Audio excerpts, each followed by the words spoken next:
Chapter 13:11.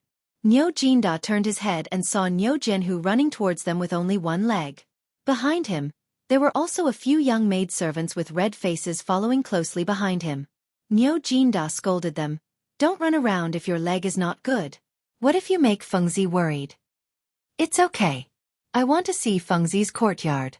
Besides, Fengzi is here. Even if it's broken, we can just reconnect it. Besides, we're in Fengzi's mansion. Nothing will go wrong. The servants felt ashamed when they heard that. They hurriedly asked someone to find a bamboo pole and tied it to the leg of Zhang Feng's favorite recliner. They lifted Niu Jianghu up and went to the east courtyard. Seeing that, only then did the father and son smile knowingly. The east courtyard was not big. However, the arched door of the east courtyard was blocked by a few wooden planks. An old man was taking a nap at the door.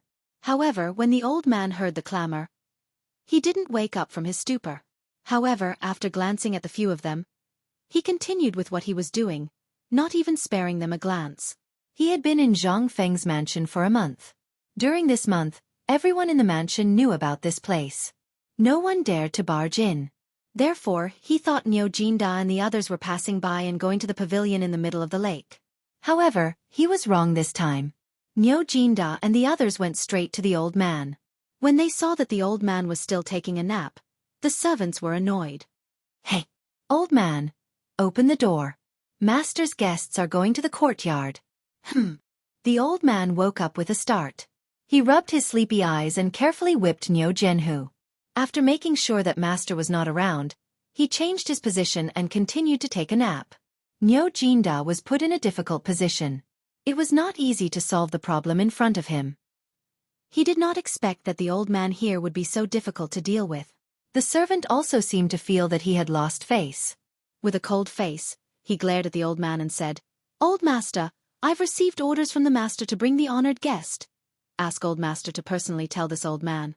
Otherwise, even if you're the heavenly king, Lao Tzu won't let you in." This time, Niu Jinda's interest was piqued. Smiling, Niu Jinda squatted beside the old man and handed him a cigarette, but the old man didn't even flick it.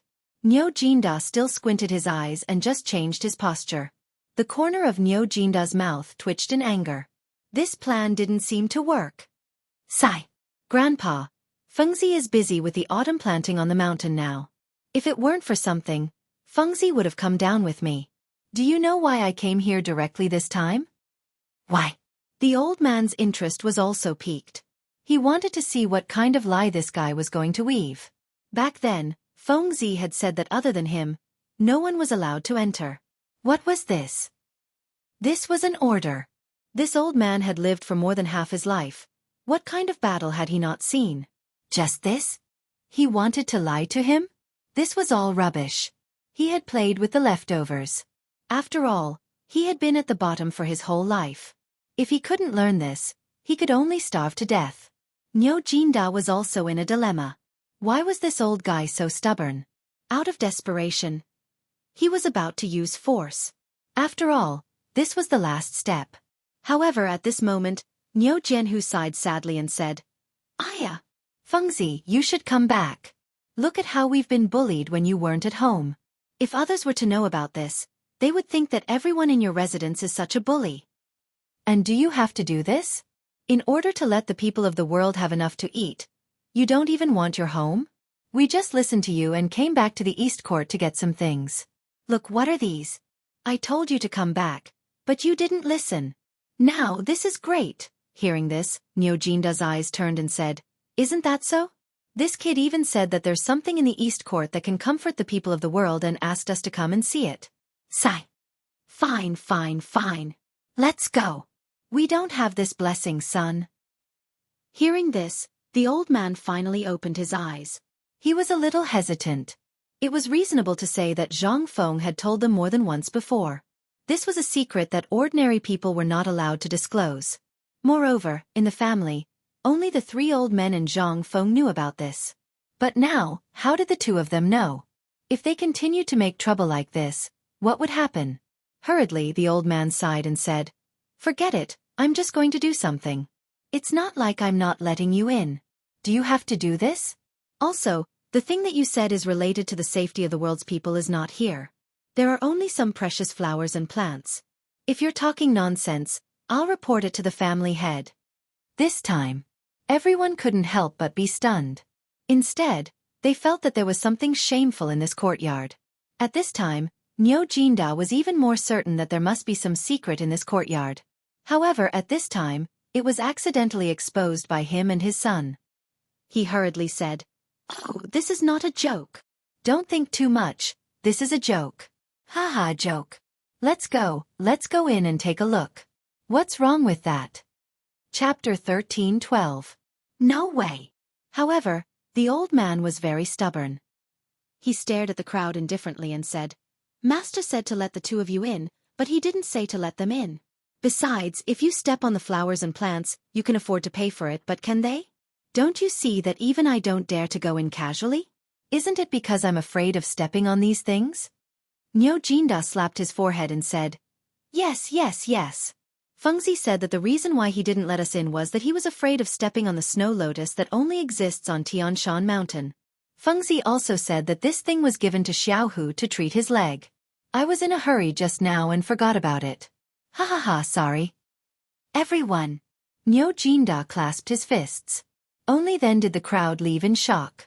Seeing this, the old man heaved a sigh of relief. With trembling hands, he opened a small gap to let the two enter. After that, he didn't forget to remind, "Old Master Niu, although I don't know what exactly you want to do, you are Old Master's brother. I hope that you can keep this secret. If outsiders were to know, Old Master would instantly become the target of public criticism." Seeing this, Niu Jinda hurriedly and cautiously nodded. "Don't worry, I know what I'm doing." After saying that, Niu Jinda slowly supported Niu Jianghu into the east court. The old man also locked the wooden board and sat at the door to take a nap again. East Court. There were indeed countless rare and exotic herbs in the East Court. However, in the East Court, there seemed to be 8 sides. However, it also seemed to be a smaller version of the entire court.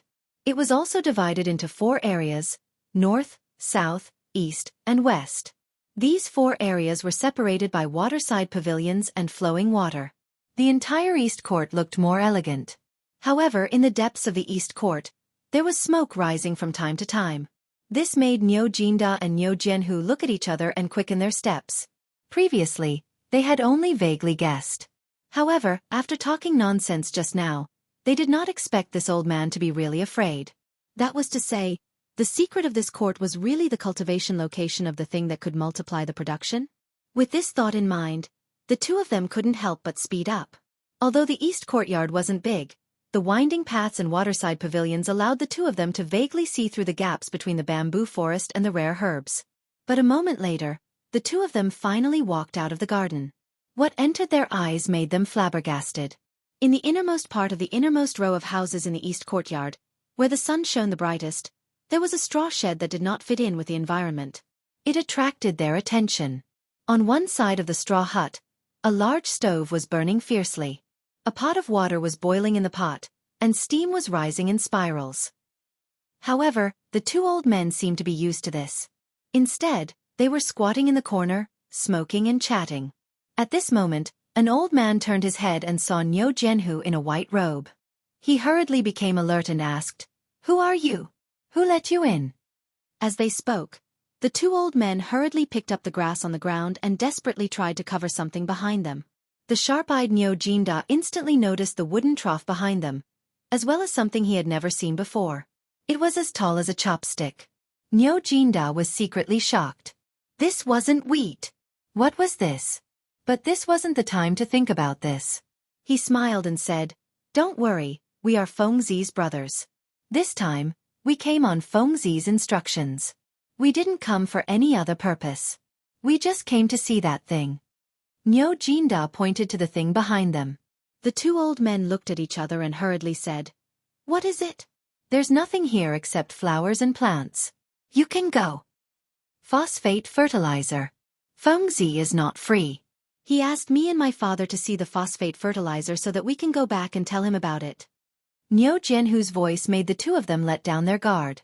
Regarding the phosphate fertilizer, apart from the dean and a few people from Chong'an University, no one knew about it. But these two guys, why did they look so unfamiliar? One of the old men in yellow asked. You said you are the brothers of the head of your family, but why haven't we seen you before? Niu Jinda heard this and laughed. Old man, you might as well go back and ask the servants in the courtyard. All right, you can go and ask now. We won't move. Let's talk about it after you figure out our identity. This time, the two old men still didn't let down their guard. The old man in yellow whispered a few words in the ear of the other old man, and then hurriedly ran out. After a while, he came in with a frown. When he walked to Niu Jinda and Niu Jianghu's side and saw Niu Jianghu's leg, he said in surprise, Are you the guy who came back after the dean used the blood-snatching life-exchanging technique? Niu Jianghu heard this and pointed to his right leg, saying, Thanks to Feng Zi. Otherwise I would have gone to hell by now. After confirming their identity, the old man in yellow breathed a sigh of relief and said, So it's you. Let's go. Master is really too much.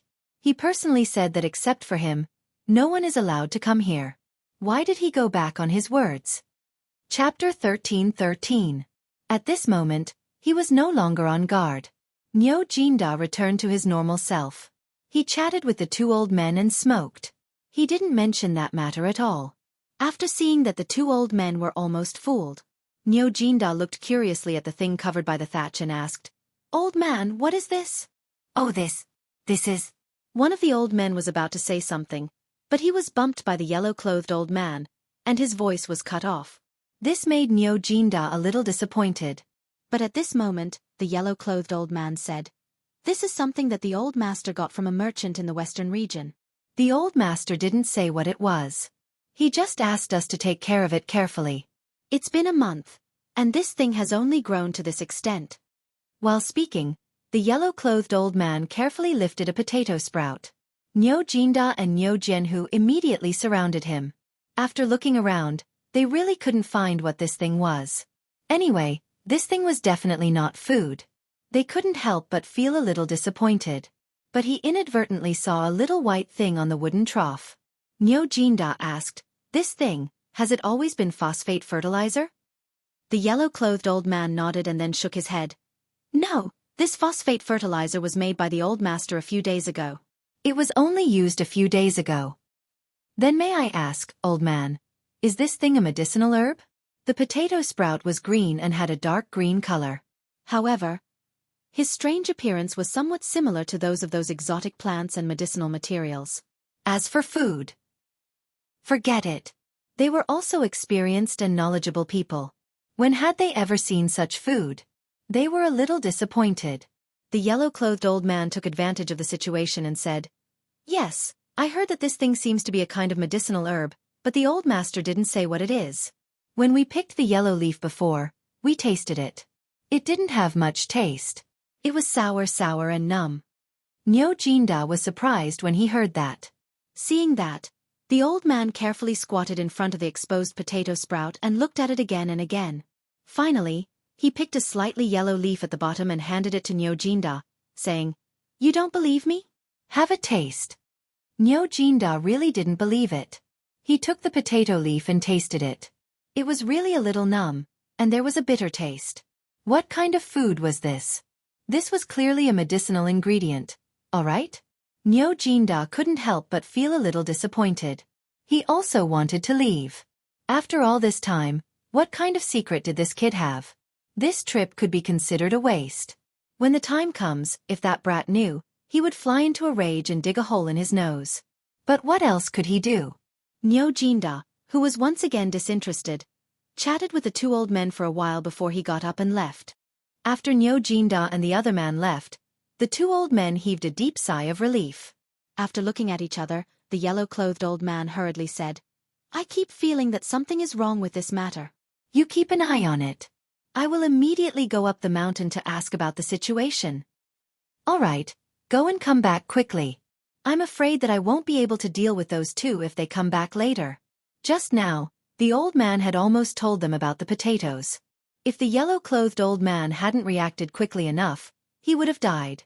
But this thing was also very strange to them. Zhang Feng said that this thing was food. But this thing didn't look like food at all. If you said that it was a medicinal ingredient, it looked a little like it. It was delicate and would break with a touch. It was very difficult for them to figure out what the use of this thing was. After all, food was nothing more than growing on the ears or on the waist of this thing. But what about this thing? Not to mention the fruit, it was even difficult to make it grow upright. Where was the fruit? This was what puzzled them the most. Just now, the yellow-clothed old man was not wrong.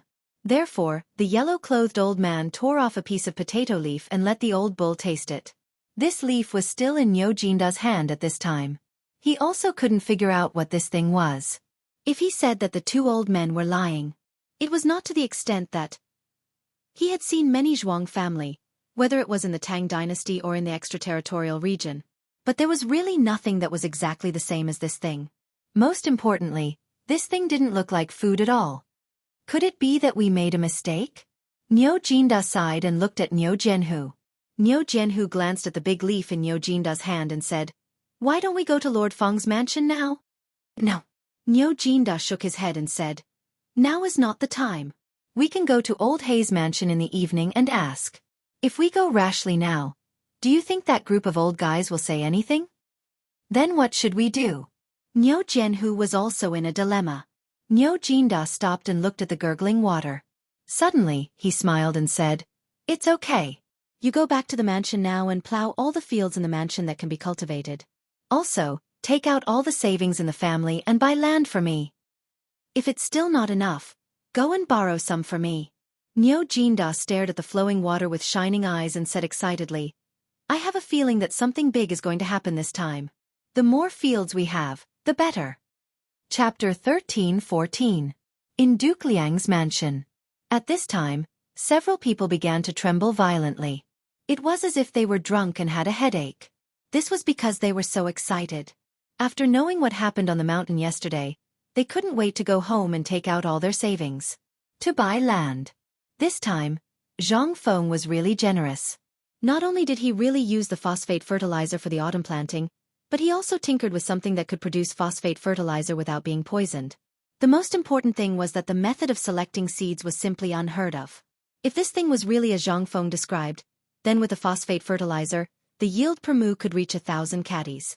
What was the difference between that and playing? This was not the point.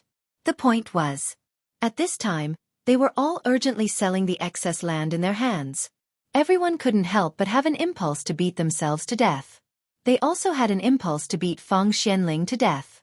"Damn bastard, why didn't you tell us earlier if you wanted to change things after knowing? We all said we were colleagues. Was it necessary?"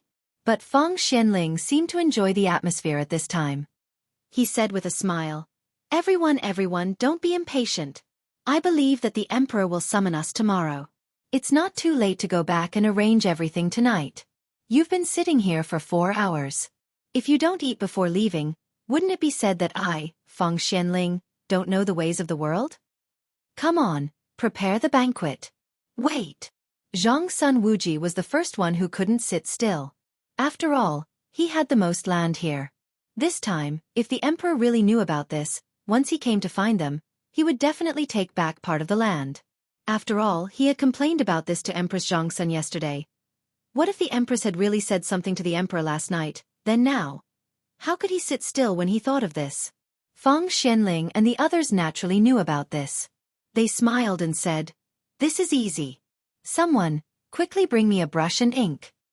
"Brother Zhang Sun, why don't you write a letter and send it home first?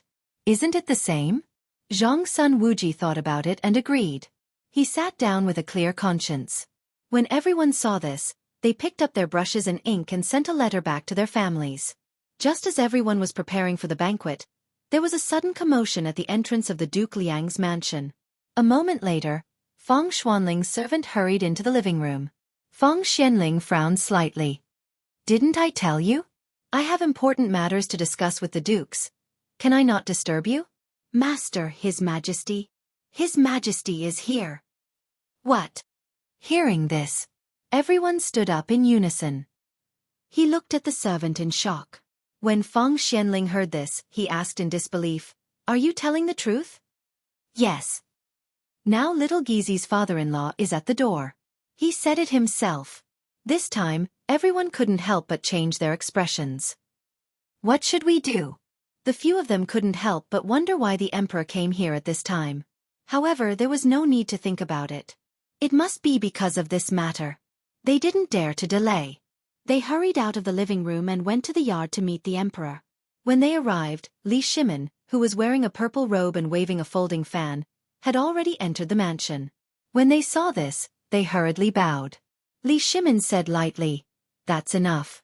You don't have to do that outside. Let's go in and talk." After that, Li Shimin went straight to the living room.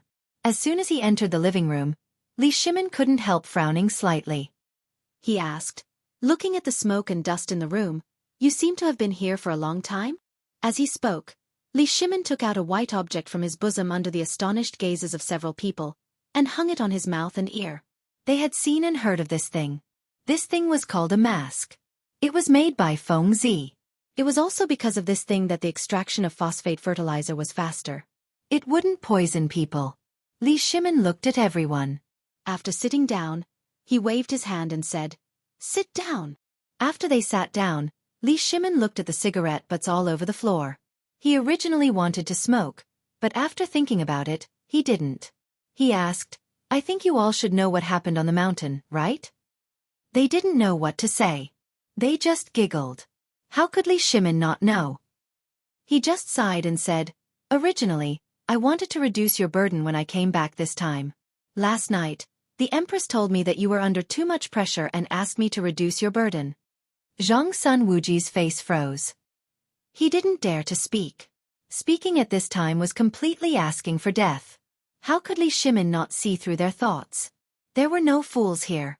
The moment Li Shimin saw them, he understood a lot.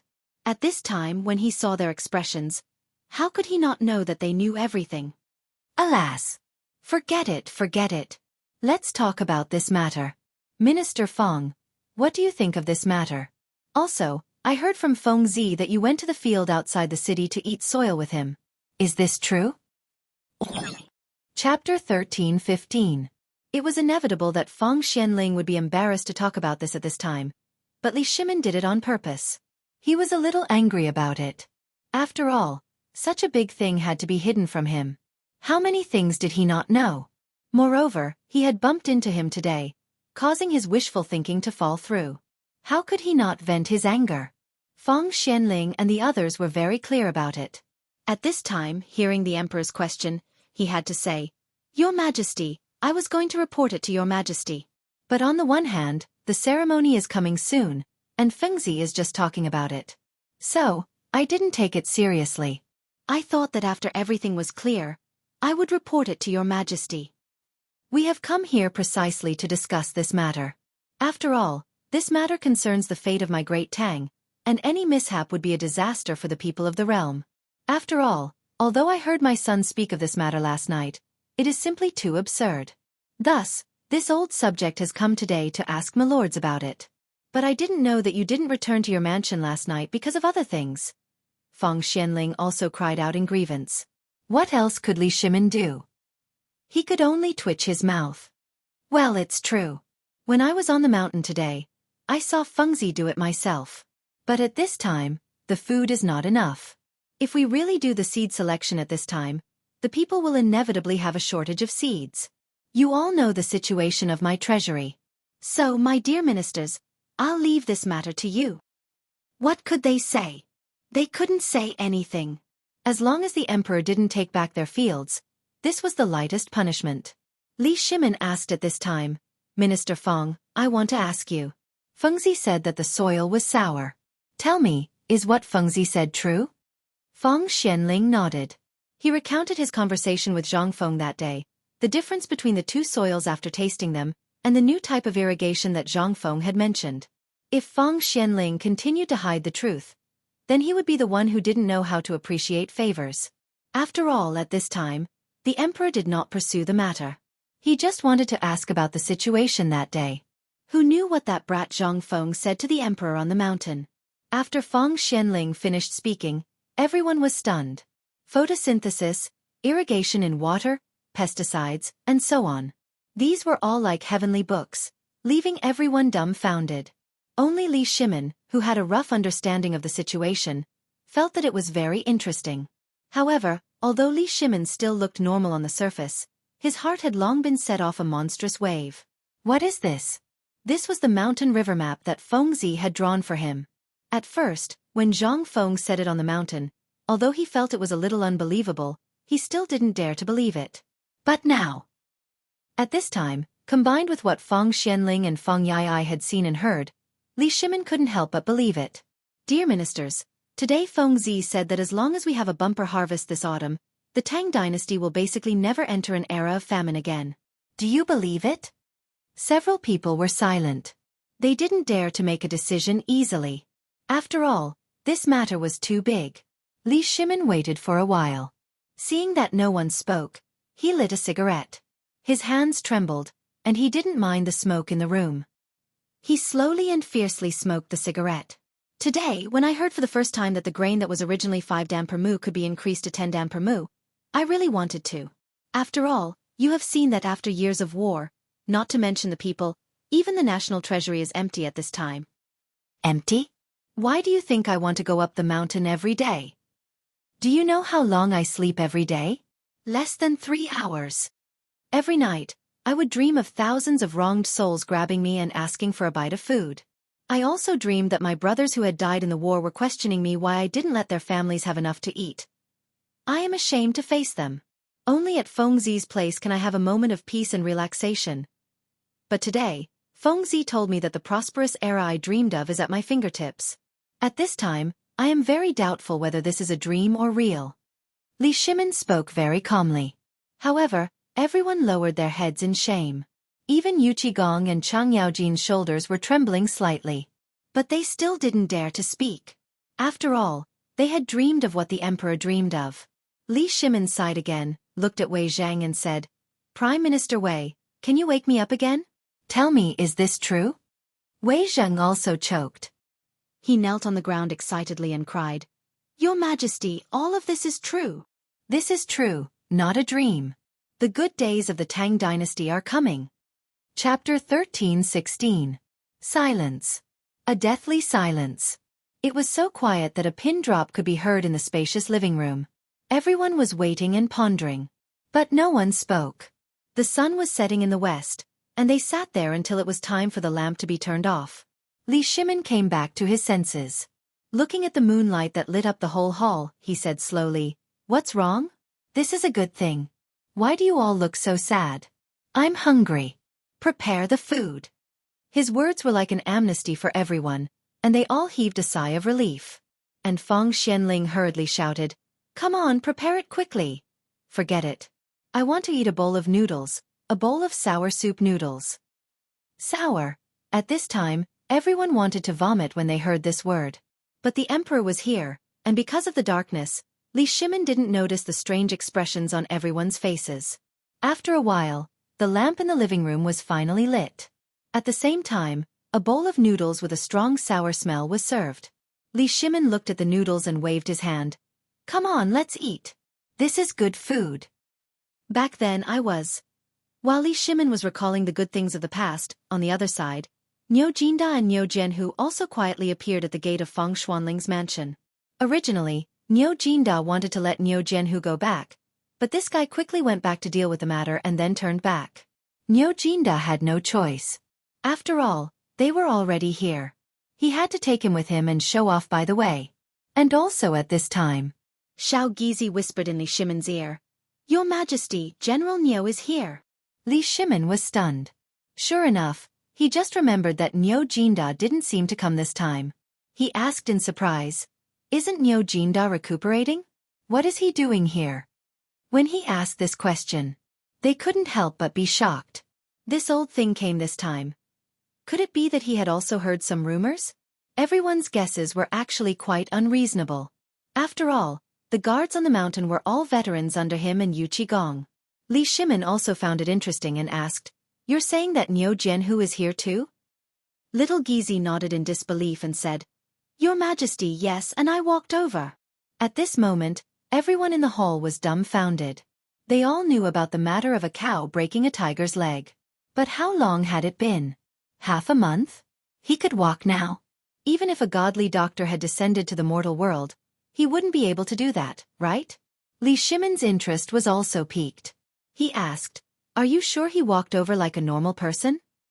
Xiao Gizi replied, "Your Majesty, that's not the case. He uses crutches, but his movements are no different from ordinary people. If this servant didn't know that his leg was broken, this servant wouldn't believe it either." "Quick, let them in." Li Shimon didn't care what they were here for. Anyway, they were here for this matter. After a while, Li Shimon and the others saw Niu Jianhu and Niu Jinda appear at the door of the hall with crutches one after another.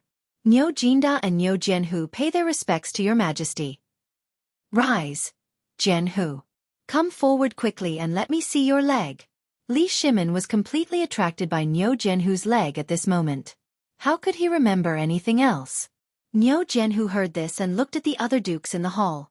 Then, he used his crutches and tried to maintain his manners as he walked slowly toward Li Shimon. Although he had tried to maintain his manners, he looked extremely awkward at this moment. However, this didn't matter because everyone's eyes were fixed on Niu Jianhu's leg at this moment. There seemed to be something extraordinary in that place. This was indeed extraordinary. After all, once this matter was confirmed, it was conceivable that the era of amputated limbs being sawed off or waiting for death would become a thing of the past. When Niu Jianhu stood beside Li Shimon lifted Niu Jianhu's robe and looked at the leg wrapped in bandages and exposed bamboo clips under his robe. He pointed to a chair next to him and said, "Sit down. Little Gizi. Let him lie down as much as possible. I want to take a closer look at his leg." "Your Majesty, you can't, Your Majesty. Your Majesty, this is a great disrespect. My son can't bear it. How about Your Majesty move to the guest room?" Everyone turned pale with fright when they heard this. After hurriedly dissuading him, Li Shimon gave up and said, "Let's go to the guest room." Li Shimon was already inexplicably excited at this time. On the way to the guest room, he hurriedly said, "By the way, quickly go and ask Imperial Dr. Zhou to come. He should have seen Jianhu's bone with his own eyes. Let him examine Jianhu and see how the bone is." "Yes." Little Gizi hurriedly accepted the order and left. The rest of the people turned and entered the guest room. The guest room was very dark, but when Li Shimon and the others entered the room, the oil lamps were already lit. In an instant, the whole room became as bright as day. At this time, under Li Shimon's insistence, Niu Jianhu lay on the bed. However, Niu Jianhu, who was lying on the bed, was extremely nervous. But at this time, his right leg had already appeared in Li Shimon's hands. Chapter 13:17. At this time, Wei Zhang was about to say something when he saw this, but he was stopped by Zhang's son Wuji. "Prime Minister Wei, you may be able to understand His Majesty's mood at this time. Every year, because of such things, the people who lost arms and legs or the soldiers can only wait for death or have their legs cut off. Those who are dead are better. At most they suffer a little. But have you ever thought that those who are alive suffer more than death? You'd better let His Majesty confirm it." Indeed, Wei Zhang knew these things. After all, the annual supplies for the disabled in the country basically went through him. He also knew that if such magical medical skills could really be developed, it would be very beneficial to the Tang dynasty. But, did His Majesty need to check it himself? That would be a loss of His Majesty's dignity. But at this time, Wei Zhang opened his mouth, but held himself back in the end. Alas! In the end, he sighed. However, Li Shimon and the others did not notice this. Everyone's eyes were fixed on Niu Jianhu's leg. Li Shimon gently knocked on Niu Jianhu's leg, and then asked, "Is there anything unusual about the wound? Or is there any pain?" Niu Jianhu scratched his head, glanced at Niu Jinda first, and then said, "Your Majesty, my leg is basically fine. When I woke up, I did feel a little pain, but after lying in bed for 3 days, my leg felt limp and numb as if there were ants gnawing on it." But with Fengzi and Dr. Sun's magical medical skills, there is no abnormality at all now. It's just that when the legs touch the ground, there will be a slight numbness and pain. If you walk, it won't be a big problem for the time of a cigarette, but if you walk for a long time, it will still be a little sore. Everyone was in an uproar. Niu Jinda, on the other hand, felt that his back was straighter at this moment. He took over the conversation and said, "Your Majesty, this Fengzi is also amazing. He said that every day, he has to cook a big bone for the tiger. Moreover, besides a little bit of salt, he doesn't put anything else in the soup. You see, if this kid didn't have a walking stick, Even this old official would think that this kid is slacking off. Li Shimin asked in surprise, "Tell me, is this his daily medicine?" Li Shimin thought that there was some magical medicine and prescription in it. He originally wanted to get it and pass it down as a big reward in the future, so that the people and the doctors in the world would be grateful to him. But how could he know that it was so simple? Hearing this, Niu Jinda hurriedly said, "No, no, no, Your Majesty, this is the prescription given by Fengzi. He said that it takes 100 days to heal the bones and tendons. He said that he has to drink this thing as much as he can to heal the broken bones." However, Divine Dr. Sun gave him an extremely ordinary prescription. This is what puzzles me the most. Divine Dr. Sun clearly told my son to abstain from meat and fish, but when it came to Fengzi, he asked my son to drink the nourishing soup as much as he could. This, Li Shimin and the others were also confused. "Did you bring the prescription?" "Yes, I did. Let me have a look." This thing contradicts itself, so how can it be fused together? If they listened to Dr. Sun, these things would be fatal. But for Zhang Feng, these things became a life-saving prescription. Who was Li Shimin? How could he not know these things? He had heard of medicinal cuisine before, but he had never heard of it before. How could such a life-threatening illness be treated with something so nutritious? Moreover, he was able to make Niu Jianghu jump around in such a short period of less than a month? This was simply... it was amazing. However, just when Li Shimin wanted to take off the bandages and the bamboo clips, Wei Jing finally couldn't help but say, "Your Majesty, please wait for Imperial Physician Zhou to come and let the Imperial Physician do it." "How about it? This is so dirty." This time, Yu Qigong and the others couldn't listen to it anymore. He directly interrupted Wei Zhang and said, "Prime Minister Wei, Jianhu is the son of Niu Jianhu. If you say that Jianhu is dirty, are you saying that Niu Jianhu and I are dirty?" "No, no, no." Wei Zhang hurriedly explained, "Your Majesty is the Emperor. How can you be contaminated by such things?" Hearing this, Yu Qigong and the others angrily snorted. Li Shimin didn't care. He waved his hand and said with a smile, "Don't quarrel. In my eyes, this is not a leg. This is something that can save the lives of all the troops stationed in the Tang dynasty in the future. Think about it. How many of our brothers had to stay in those desolate places forever because of this?" This time, everyone was silent. Then they said in unison, "Your Majesty is righteous." "Your Majesty, Imperial Physician Zhou is here." At this time, Xiao Gizi slowly entered the guest room and said. Hearing this, Li Shimin sighed and said, "Well, let him in." Chapter 13:18. Imperial Dr. Zhou was originally thinking about the mask at home. The more he thought about it, the more he found it interesting. This thing suddenly gave him a magical tool that could cure diseases and isolate plagues in advance. But at this moment, a servant hurriedly brought in little Gizi, which surprised Imperial Dr. Zhou. After all, something big must have happened for the Emperor's personal eunuch to come in person in the middle of the night. Then, little Gizi didn't say anything and just asked him to take care of things. Then he went all the way to Feng Xuanling's mansion, which surprised Imperial Dr. Zhou a little. After all, Feng Xuanling's health had been poor before. But since Prince Zhang Feng made the bone-strengthening powder for him, his waist was no longer bent. He was no longer out of breath and even looked a little younger. What happened in the middle of the night? But when he plunged into the guest room, he couldn't help but tremble all over. He hurriedly bowed and said, "Zhou Hongru greets Your Majesty and all the dukes." "Okay, Imperial Dr. Zhou, come and take a look at Jianhu's leg." Li Shimin couldn't wait any longer and waved his hand directly. At this time, Imperial Dr. Zhou had time to look around the room seriously. He knew about Niu Jianhu's incident. After all, who didn't know about such a big thing?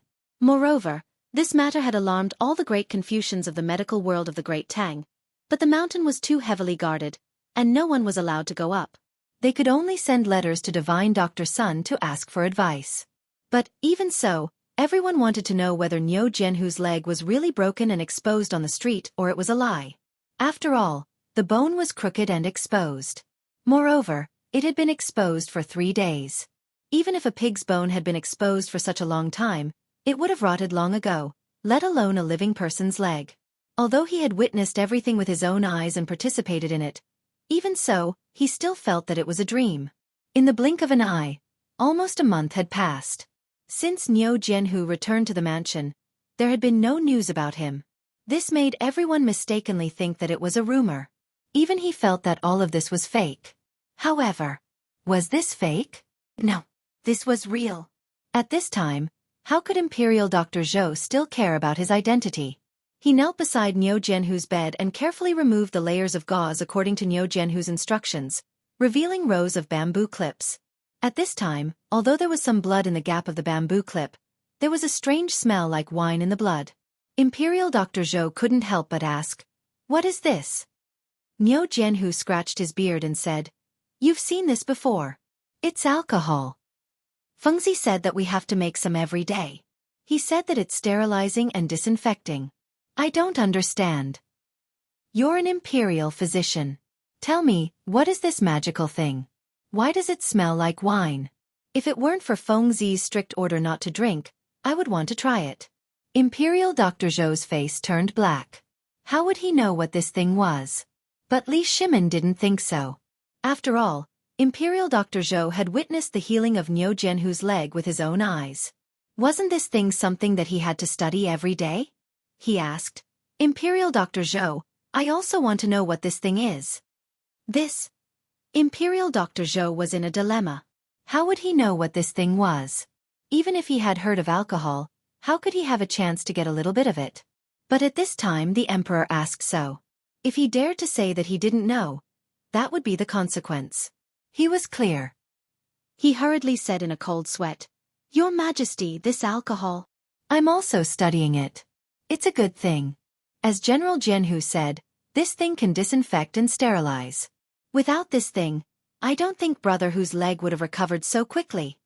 This time, everyone finally understood. It turned out that this boy had set a trap for them here. If Imperial Dr. Zhou hadn't witnessed it in person, everyone would have been deceived. They would really think that this big bone soup really had such a magical effect. But Li Shimin still didn't give up and asked, "Then tell me, what does this big bone soup mean?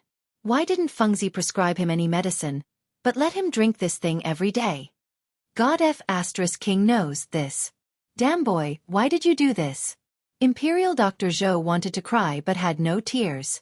But he still braced himself and said, "This thing is Prince Zhang's secret. I'm stupid and don't know it for the time being." Li Shimin was slightly disappointed. But there was a trace of heat in his eyes. He had to get the secret recipe of this thing. What was it? This was Zhang Feng's true ability, wasn't it? Do you think I'm so easy to fool? Do you think I'm too simple? Li Shimin looked at Niu Jianhu's leg at this time and smiled slightly. However, his smile made Niu Jianhu shiver uncontrollably. Chapter 13:19. Li Shimin was very happy. He did not stop laughing for almost the whole night. He was even woken up by his own laughter in the middle of the night. After breakfast, Li Shimin went to the morning court while humming a tune under the suspicious gaze of Empress Zhang's son, who had been yawning all the time. Empress Zhang's son couldn't help but think that something had happened to the emperor. Was he stupid? As the morning bell rang, Li Shimin appeared in the back hall of the political announcement palace early. He drank tea and looked through the screen at the ministers doing morning exercises in the square outside the palace. When he thought of the prosperous scene described by Zhang Feng, Li Shimin couldn't help but have an illusion. Wasn't this the so-called prosperous time? After the change of the Xuanwu Gate and the Wei River Alliance, Li Shimin had never felt so comfortable before. At this time, he actually imagined that he didn't even need to go to the morning court at this time next year. If he could chat with Zhang Feng on Shao Mountain every day, and then deal with the government affairs while talking and laughing, this must be the life of an immortal, right? But when he thought of Zhang Feng's future, Li Shimin couldn't help but sigh. At that time, if this brat were to find out my identity one day, what should I do? How could I continue to be so heartless with that stinky guy? Your Majesty, it's time to go to the morning court. When Li Shimin was letting his imagination run wild, Shao Gizi's voice pulled him back to reality. Li Shimin sighed slightly and shook his head saying, "Go to the morning court. Your Majesty is here." "Welcome, Your Majesty. Long live the Emperor." On the 8-step ladder to heaven, Li Shimin couldn't help but stop. He turned around, looked at the ministers holding white jade tablets, and asked, "Rise." Just now, when I was watching your morning exercises, I suddenly had the illusion that I wanted to continue watching. I also thought of something a close friend once said. We have already written a copy of this sentence.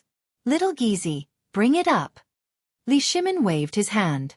Two eunuchs hurriedly walked into the main hall with a word carved from red sandalwood. Then, under Li Shimin's instructions, they looked at all the ministers. Did you see that? It was this saying that water can carry a boat, but it can also capsize it. 8 words. Today, I'm thinking, if I were the emperor, for example, if all the people of the Tang dynasty were water, would this lone boat be able to hold on?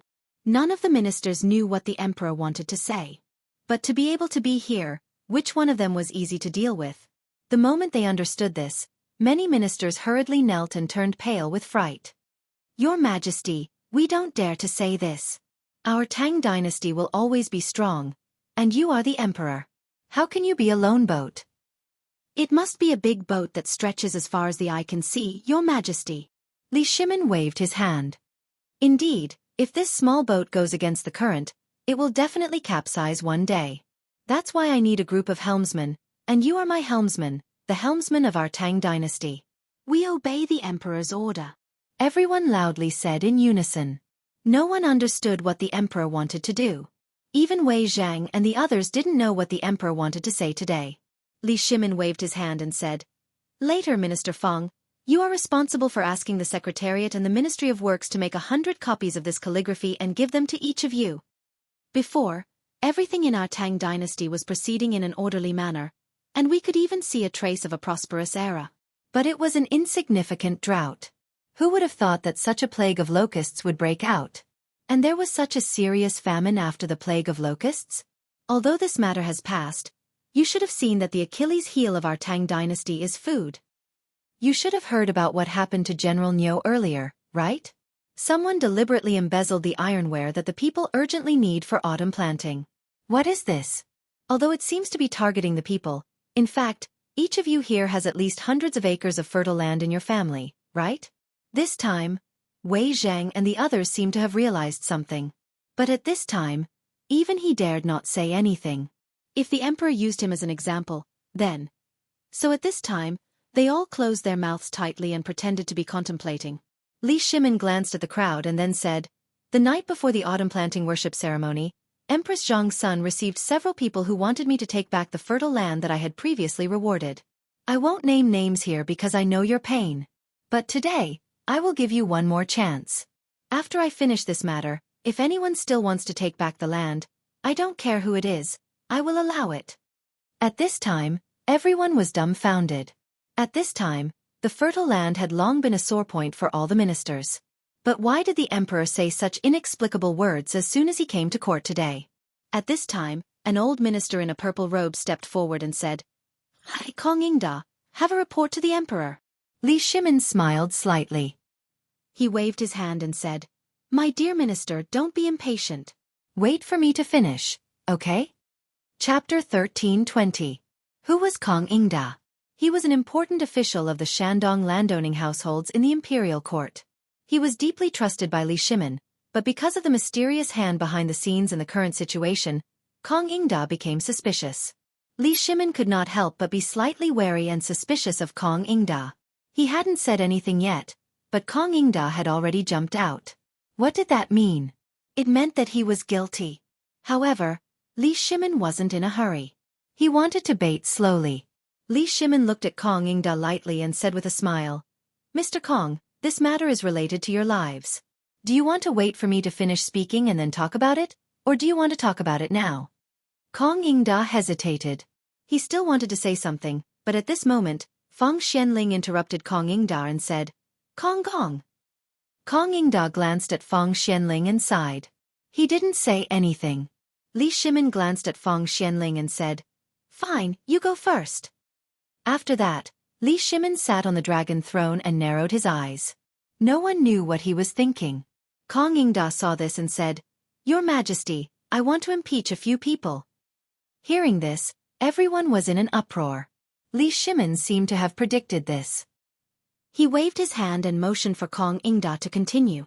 Kong Ingda took a step forward and said, Your Majesty, previously, the Chancellor of the White Deer Institute, a brat named Zhang Feng, used some unknown method to plagiarize some poems from somewhere and fooled Mr. Bosher and the others, as well as the ignorant scholars of the world. On the night of the Mid-Autumn Festival, he successfully used a vulgar dance to fool everyone's eyes and ears and became a great Confucian scholar. Moreover, he was called Mr. Cord. Enough! Feng Xianling couldn't stand it anymore and scolded, "Kong Gong, this was decided by His Majesty, and His Majesty was also present that day. Are you saying that His Majesty, Prince Li of the first rank, and the 4 great scholars are all blind? Old man, I advise you to go home and recuperate if you're not feeling well." This Kong Ingda was usually fine. In fact, he had always been fine before. But why did he suddenly become violent? Impeach Zhang Feng? What was the meaning of this? And at such a crucial moment? Let him speak. Li Shimin was also intrigued by him. He was also worried about the identity of the mastermind, but he couldn't find any clues. However, this honest person from the Eastern Palace, a doctor from the Imperial College, was able to say something like this at this time. There must be something behind this. Feng Xianling sighed, but since the emperor said so, he could only sigh coldly and return to the queue. Kong Ingda couldn't care less. After all, Cui Fengjun from the Cui clan in Qinghe had been brooding over this matter. Moreover, Shandong had been extremely dissatisfied with Zhang Feng. During this period of time, he had been silently collecting evidence. Although there hadn't been any progress, he had inadvertently bumped into Niu Jinda and his son, who were strolling on the street yesterday. Moreover, they had entered Zhang Feng's villa. This had given him a breakthrough. After all, the incident of Niu Jinhu breaking his leg when he saw Niu Jinhu had become a well-known fact. But how long had it been? Had he recovered? As long as one wasn't an idiot, everyone would know that a person with a broken leg wouldn't recover so quickly. Even if he could keep his life, most of his leg would be gone. Even if he could hold it, it would take at least half a year for him to recover. But now, it had been less than a month, and he could walk again? If this wasn't a lie, what was it? Combining everything that had happened before, he instantly understood. This was a scam. That was why there was such a scene. At this moment, seeing that Feng Xianling seemed to be anxious, Kong Ingda felt that these dukes, whom he had long suspected, were even more suspicious. Kong Ingda cupped his fists and said, "Your Majesty, I'll impeach another person for this matter. Duke of Yi, Yuqi Jingda, deceiving the emperor." At this moment, everyone was in an uproar. Even Li Shimin opened his eyes slightly. Seeing this, Kong Ingda stared coldly at the unperturbed Yuqi Gong and the others and said, "What happened to General Yuqi Jingda before? I think everyone here knows about it, right? Even ordinary people know that old Yuqi Gong's son broke his leg. Presumably, everyone knows about the broken leg. But yesterday, an old official saw with his own eyes that the old thief actually took his son into Zhang Feng's mansion outside of Zhang Feng's mansion." Buzz! At this moment, everyone was in an uproar. Who didn't know that Niu Jinhu broke his leg when he saw Niu Jinhu? But now, some people didn't believe it and hurriedly asked, "Duke Kong, is this true?" "Duke of Yi isn't such a person. You're talking nonsense. Bastard, how dare you slander our general?" Dang! Kong Ingda was no longer in a hurry. Yuqi Gong and the others were even less anxious. Instead, Yuqi Gong grinned at Kong Ingda, as if he was looking at a fool. Chapter 13:21. Li Shimin nodded and pretended to be surprised as he asked, "Beloved official Kong, is what you said true?" Kong Ingda hurriedly cupped his fists and said, "This old subject is willing to guarantee it with my head." Li Shimin coldly snorted and glanced at Yuqi Gong. "Duke of Yi, do you know your crime?" "Yes." Li Shimin was angry because he actually went to that brat's residence yesterday, and he didn't even know about it. However, he was also somewhat puzzled. He should have known that Fengzi was on the mountain. Why did he go to Fengzi's residence? Yuqi Gong bowed and said, "Your Majesty, there are other secrets to this matter. Please allow this old subject to report to you later." Li Shimin coldly snorted again. "Beloved official Kong, who else do you want to impeach? Let's see how many of my helmsmen are slacking off for me." Kong Ingda had received the imperial edict and was now even more confident. He didn't notice Feng Xianling, who was constantly shaking his head and sighing. The next person this old subject wants to impeach is Feng Xianling. Everyone was in an uproar when they heard this.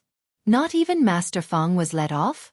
At this moment, even Li Shimin couldn't stand it anymore. His face was terrifyingly cold. Everyone couldn't help but tremble when they saw this. Kong Yingda continued, also last night, all the dukes had a secret meeting in Fang Xuanling's residence.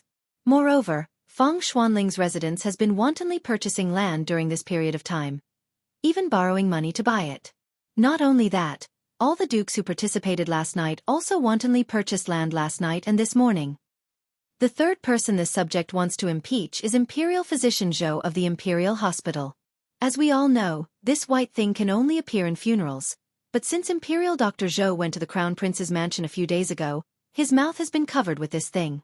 Even in such a big event like the autumn planting ceremony, he has to bring this thing with him. What is this? This is a disgrace to the heavens. Your Majesty, do you think this person's intentions are worthy of execution? Yes, Imperial Dr. Zhou is also the person who was rumored to have witnessed the exchange of blood and life. Has anyone here seen such a thing?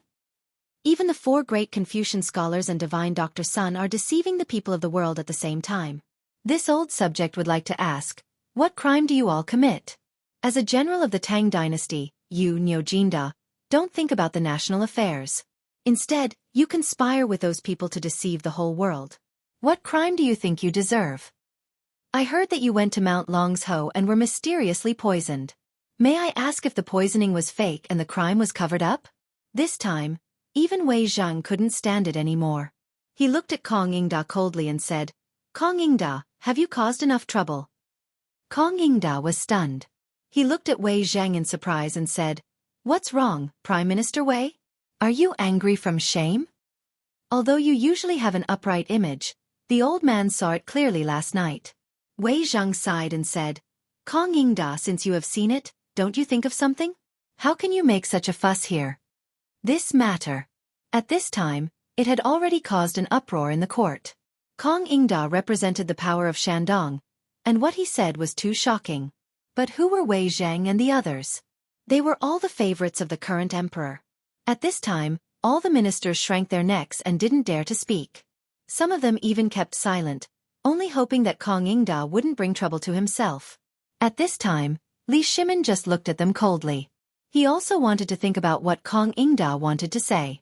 Basically, the people on Shao Mountain, as well as Cheng Yaojin and the others, had all been impeached by him. At this time, the two sides were already in an uproar. Even the hot-tempered Cheng Yaojin was about to raise his fist. Li Shimin snorted and said, Have you caused enough trouble?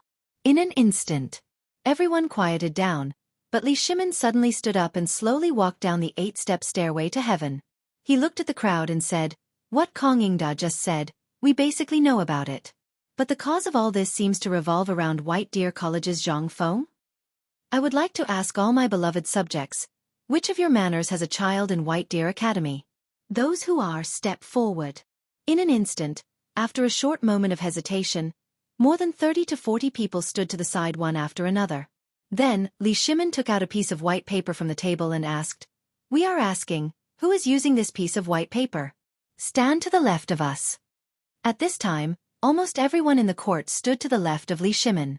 Then, Li Shimin said again, Who is eating the braised meat, fine salt, beer, white wine, barbecue, and bone-strengthening powder from Chang'an Hotel?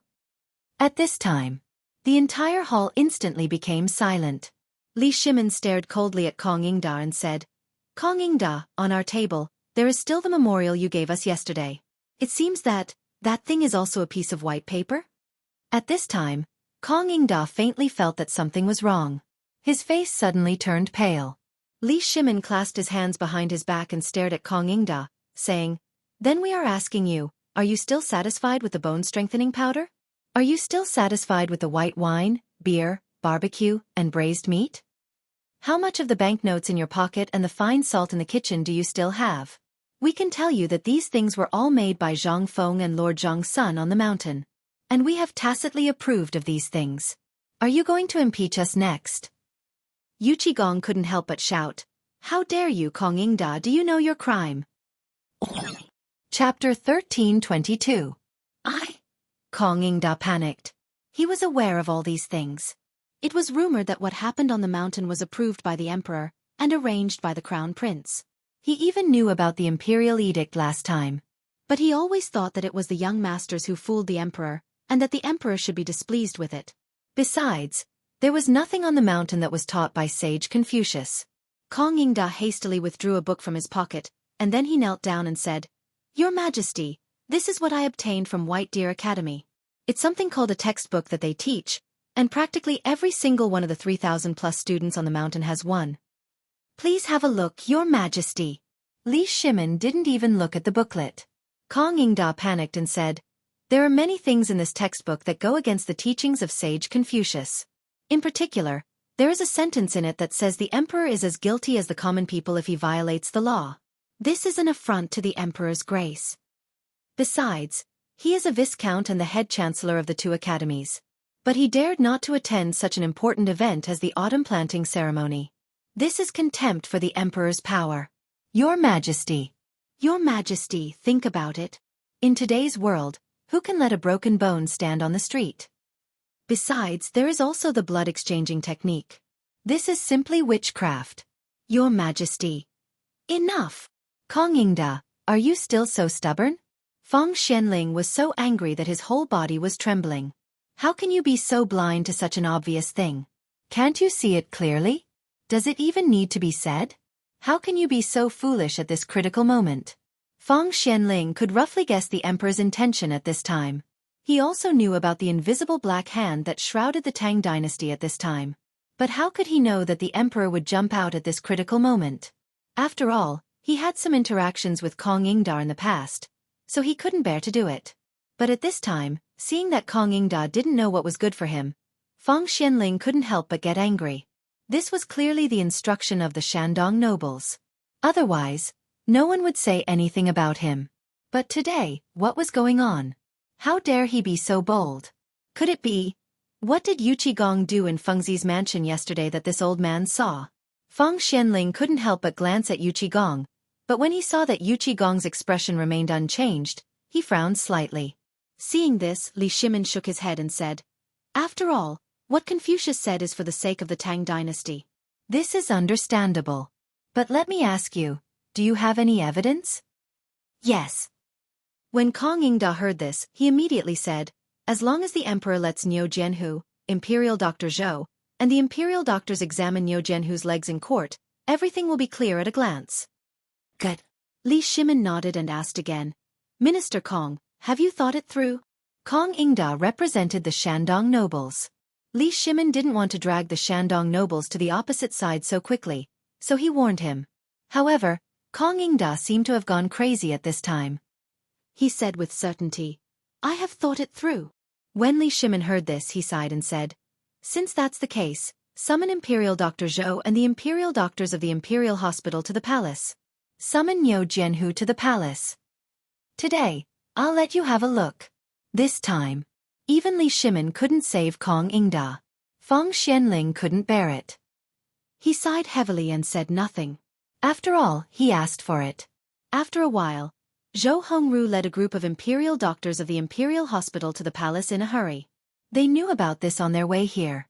At this time, when they went to the political announcement hall, everyone looked at Kong Yingda with a bad expression. However, Kong Yingda didn't care about this. He narrowed his eyes and pretended that nothing had happened. Li Shimin didn't say a word. At this time, the political announcement hall was so quiet that you could hear a pin drop. The oppressive atmosphere brewing in the hall made many ministers unable to help but have a layer of fine cold sweat on their foreheads. In this torturous wait, Niu Jianhu appeared at the door of the political announcement hall with a crutch. Niu Jianhu greets the emperor. Until this voice appeared. Li Shimin slowly opened his eyes and waved his hand indifferently. "Give him a seat. Minister Kong, how are you going to examine it?" When Kong Yingda heard this, he said, replying to the emperor, "You just need to take off these white cloths and it will be revealed to the world." "Good." Li Shimin waved his hand. "Imperial Dr. Zhou, take it off." "Wait."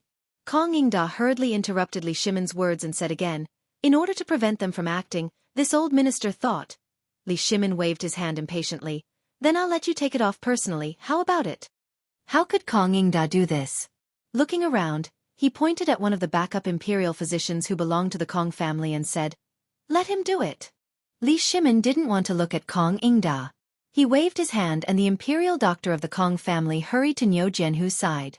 He habitually took out a mask from his arms and put it on his mouth. This time, Kong Ingda's expression instantly turned cold. Unfilial son, who let you wear this thing? Take it off for old man. Chapter 1323. The imperial doctor of the Kong family did not expect Kong Ingda to say this.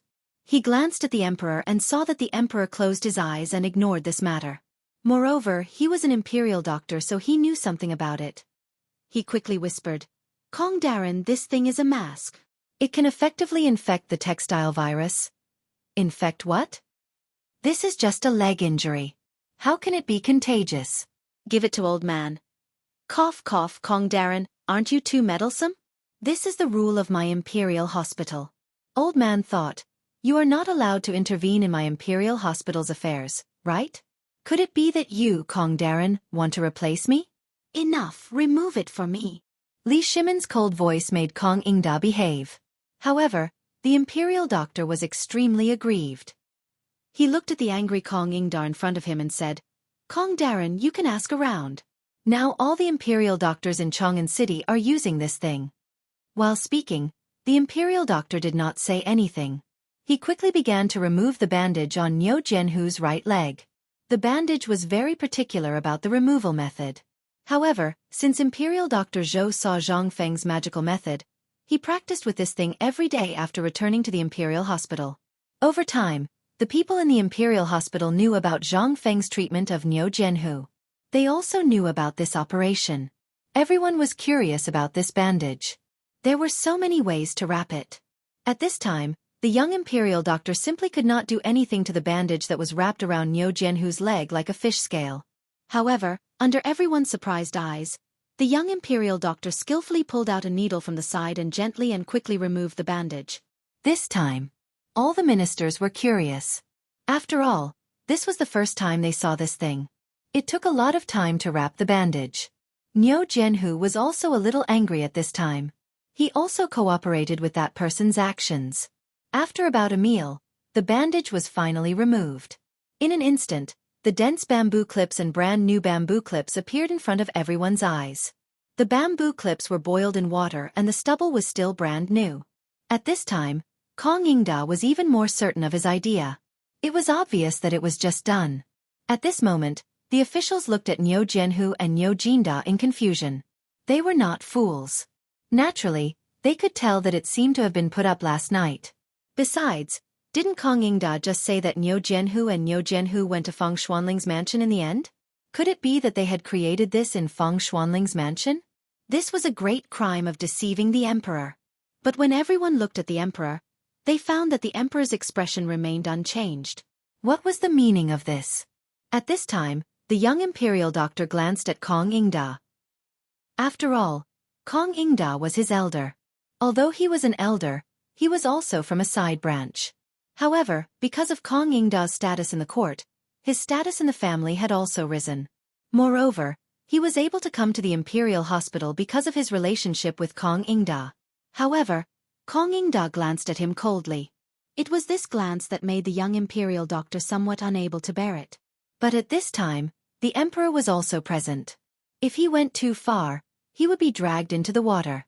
He could only endure it and dismantle the bamboo clips. Feng Xianling originally wanted to remind him, but at this time, seeing Kong Ingda's appearance, he couldn't help but be a little angry. Dear Minister Kong, are you sure you want to continue? At this time, Li Shimin reminded him again. Last night, Zhan, Imperial Dr. Zhou and the others personally saw Jianhu's leg. Are you sure you want to continue? Li Shimin also couldn't bear it. But at this time, when Kong Ingda saw such a temporary bamboo clip and the white cloth strip, he really wanted to expose it immediately. How could he give up? He cupped his fist and said, Emperor, this official understands. When Li Shimin heard this, he sighed and said, Fine. In that case, let's dismantle it. There were 3 layers of bamboo clips. Each layer was separated by a layer of gauze, but after the first layer of bamboo clips was dismantled, traces of blood suddenly appeared on the leg. And there was a strong smell mixed in the blood. Of course, this group of people couldn't bear the smell of alcohol, they just thought it was white wine. Kong Ingda's eyes lit up, as if he saw the hope of victory. At this time, all the officials in the field were frightened. Without waiting for the crowd to say anything, Imperial Dr. Zhou frowned slightly. It seemed that he disliked the young Imperial Doctor's slow hands and feet. Jianghu also hurriedly went to the field and quickly tore off the things on his leg. After the last layer of gauze was taken off, a 3-feet-long scar on Jianghu's leg and a leg that was still swollen suddenly appeared in front of everyone. At this time, without waiting for Kong Yingda to speak, Li Shimin waved his hand and said, "All the Imperial Doctors, personally check Jianghu's leg and see if it was broken. If anyone dares to lie, Zhen will not forgive them." This time, everyone's heart skipped a beat. Was His Majesty really angry? At this time, even Kong Yingda had belatedly discovered the problem. But it was already too late. By the time he reacted, how could all the Imperial Doctors dare to disobey the Emperor's decree? And it was obvious that the Emperor knew about this matter. At this time, which one of the people who could get into the Imperial Hospital wasn't a wily old fox? Which one of them didn't have good eyesight? At this time, who didn't know the Emperor's meaning? The Emperor's meaning was very clear. Learn to be smart. If you dare to mess around, be careful of your head. Chapter 1324. Your Majesty, Jianghu's leg does have signs of fracture. I'm good at grinding bones. There are obvious signs of fracture 3 inches above the belly of Jianghu's right leg. Everyone present can feel it. Your Majesty, it's indeed so. We all feel it. Your Majesty, look. The silver needles can easily penetrate the bone. It's impossible that there are no cracks. At this moment, an old imperial physician couldn't wait to hold Jianghu up. He raised Jianghu's right leg high and pointed at the 3 silver needles on it.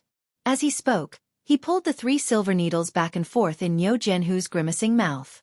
Then he changed the direction of the needles, sticking them in and pulling them out. Jianghu was in so much pain that he almost fainted. Seeing this, at this moment, there was no need for anyone to say anything.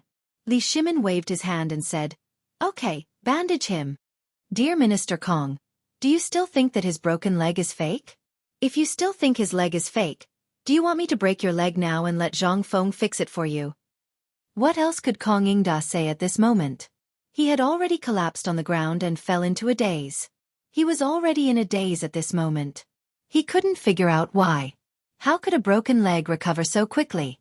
If that was the case, didn't it mean that what happened on the mountain? Li Shimin was also a little angry at this moment. He waved his hand and said, "I think dear Minister Kong is not in good health. Men, send him home to recuperate. Without my permission, don't go to the court for the time being. Men, take him away for me." In this way, Kong Yingda was taken away. No one knew who was right and who was wrong. After all, this matter was too unimaginable.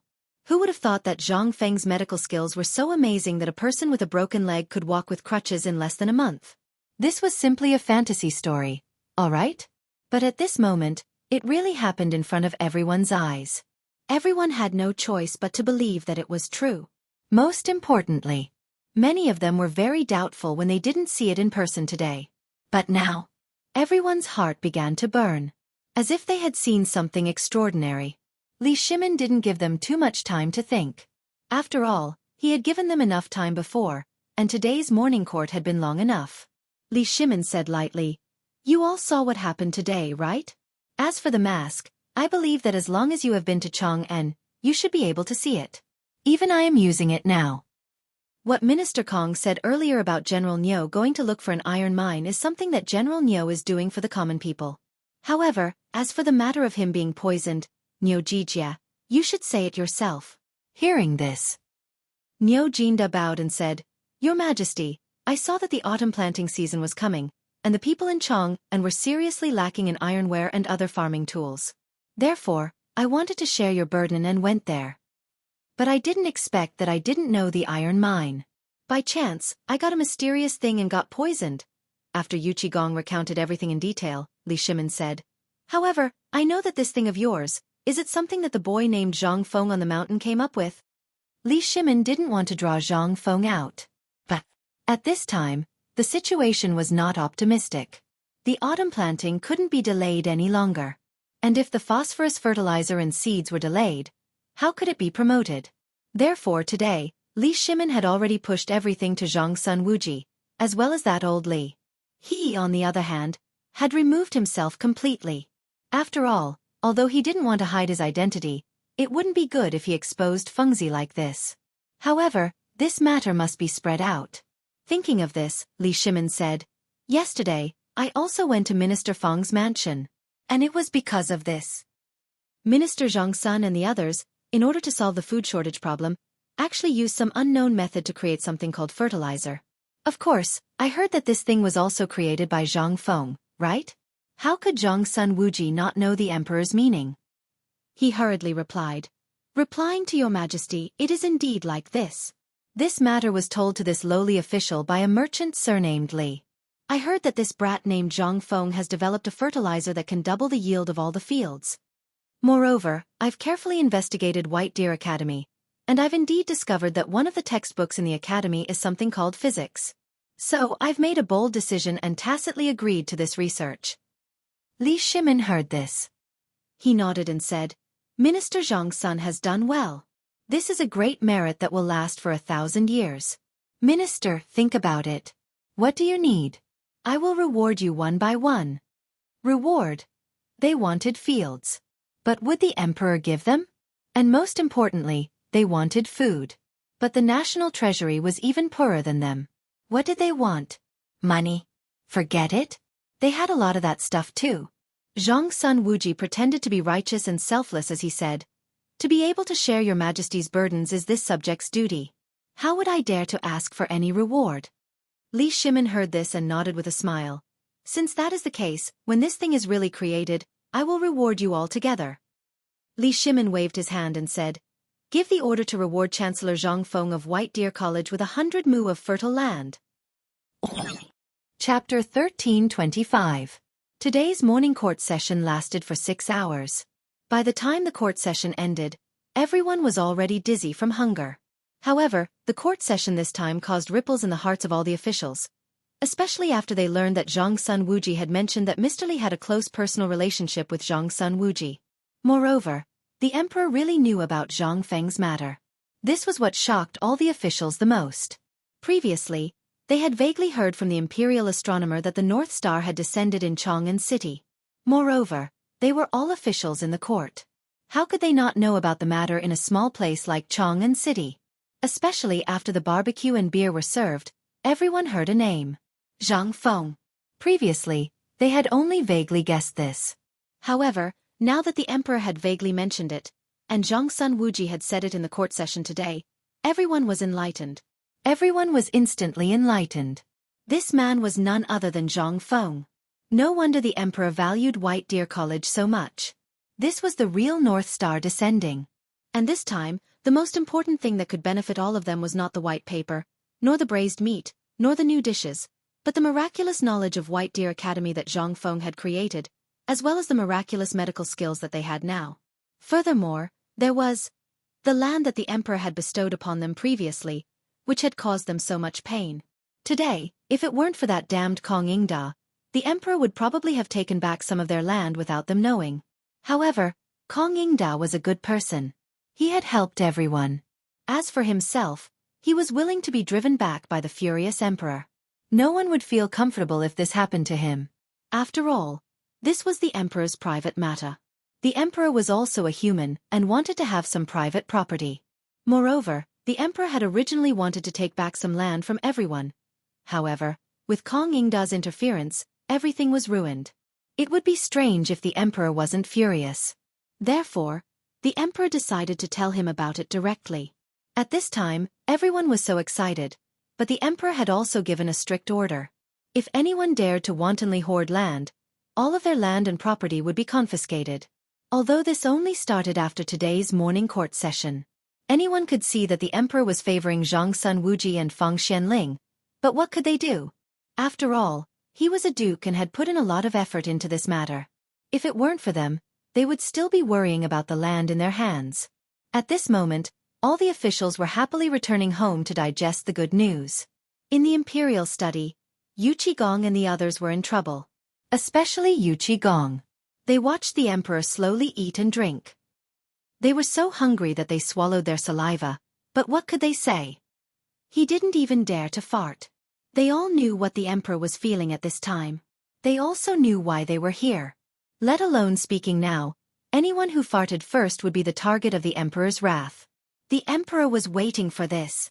Although everyone knew at this time, these officials knew the emperor's mentality very well. How could they not know what the emperor was thinking? However, Li Shimin had deliberately made noise and slowed down the speed of eating, but they still didn't speak. He couldn't help but sigh slightly when he saw that. Niu Jijie. Niu Jinda knew that he couldn't avoid it, so he hurriedly stepped forward and said, "I'm here. I can't figure out why you went to Fengzi's mansion yesterday. As far as I know, there was no one else in Fengzi's mansion except for a group of guards. Come on, tell me. If you can't, don't go back today." Hearing this, Niu Jinda's forehead was instantly covered with a layer of fine cold sweat.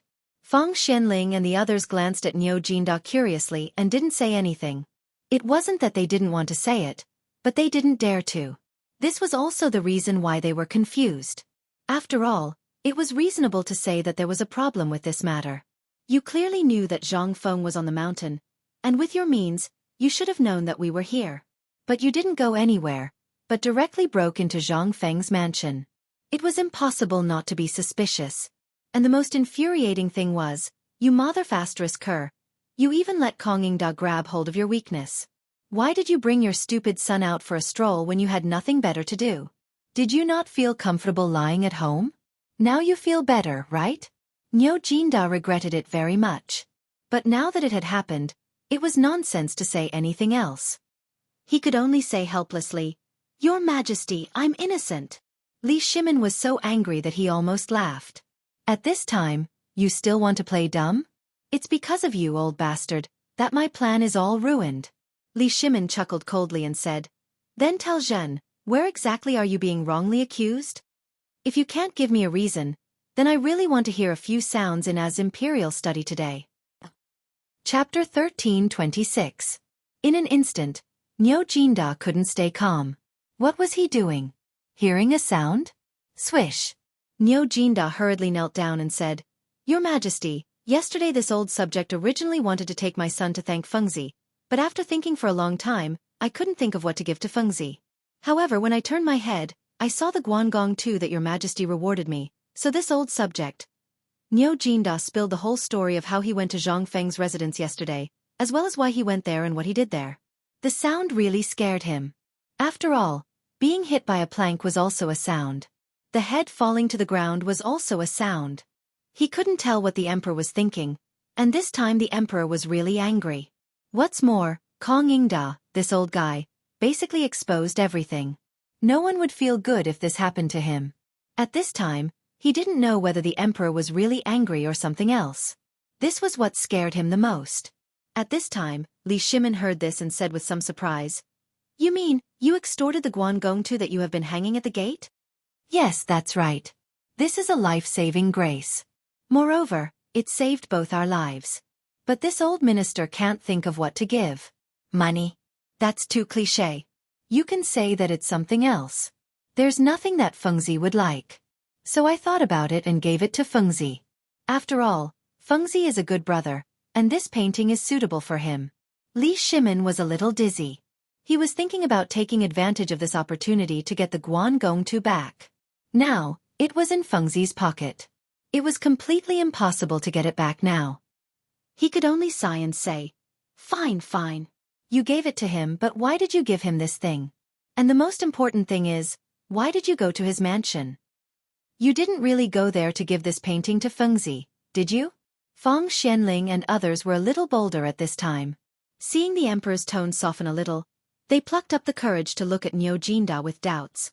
Hearing this, Niu Jinda couldn't calm down and said proudly, "Your Majesty knows me best. Yesterday, I was thinking about it. Fengzi has been doing this phosphate fertilizer for a long time. Think about it, every time we went to Fengzi's liquor store, he would be so stingy. He said that he didn't have it, but every time, he would be able to get some out. What does this mean? It means that Fengzi is too stingy. He hid all the good stuff at home. And I was thinking, this guy should have made Fengzi long ago. Otherwise, he wouldn't have dared to tell Master Feng about it, and wouldn't have dared to use it on the fields in the mountains. And he did it in front of so many people. Li Shimin pondered and felt that Niu Jinda was right. After all, this matter was indeed such a matter. If Zhang Feng wasn't certain of something, he wouldn't do it. Li Shimin couldn't help but walk up and down in the imperial study with his hands behind his back. After a while he waved his hand and said, "Don't just stand there. Sit down. Xiao Gizi, prepare the meal." "Dear Niu, tell me in detail. Did you find anything in Fengzi's mansion?" "Yes." Niu Jinda's eyes were fixed on the bowl of steaming hot noodles that a group of palace maids brought in. Li Shimin sighed and waved his hand, saying, "Let's eat and talk." Oh. When Niu Jinda heard this, he rubbed his hands together and took a large bowl of noodles from a palace maid before wolfing it down. Yu Qigong and the others had long since fainted from hunger. When they saw this, they didn't wait for the emperor's orders and picked up their bowls to slurp down the noodles. After a while, Niu Jinda touched his belly. He wanted to eat another bowl, but seeing Li Shimin's expression, he hurriedly said, "Your Majesty, you also know about this. It's Fengzi's East Courtyard. Among them, we have been to the southwest and north courtyards, but the East Courtyard is the only one that no one is allowed to take a look at. And most importantly, when I went to ask, no one was allowed to mention it. Zhang Feng even found 3 old men and directly sealed the East Courtyard. I don't know what they are doing inside. Even when I went to persuade them, in the end, when I mistakenly said that Fengzi was selling phosphate fertilizer on the mountain, they finally allowed me to go in." "What's inside?" Li Shimin frowned and asked. Feng Xianling and the others also put down their bowls and chopsticks, waiting for Niu Jinda. Niu Jinda looked behind him and saw that the door of the imperial study was closed. He then said mysteriously, "The layout of the courtyard is the same as the other places. When Fengzi moved in, we all went to the East Courtyard. There are so many rooms, but the 3 old men didn't live in them. Instead, they built a few thatched sheds in the innermost part of the East Courtyard where the sunlight is the best. The weirdest thing is that there's a big pot beside the shed, which is boiling water. There's also a big wooden trough beside the pot, and there's something similar to medicinal herbs in the wooden trough." Li Shimin was confused. "You said a lot of things. You didn't find anything. You're making fun of me, aren't you?" Li Shimin was angry. He waved his hand and said, "Come on, drag him out and give him 30 beatings." Niu Jinda was still talking vividly. When he heard the emperor's words, he couldn't understand and was a little confused. But when he saw that the Jianghu guards really stopped him, he hurriedly shouted, "Your Majesty, I'm innocent." Chapter 13:27. Niu Jinda was really beaten up. He wailed again and again. Zhang Sun Wuji and the others heard the noise outside the door and looked at the emperor's gloomy face. They didn't know what to do. They wanted to leave, but the emperor wouldn't let them. They didn't want to leave, but they felt scared to stay here. If the emperor was unhappy, they wouldn't be able to bear 30 beatings. After a while, Niu Jinda was dragged in like a dead fish. As soon as he was thrown on the ground, Li Shimin asked, "You tell me. If you don't give me an explanation, you can't leave today." Li Shimin was really angry. Today, he was originally thinking about how to take back some real estate from the hands of these ministers. He even thought about exchanging his own white paper and the right to sell fine salt for it. But in the end, Kong Yingda caught Niu Jinda's weakness, which made his plan fail. He almost exposed Zhang Feng. Fortunately, Zhang Sun Wuji was quick-witted and avoided a disaster. This was all because of Niu Jinda, that bastard. How could Li Shimin not be angry? If Niu Jinda didn't explain it clearly and didn't give Li Shimin a chance to vent his anger, Li Shimin really wanted to beat him up this time. After all, he needed a way out of this matter.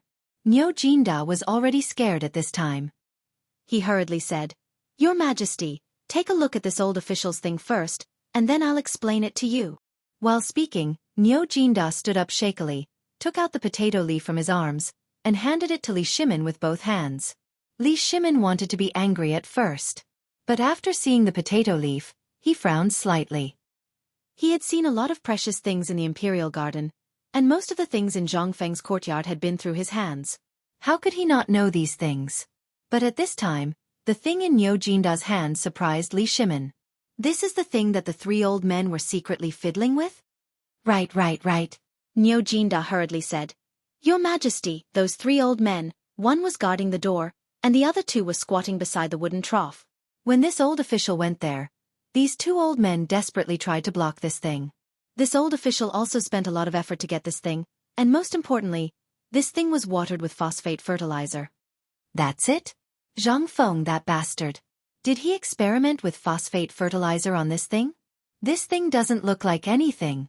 But before Li Shimin could finish speaking, the part of the potato that he was holding broke right in front of his eyes. Moreover, a drop of juice even shot out and landed on the back of his hand. Li Shimin pinched the stem of the potato with even more astonishment.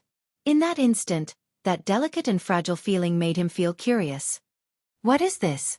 Li Shimin became even more curious. But before he could speak, Yu Qigong couldn't help but ask. After seeing Li Shimin's eyes, Yu Qigong quickly shut up. Niu Jinda then said, "Actually, this old official asked for a long time, but I didn't know what this thing was. In the end, this old official used some means to find out that this thing is actually a medicinal ingredient, and I heard that Fengzi inadvertently obtained it from a merchant in the western region. If you don't believe me, you can try it. This old official has tasted the missing part of this leaf, and it does indeed have the taste of medicinal ingredients." When Li Shimin heard this, he wanted to try it, but was hurriedly stopped by Xiao Gizi. Li Shimin sighed and said, "Fine, you can try it. If it's really as Niu Jijia said, call the imperial physician over." Xiao Gizi carefully tore off a piece of potato leaf and put it in his mouth. He chewed and said under Li Shimin's expectant gaze, "Your Majesty, this really is a medicinal ingredient. It tastes bitter and a bit numb, and there's also a strange taste. Call the imperial physician." A moment later, Imperial physician Zhou hurriedly entered the imperial study. After asking in detail, he also tore off a piece and threw it into his mouth. At this time, Li Shimin asked, "Niu Jijia, is this the medicinal ingredient that Fengzi used to treat the tiger?" "No." Niu Jinda was also a tactful person. At this time when he saw the emperor ask, he hurriedly said, "Fengzi has no other medicine other than alcohol and bone soup." Li Shimin couldn't help but be even more confused and asked, "Imperial physician Zhou, what do you think this thing is? Where has Imperial physician Zhou seen this before?" At this time, he was also very tangled. After hesitating for a long time, he couldn't say anything. Seeing this, Li Shimin sighed and said, forget it. I'll ask that kid later. You can leave now." After dismissing Imperial physician Zhou, Li Shimin once again laid bricks in the imperial study. Just when everyone was about to doze off, Li Shimin said, "That is to say, this phosphate fertilizer really has a magical effect? If this is the case, then my Tang dynasty will prosper." Although they didn't know what this thing was, it was worth it for Zhang Feng to be so mysterious. It must be known that the things that Zhang Feng fiddled with before had never been hidden. At this time, Fengzi must be doing something big. If this thing could be said now, with his character, how could he hold it back?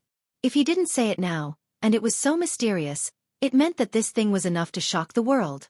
Thinking of this, Li Shimin waved his hand and said, "This matter can't be mentioned again, and can't be discussed in private, understand?" The few of them were not noobs. Seeing Li Shimin so cautious, they also knew some things. Several people hurriedly stepped forward and bowed. "We obey your Majesty's order." Chapter 1328. At the same time, in the virtuous square in the west city of Chang'an City, it was in a state of shock. As the saying goes, some people are happy while others are sad. At this moment, everyone in the virtuous square saw Kong Ingda being sent back to the Kong residence by the imperial guards. Kong Ingda was no longer as elegant and arrogant as before. Instead, he was like a foolish old man who was at the mercy of the imperial guards. After the imperial guards left, a group of soldiers wearing the uniform of the imperial guards came to the entrance of the Kong residence. They seemed to be guarding the entrance, but in fact, they were watching over the entire Kong residence. Every person who entered and left had to go through layers of checks. At this moment, the entire virtuous square was in shock. Some people said that today at the morning court, Kong Ingda angered the emperor and was removed from his official position by the emperor. Others said that Kong Ingda was plotted against by a scoundrel and the emperor sent people to protect Kong Ingda. As the saying goes, good news never leaves the house, but bad news travels 1,000 miles. In less than 2 hours, Kong Ingda's incident had spread throughout Chang'an. It had even become a household name. But no one in the Kong residence came out to say anything. Even the servants and maids who came out to buy groceries came and went in a hurry. The officials who had always been on good terms with Kong Ingda, as well as the ministers who lived in the virtuous square, did not say a word about this matter. Even the Kong residence, which used to be as busy as a marketplace, was deserted. Everyone who passed by hurriedly ran away, fearing that they would not be able to avoid the place. The Kong residence instantly fell into a gloomy fog. The Kong residence was not the largest or the most gorgeous in the virtuous square, but it was the most exquisite and the most famous. This was because Kong Ingda was known as the son of sage Confucius. But now, the son of sage Confucius was lying on the bed with a sallow face. His eyes and mouth were wide open, and he did not listen to anything anyone said. It seemed that he had really lost his mind. Kong Ingda's so-called 100 students were only a few dozen people at this time. They were kneeling in front of Kong Ingda's bed with the family members of the Kong residence. Beside the bed, an old woman with a head full of white hair was holding a walking stick. While wiping Kong Ingda's cheeks with a rag, she was narrating the situation outside. A moment later, the young imperial physician surnamed Kong from the Imperial Institute of Medicine hurried over. As soon as everyone saw him, it was as if they had seen their savior, and they hurriedly went forward to ask. The old woman who was sitting by the bed slammed her walking stick on the ground and said, "Kong Chao, kneel down for me." In an instant, the entire room fell silent again. When the imperial physician heard this, he helplessly put down his medicine box and respectfully knelt beside the old woman. He kowtowed and said, "Nephew Kong Chao pays his respects to the old woman. This old one asks you, what's the matter with master?" The old woman was naturally the matriarch of the entire Kong family, and was also Kong Ingda's official wife. Kong Chao opened his mouth to say something, but when he thought of what Kong Ingda had done, and the fact that the emperor had not really dismissed Kong Ingda today, he said, "Matriarch, Lord Kong was just provoked in the court today. It's nothing serious. The emperor did not say that he was going to dismiss Lord Kong. It's just that Lord Kong took some things too hard and got angry." In the end, Kong Chao could only compromise and say it out loud. After all, if he really said it, it would cause a lot of trouble. Once the news spread and the emperor found out that he was the one who spread it, it would be hard to say if he could even keep his head, let alone keep his current position. Seeing that they did not speak, Kong Chao sighed helplessly and went forward to take Kong Ingda's pulse, give him acupuncture, and even patted Kong Ingda's body to check. Kong Ingda's expression slowly returned to his senses. Kong Chao glanced at everyone. He didn't want to say anything, but this was the Kong family after all. Half of the reason why he could be in such a high position was because of Kong Ingda. Today, Kong Chao knew that the reason why Kong Ingda asked him to come out and check Jianghu's leg was to create an opportunity for him. He wasn't an ungrateful person. However, there were some things that he really could not say at that time. At this moment, Kong Chao shook his head and said, "Matriarch, it's best if you don't go out and walk around as much as possible during this period. Also, tell the people in the residence not to say anything. If it reaches the emperor's ears, then I really can't say anything more. I hope that Matriarch can understand my difficulties. This is the prescription, you just need to follow this prescription. Get out of here for old man. Guards, from today onwards, beat old man to death if anyone in the Kong residence sees this person." At this moment, Kong Ingda had already regained consciousness, but his voice was not as loud as before. It was as if something was stuck in his throat, and when he spoke, it would be gurgling. It sounded extremely uncomfortable. However, the fact that he could wake up made everyone heave a sigh of relief. Seeing this, Kong Chao hurriedly knelt and said, "Lord Kong, there were many things that I could not say in the hall at that time. I hope. Get out of here for old man. Guards, beat him out of here." How could Kong Ingda listen at this time? He was panting heavily. Seeing this, the old woman hurriedly hugged Kong Ingda and patted him on the back, scolding, "Why aren't you leaving? Are you trying to anger your master to death?" Kong Chao had no choice but to sigh helplessly. The emperor did not dismiss Lord Kong. He only asked Lord Kong to rest at home. After a while, the emperor will issue a decree for Lord Kong to return to court. However, Kong Chao could only sigh helplessly amidst the violent panting. Sigh. I will take my leave. Chapter 1329. The emperor would definitely issue an edict in the future. What did this mean? This meant that even if he, Kong Ingda, could return to the imperial court, he would only be treated as heir. This was something he did not want to see. Niu Jinda. Old man and you are irreconcilable. In the end, Kong Yingda vented all his anger on Niu Jinda. If he had not suddenly brought his son out for a stroll and happened to be seen by him, how could such a big mistake have occurred? No. Kong Yingda suddenly thought of an extremely terrifying thing. That was, why did Niu Jinda go out yesterday? And why did he let him see him? Why did no one else see him? Why was this? Could it be the emperor had wanted to get rid of him for a long time? At this thought, Kong Yingda could not help but tremble all over. Everyone was frightened by his excitement. Old Lady Kong hurriedly called for the estate's physician to massage Kong Yingda's philtrum and massage his tendons. After a long while, Kong Yingda finally calmed down.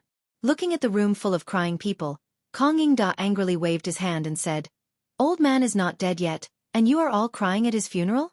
Get out of here for old man." Seeing this, no one dared to say anything. They hurriedly pushed him out. At this time, Kong Yingda finally asked about everything in the Kong estate. When he found out that there were imperial guards guarding the door, he was so angry that his body trembled all over again. This scared Madame Kong half to death. Has Niu Jinda returned to the estate? Madame Kong shook her head. No, I heard from the people in the estate that Cheng Yaojin, Yu Qigong, Niu Jinda, Zhang Sun Wuji, Du Ruhui, Feng Xianling, and the others have not left the palace yet. That's right. Kong Yingda trembled all over as he said, "This is old man they are performing at the emperor's place. Otherwise, why haven't they left the palace at this time? Quickly send someone to guard the entrance of the palace for the old man. Prepare a sedan. The old man will personally go to that old bastard Niu Jinda's residence to investigate." Old man, the old man has no enmity with you. Why do you want to harm the old man? Madame Kong naturally knew a little about what happened to Niu Jinda yesterday. Seeing this, she recalled what Kong Chao had said just now and Kong Yingda's crazy words and thought of something. But what he couldn't figure out was, although Kong Yingda usually didn't have much interaction with these people, at least they weren't on opposite sides. Why did he have to do this today? Since Madame Kong was able to become Kong Yingda's first wife, she naturally came from a prestigious family. Furthermore, she had to take care of the endless stream of visitors every day, so she naturally knew some things. If he didn't have some skill, how could he run this huge Kong family so smoothly?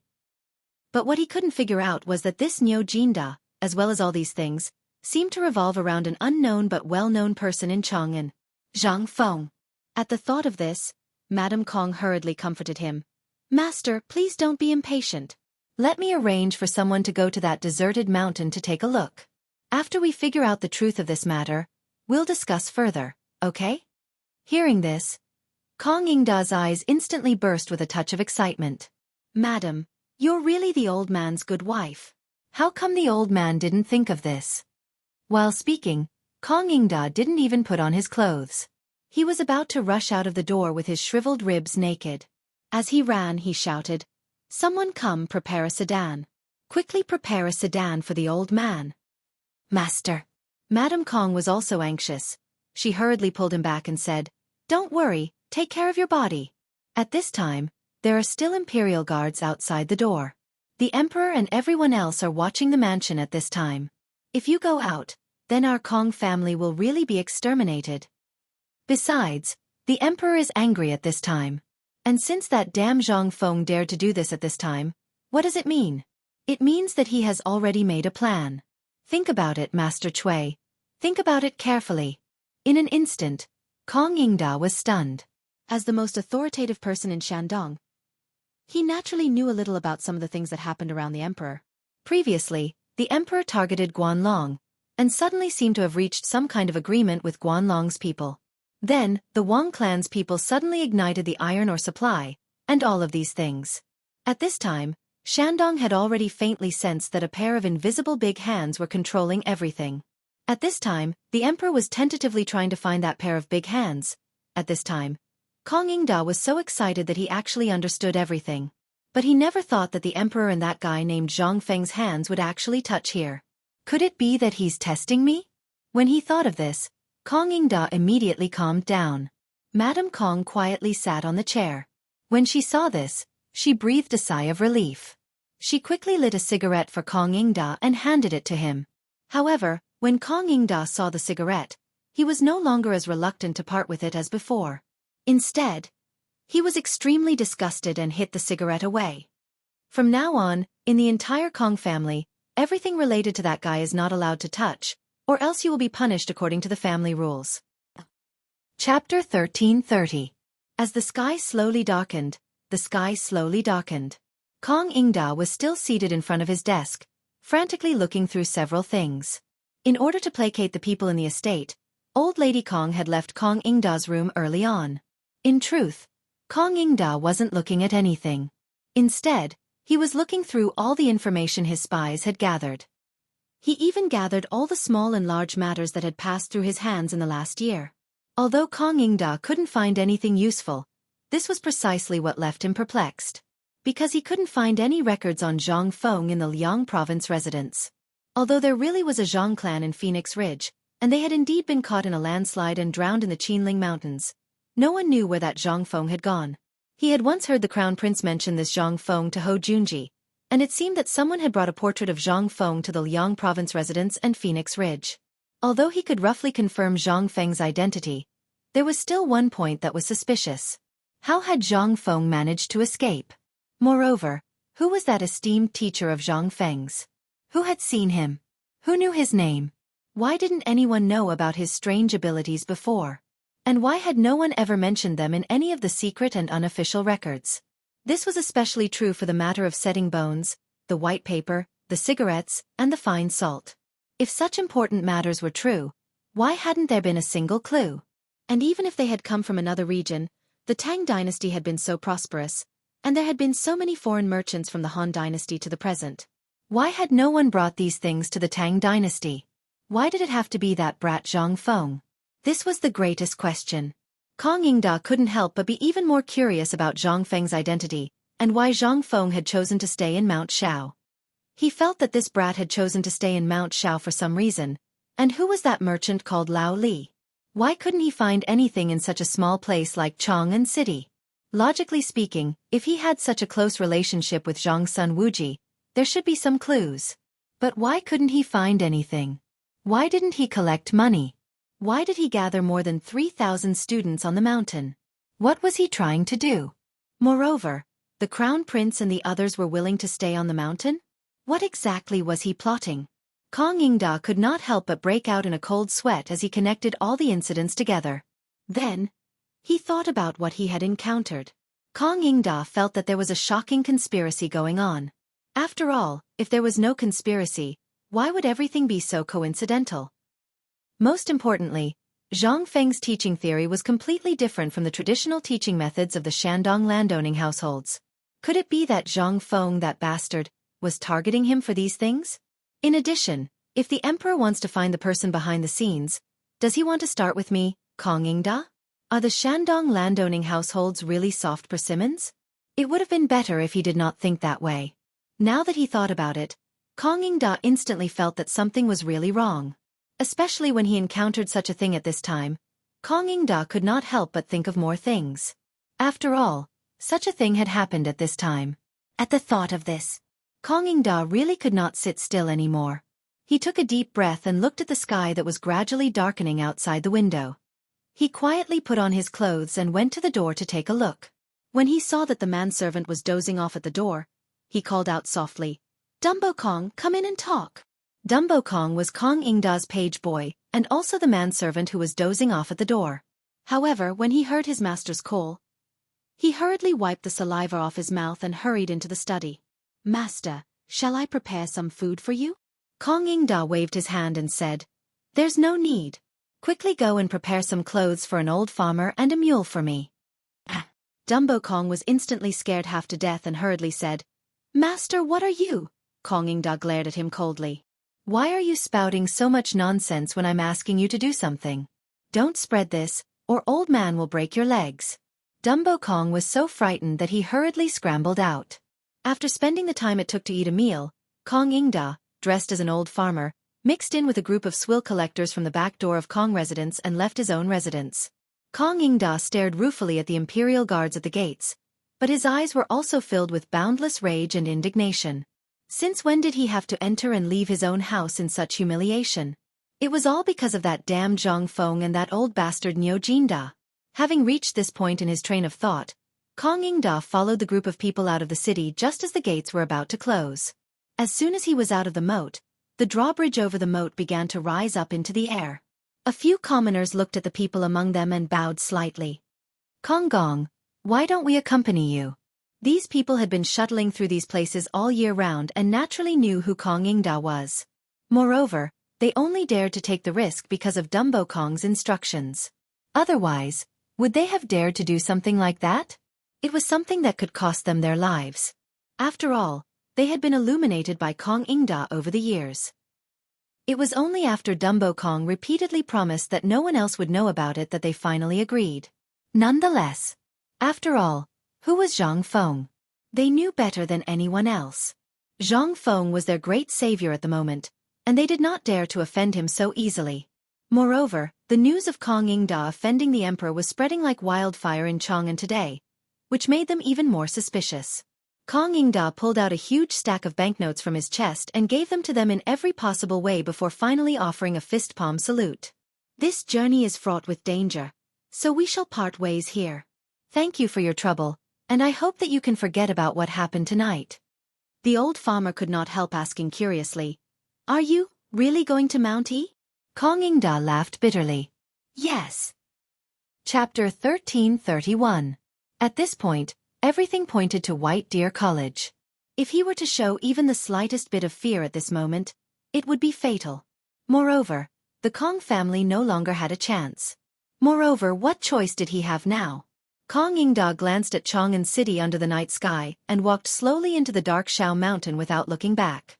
At the same time, in the imperial study in Chang'an City, Shao Gizi hurriedly whispered into Li Shimin's ear, who was bent over the table and reading memorials. Your Majesty, a spy just reported that Lord Kong has left Chang'an City. Li Shimin frowned slightly. Do you know why he left? Li Shimin did not expect Kong Yingda to leave Chang'an at this time. Originally, Li Shimin did not think that Kong Yingda would leave Chang'an. Originally, Li Shimin did not care about Kong Yingda's past friendship and the face of the Shandong aristocrats. As long as he was well, Li Shimin would not care about anything. After all, to put it bluntly, these things were nothing. He just noticed Niu Jinda's abnormality. If Li Shimin didn't know the original story, he would also be suspicious. After all, Zhang Feng's means were really unprecedented. But leaving Chang'an at this time, Li Shimin couldn't help but lose interest in continuing to review the memorials. Li Shimin waved his sleeve and said, Do you know why Kong Yingda left Chang'an this time? Shao Gizi bowed and said, Your Majesty, I just received a letter from the spy saying that Lord Kong disguised himself as a commoner and followed a group of people who carried swill out of the city on a mule. He probably didn't leave the city this time to go back to Shandong. And I also heard that today Imperial physician Kong Chao secretly went to diagnose Lord Kong's injury. It seemed that he was scolded out by Lord Kong. And Lord Kong has been scolding Niu Jijia in bed. Li Shimin lit a cigarette, but when the cigarette was half lit, his face suddenly changed. He thought of a bad result. Could it be that this old guy wanted to go up the mountain in the dark? Thinking of this, Li Shimin became more and more flustered. Was this old guy so stubborn? You can't even figure out such a trivial matter? He also knew that Zhang Feng had too many secrets. If it weren't for Kong Yingda, Li Shimin really didn't want to expose Zhang Feng's matter so quickly. But this was also the limit. What he was worried about was that once he revealed his identity, all of the civil and military officials in the court would instantly point their spears at Zhang Feng. Moreover, the people of the 5 surnames and 7 clans, as well as the Shandong side and that huge hand behind them that had yet to appear, were all added together. When Li Shimin thought of this, he instantly thought of a very frightening thing. What if the phosphate fertilizer issue was a small matter? If it was exposed, so be it. If this kid didn't know how to keep his mouth shut, then, if Kong Yingda were to ask something, the consequences would be unimaginable. Now Li Shimin had been using the identity of Lao Li to cover up the matter of selecting seeds and increasing the phosphate fertilizer. Moreover, he was also thinking of finding a person who looked similar to him after putting on makeup to replace his Chun's eye. However, this was only one of his previous plans. At this time, if Kong Yingda had other purposes and directly exposed everyone's identity at this time, then the consequences? Li Shimin waved his hand and shouted, "Guards!" Seeing that the emperor was obviously angry at this time, little Gizi hurriedly knelt and said, "This servant is here. Quickly send out the Jianghu guards. Go out of the city tonight and send a message to the Chong and military camp, as well as Yuqigong and Chengyaojin. Tell them to leave now and not let anyone go up Shao Mountain. Anyone who dares to violate this order will be beheaded. Send a message to capture that old man Kong Ingda for me. Only escort him to the prison." Little Gizi had never seen the emperor so decisive. Horrified, he hurriedly turned around and hurriedly went to make arrangements. Little Gizi knew better than anyone the importance of this matter. Once Zhang Feng's identity was exposed, it would cause a chain reaction that would affect the entire imperial court, and even the steel weapons that Prince Zhang made on the mountain would cause chaos in the world. Even if something went wrong and it was spread to the ears of the Tujue spies, then it was conceivable that the Tujue would just watch Prince Zhang make this thing. Would the people of the 5 surnames and 7 clans watch? Would the people of the Guanlong noble clan and Tubo, who had just been urged, be quiet? After all, no one wanted to see a mountain on their head. Moreover, this mountain was covered with fatal poisonous thorns. Little Gizi didn't dare to delay and hurriedly went to make arrangements after leaving the imperial study. How could Li Shimin be in the mood at this time? After wandering around the imperial study for a long time, he waved his hand and said, "Send an imperial decree.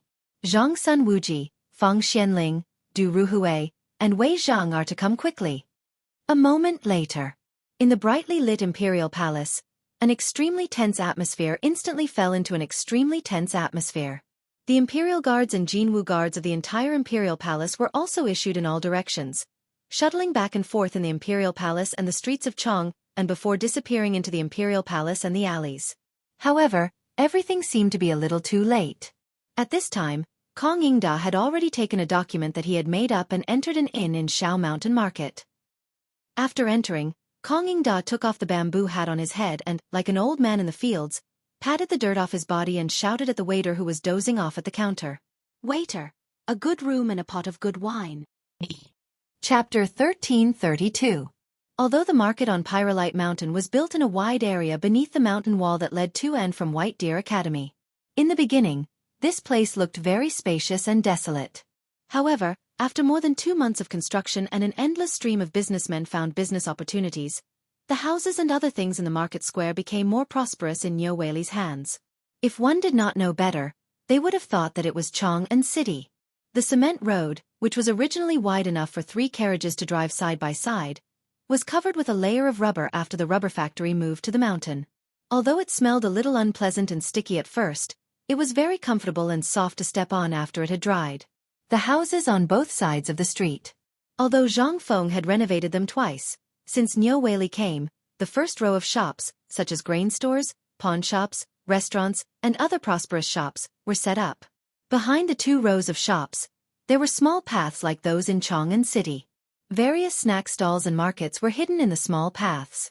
On the side near the food factory, there were some exclusive markets for local businessmen in Chong'an and the Tang dynasty. On the right side near the paper mill, there were houses, shops, and stalls built entirely by foreign businessmen. The whole market looked quite messy, but it was full of exotic charm. In the market, there were all kinds of exotic snacks, drinks, and other things. Even Western region singers were wearing veils on the street, wriggling their red faces to attract businessmen. Although Zhang Feng had already ordered that no slave trading was allowed here, as well as the gambling house, they didn't dare to do so openly. They could only use this kind of dance to attract business. At this moment, Kong Ingda was chewing hard on a piece of naan in his hand. On one hand, he was wandering around the market. On the other hand, he was admiring the scenery. More importantly, he was looking for something to give to Zhang Feng. Evidence to convict Niu Jinda. He had gone to the food factory early in the morning. However, he was almost caught by the patrolling officers. Last night, in the middle of the night, Kong Ingda heard a series of horse hooves outside the window. Kong Ingda didn't need to think to know that the emperor should know that he came here. Therefore, at this moment, only the merchants of the western regions could stroll around the smelly streets of the marketplace. It was the perfect shelter. After all, the previous him had never bothered to come to such a dirty place. In addition, who didn't have things to buy early in the morning? Who would come to such a place to suffer? They had managed to sneak into the market. But if he wanted to go up the mountain, the only way was blocked. That was the gate of the academy. At this moment, Kong Yingda was looking at the words on the gate of the academy from afar, slightly lost in thought. He did agree with the admonitions, but shouldn't the statue in front of the admonition be Saint Shu Kong? Which person on the tree was this? No matter how one looked at him, he looked like an outsider instead of a statue of someone from the Tang dynasty. It was a disgrace for such a statue to appear here. Whether it was the statue's clothes, the short hair, or the thing on the eyes, which one of them was from the Tang dynasty? Which one of them looked like something from the Tang dynasty? Most importantly, this statue was very famous in this market. It was said that it was Zhang Feng's mentor. This made Kong Yingda even more certain that Zhang Feng must have done something shady on the mountain. After all, the clothes and the things made by Zhang Feng, which one of them looked like something from the Tang dynasty? This was simply an outsider. Did the emperor forget the ancient saying that those who are not of our race must have a different heart? Did Niu Jinda forget? And Feng Xianling, Wei Zheng. Did you all forget? But this was not the main point. The main point was that the security here was extremely tight. The guards here were all big and burly, and many of them had scars on their faces. Some of them even had injuries all over their bodies. With one look, one could tell that they had military backgrounds. How could such people be qualified to guard the door? This was simply too much. But at this moment, he was stuck in front of this checkpoint. The next step was White Deer College. At this time, Kong Yingda was sitting under a willow tree with a crooked neck, staring at the door in a daze. He didn't notice that behind him, an old man with a crutch was staring at him with narrowed eyes. The old man was the old village chief. Behind the old village chief were more than 10 students from the mountain. The one leading them was Qian Wanli. Each of them was carrying a large bundle of white paper. The old village chief's voice still attracted Kong Yingda's attention. The moment he turned his face, the two old men couldn't help but be stunned. Master Kong, you are elder son?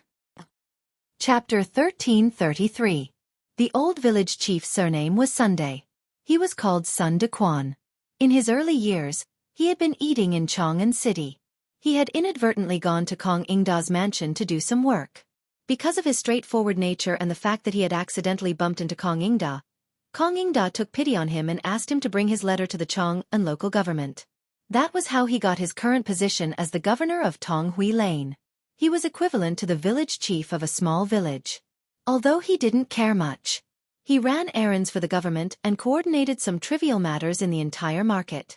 After all, he couldn't go to the county government for trivial matters, right?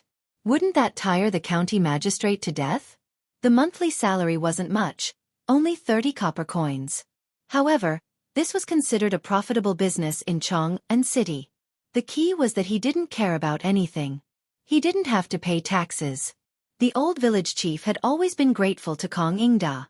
Although the old village chief would send his son to Kong Yingda's mansion every year during festivals, but he wasn't liked even if he went. This was something that the old village chief had always been brooding about. But today, the old village chief didn't notice him at first. He just mistakenly thought that this old man was the father of a student who wanted to go up the mountain to see his son. He saw this kind of thing every day. At this time, the matters of Tonghui Lane were inherited by his son. But this Shao Mountain Market was basically his alone. He could be considered the manager of the entire White Deer College. He had to take care of everything. After all, in his opinion, this was the business of Feng Zi. If he didn't have someone to take care of it for him, with Zhang Feng's personality, it would have been over long ago. How could the old village chief not be surprised to see his old benefactor again? He hurriedly sized Kong Yingda up and said, "Kong Yingda, what do you mean?" What could Kong Yingda say? He stuttered for a long time but couldn't say anything. Seeing this, the old village chief turned around and said, "Kid Qian, quickly take these pieces of paper and hand them to Feng Zi personally. I met a benefactor here. I'll go up the mountain later." Qian Wanli didn't notice Kong Yingda either. He only thought that Kong Yingda was just an old farmer who wanted to make a living here. He saluted Kong Yingda and hurried up the mountain. After all, he was carrying 100 kilograms of paper on his back. It was pressed down. After sending the few people away, the old village chief said warmly, "Kong Gong, it's rare for you to come here. Earlier, This old man had always wanted to pay a visit to thank benefactor for your kindness in the past. However, due to my lowly status, I couldn't get through the door. Kong Yingda seemed to have seen a glimmer of hope. He smiled ruefully and said, "You're too kind. It's just that the servants in the house are like dogs who bully others because of their master's power. When the old man returns, he will definitely discipline them well." Hearing this, the old village chief waved his hand. I wouldn't dare. There's no need to trouble Duke Kong with such a small matter. After all, this country has its laws and every family has its rules. Since Duke Kong has come here today, and this old man happens to be present, could this old man be so bold as to invite Duke Kong to this old man's residence for a chat so that this old man can perform his duties as a host and repay the kindness of those years? Kong Yingda rolled his eyes and said, "Old man's son, may I ask if you are on this mountain?" "Oh, thanks to this dean, this old man has managed to get good jobs in the entire Tonghui district. This old man is also honored that the entire papermaking workshop is under my watch. Furthermore, some of the daily affairs in the district are also under my care." At this moment, even the experienced and knowledgeable Kong Yingda was dumbfounded. He stood rooted to the ground and looked at the white paper that was being dried like snow. He said in shock, "You are saying that this papermaking workshop is under your management?" The mystery of the papermaking workshop was well known in the entire Chang'an. Everyone wanted to find out more about the papermaking workshop. After all, the papermaking workshop had replaced the papermaking industry of the past. One could imagine that a few hundred kilograms of white paper a day was equivalent to a month's production in the past. How terrifying was that? Kong Yingda originally thought that the papermaking workshop would be heavily guarded, and that there would be a heavyweight guarding it. However, he did not expect that there would not be a single guard here. Furthermore, it was an old man with a slave status who was in charge? What kind of operation was this? Could it be that in the eyes of Zhang Feng, this thing was so worthless? At this moment, Kong Yingda was in a bad mood. He stared blankly at the papermaking workshop. Then, under the ostentatious introduction of the old village chief, he walked into an elegant brick house. What shocked him even more was, this brick house was no different from the houses in the district. What was this? How many people could use a brick to build a house? However, even though it wasn't a green brick but a red brick, it was still **King head. For this thing, other than those aristocratic families, other people would not be able to use brick to build houses. Even if they were to install brick on their door, they would still need to go to the government office to register it. Even the palace was not entirely made with brick, but here, Kong Yingda was a little dizzy. He could not help but interrupt the old village chief and ask, "Old man's son, are all the houses here built with this red brick?" The old village chief stroked his beard proudly and said with a sigh, "Yes. Everything here was made by Fengzi. My place is still considered simple and crude. You didn't go up the mountain. That mountain is the real magnificent one. By the way, Duke Kong, why are you here today?" Chapter 1334. At this moment, Kong Yingda felt that there was something wrong with the mountain. Regardless of whether he was a brick or not, he was still a brick. According to the laws of the Tang dynasty, this kind of thing was strictly controlled. Even in his mansion, only the main door was built with bricks. The rest was still made with mud. However, when compared to this place, in an instant, Kong Yingda felt as if he was a chicken that had walked into a phoenix's nest. Although this phoenix's nest was very small. Seeing that Kong Yingda was still immersed in shock and holding a brick in a daze, the village head couldn't help but shake his head. The old village head could only shake his head helplessly. Taking advantage of the situation, he walked out of the room and found a few workers from Tong Hui Fong. He had them bring a slip of paper and hurriedly went to the food factory to arrange the food. After all, the food factory was no longer the same as before. At this time, there were no pigs to be killed in the food factory. Basically, it was used to make cooked food and to prepare braised food for the restaurants opened by the Guanlong aristocrats in Chang'an. It was also a place to teach some skills to those who wanted to come here to learn the art of cooking. To put it bluntly, this was the kitchen for the thousands of people in White Deer College. It was also the place where the students on the mountain learned the art of cooking. When the village head returned to the house, Kong Yingda had already returned to normal. He lowered his head and smoked fiercely. The comfort in the old village head's heart could not be described with words. He could finally breathe a sigh of relief for once. Seeing that old son had returned, Kong Yingda asked, Old son, you're saying that you're in charge of this paper mill and the market on the mountain? The old village head silently laughed and said, "This is all because Feng Zi knows how to take care of the elderly. Otherwise, do you think this old man would have this opportunity? Moreover, this young man is also a person who values friendship and righteousness. I'm basically in charge of all the trivial matters on the mountain." As he spoke, the old village head sized up Kong Ingda and said, "Kong Ingda, judging from your appearance, are you retiring?" Kong Ingda was shocked. Did he know about yesterday's incident? He hurriedly and cautiously asked, "What do you mean?" The old village head carefully closed the door and then said in a low voice, "This morning, the person who went to Chang'an City to deliver goods said that you were dismissed by the emperor yesterday. Is there such a thing?" Kong Ingda didn't know how to answer. He asked carefully, "Who did you hear this from?" "The news has spread all over Chang'an City. Don't you know? I heard that you had an argument with His Majesty yesterday, and then His Majesty—" "Of course I don't believe it. After all, you are a virtuous minister." "Not only me, but many people in Chang'an City are talking about it. There are also many people on the mountain talking about it." Hearing this, Kong Ingda nodded in relief. He sighed. "That's right. Yesterday in the imperial court, I was indeed at odds with the opinions of several dukes. In addition, I was tricked by Niu Jinda, that boorish fellow. That's why, sigh."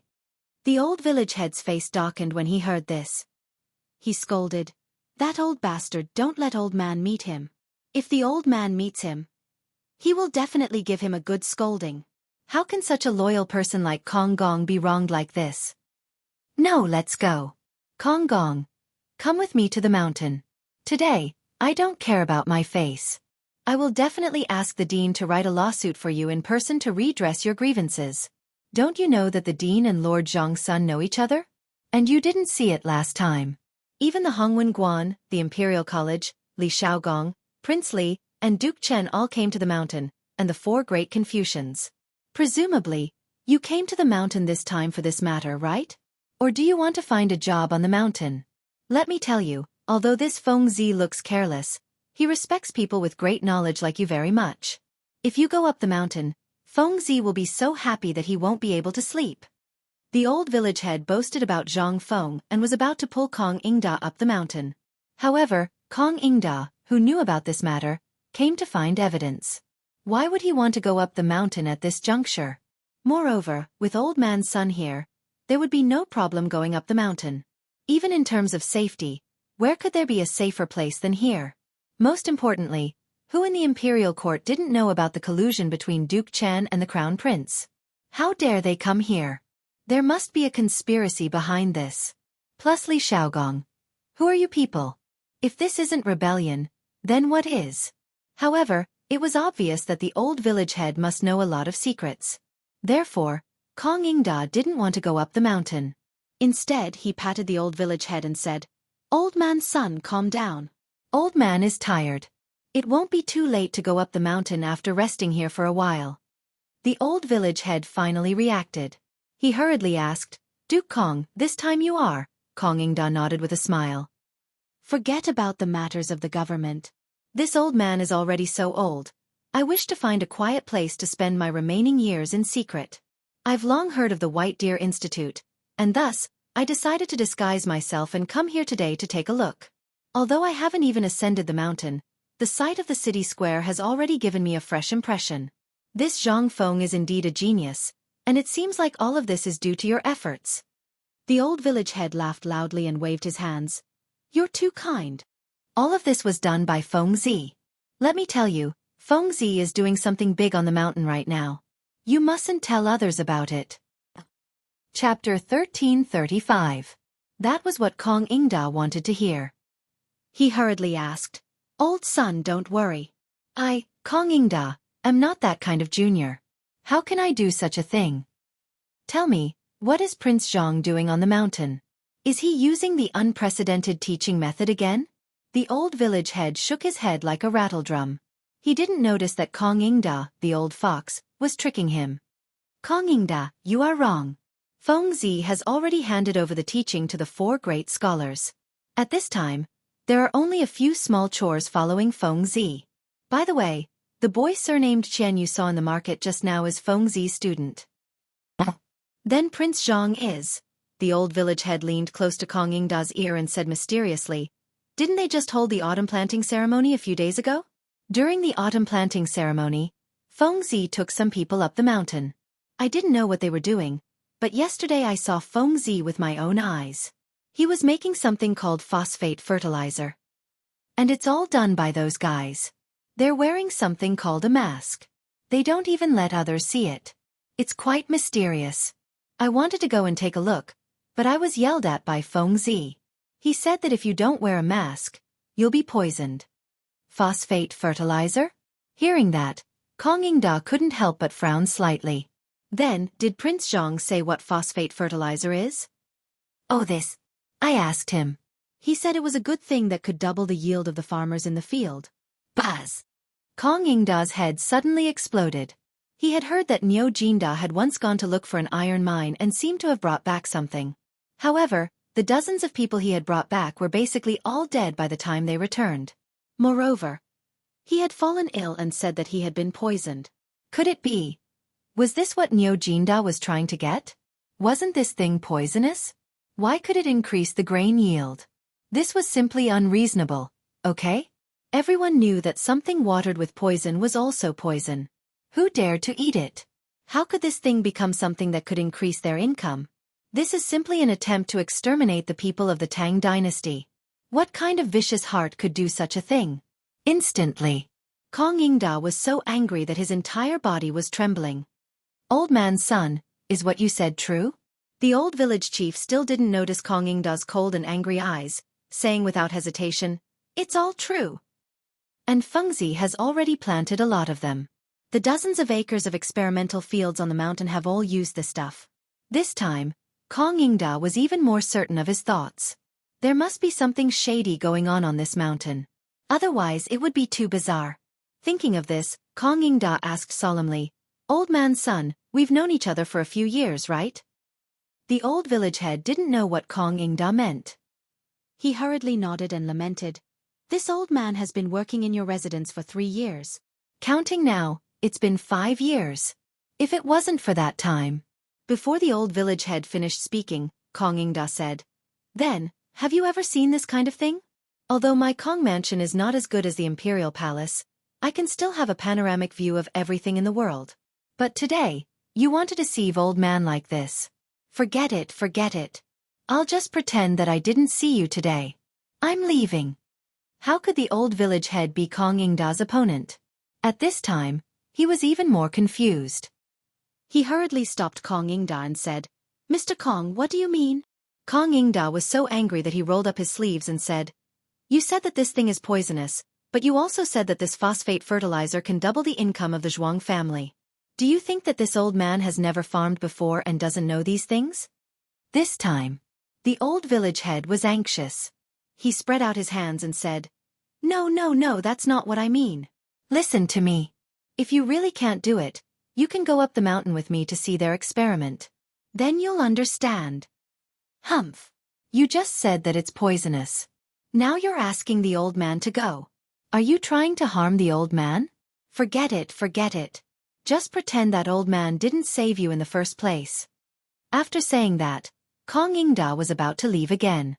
But how could the old village head let his savior leave like this?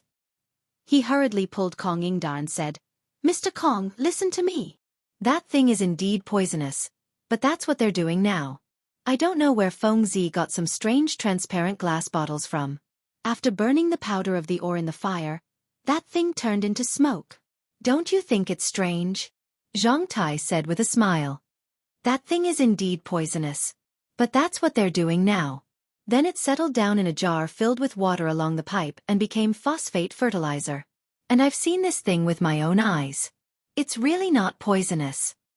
If you really don't believe me, you can go up the mountain with me now. Let's go find Mr. Bo Shi. Mr. Bo Shi and Dr. Sun have seen it before. Dr. Sun has also tasted this thing. He's fine now. This time, Kong Yingda was shocked again. He believed that the old village head wouldn't lie to him. After all, if it weren't for him, old man's son would have been gone by now. After thinking about it, Kong Yingda asked, What you said, is it true? I swear to God. If there's half a lie, I'll die a horrible death. How about it? Seeing this, Kong Ingda was relieved and asked, Do you have that kind of phosphate fertilizer here? Can you give some to old man? When the old village head saw that Kong Ingda was no longer angry, he smiled mysteriously and said, If it was someone else, this old man wouldn't give away such a precious thing. But since you've spoken, I really do have a little. Originally, I wanted to get it from Feng Zi for the vegetable garden, so I'll give it to Kong Gong. Chapter 1336. At this moment, Kong Ingda was so excited that his whole body was trembling. He really didn't know that this thing would come so easily. What was this? This was his chance to turn the tables. At this moment, he even imagined the emperor's furious expression when he saw all this, and the things hidden behind those dukes. As long as this thing came out, wouldn't the emperor not think of it? Currently, while his imagination was running wild, the old village chief had already mysteriously taken out an oiled paper bag the size of a bowl from under the bed. After carefully opening it, a pungent smell wafted out, causing Kong Ingda's expression to change. Seeing this, the old village chief chuckled and said, Kong Gong, there is no need to panic. Although this thing smells bad and pungent, it really isn't poisonous. Hearing this, Kong Ingda carefully approached. After looking at the snow-like thing, he was even more certain of his thoughts. However, he still asked again, Old man's son, this is a serious matter. Don't lie to me. The old village chief's face stiffened and was about to swear again.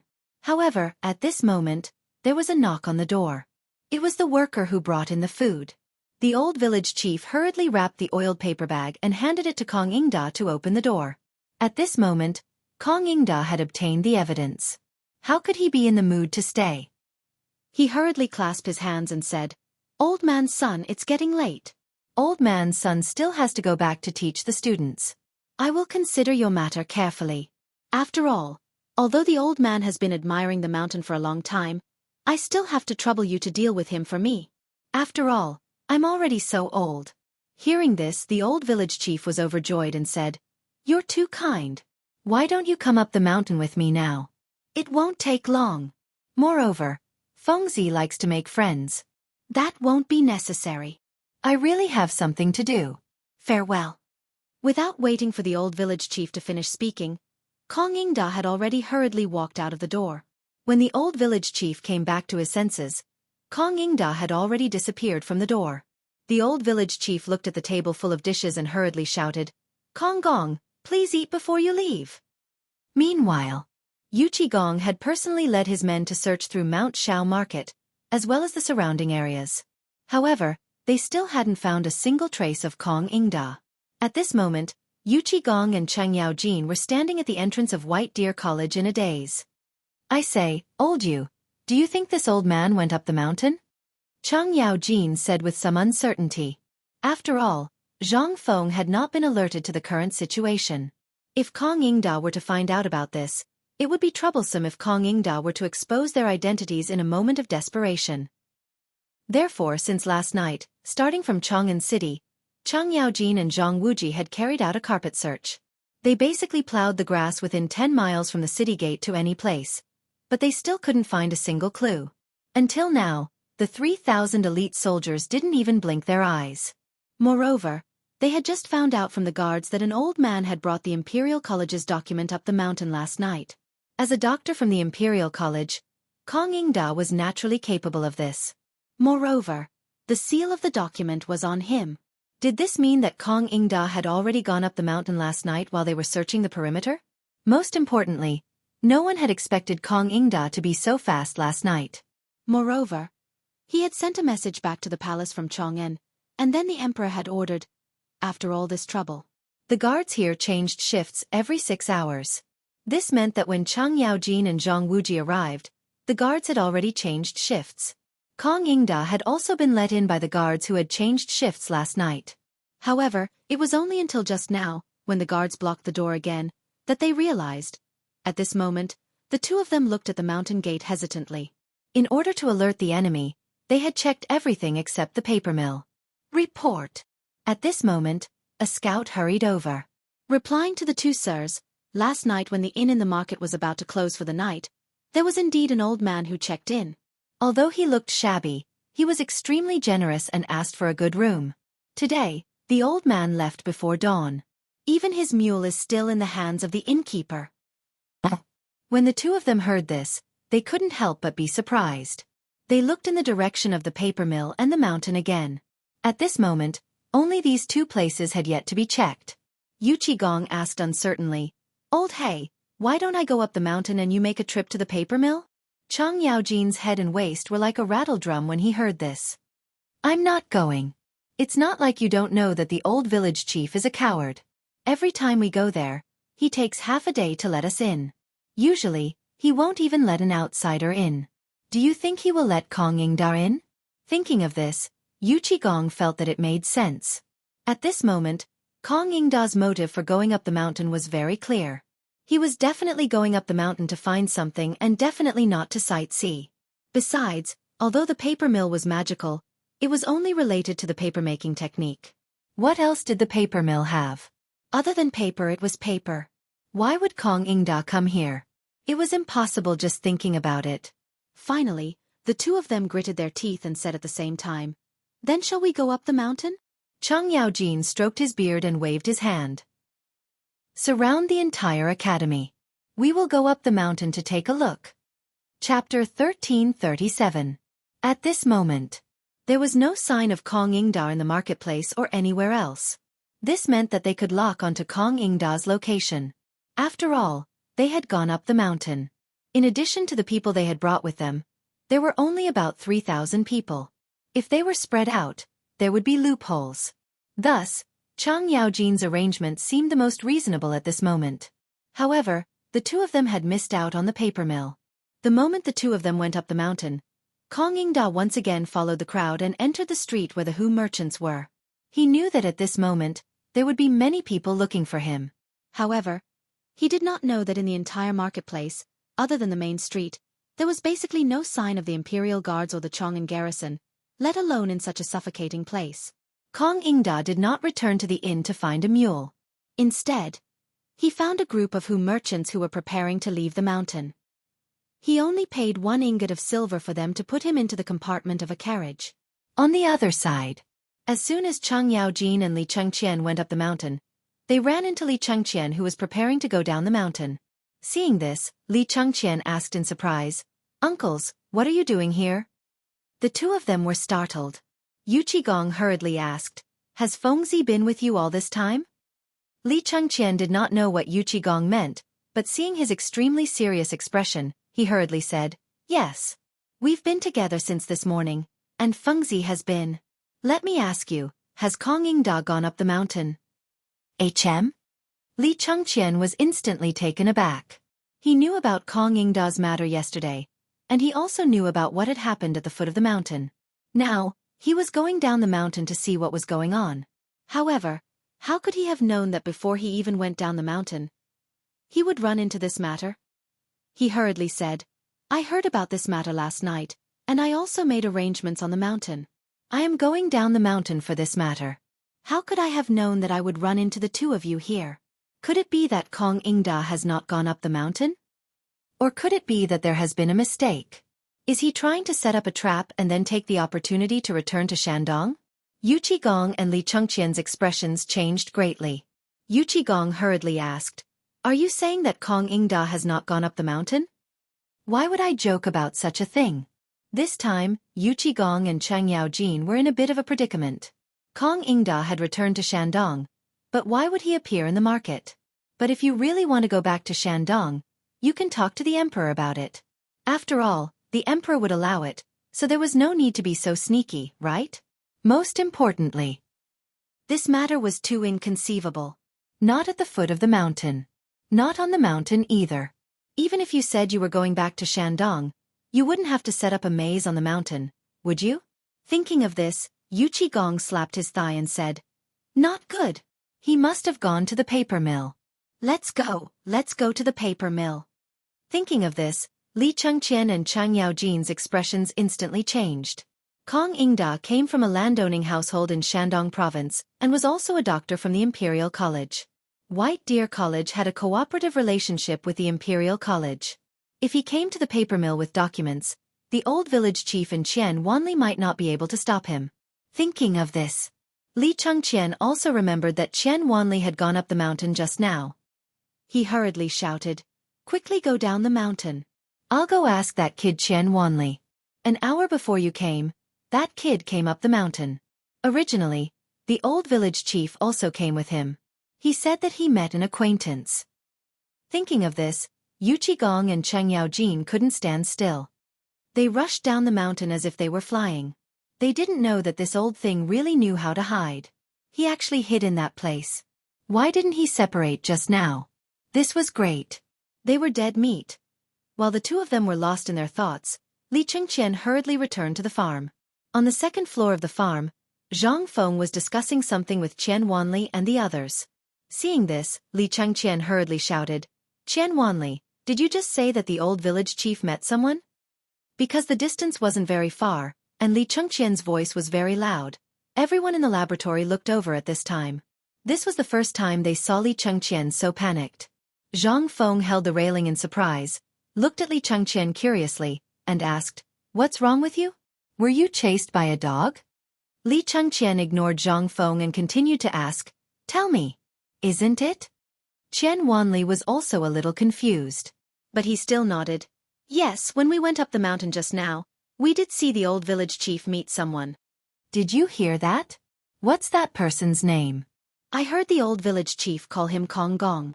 Hearing this, Li Chengqian, who was running over here quickly, stopped in his tracks and asked in shock, "Are you sure?" Wanli asked in a daze. But he still nodded. "I'm sure." The old village chief seemed to have asked him to go to the paper mill.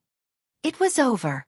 Hearing this, Li Chengqian's expression changed greatly, and he hurriedly left again. This time, the people upstairs were even more dumbfounded. Zhang Feng looked at Li Chengqian blankly and asked, "Wanli, what's going on? Who is this Kong Gong?" How would Wanli know who this person was? He smiled bitterly and spread out his hands. "I don't know either." Seeing this, Zhang Feng also didn't understand the situation, so he simply didn't care. He waved his hand and said, "Forget it, I don't care. I'll wait for you. When you're done with the things at hand, ask Ma Zhou and the others to come over from tomorrow. You guys focus on the second stage of the class and ask Tainyo and the others to teach you how to extract phosphate fertilizer." Chapter 1338. Of course, Yu Qigong and the others didn't find anything. Furthermore, when he saw the old village chief and found out everything from him, his expression changed abruptly. They hurriedly went down the mountain with their men. "This old thing, what kind of person are you? Why did you tell everyone about it? Although it's not like we can't talk about it, don't you know what happened to Kong Yingda yesterday?" After Yu Qigong and the other man had left for a long time, the old village chief finally realized the big problem.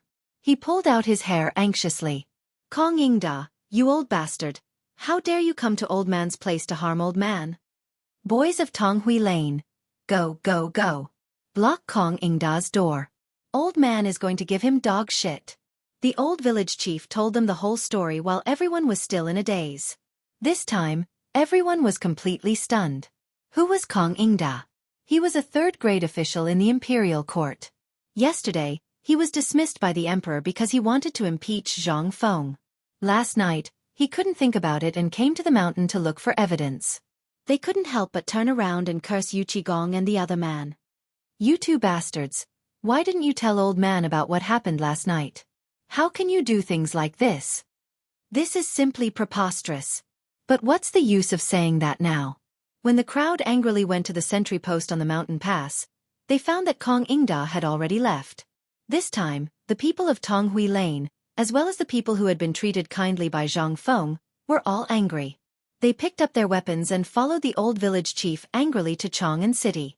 At the same time, in a tea house in the east of Chang'an City. Naturally, everyone here knew Kong Yingda's identity. It was noon, the busiest time for the tea house. The storyteller between the second floor and the first floor was still talking about Zhang Feng's deeds. However, at this moment, a voice suddenly sounded. Kong Yingda took off the hat on his head and shouted coldly, "What do you think about that Zhang Feng? Or some purple star lord who has descended to the mortal world?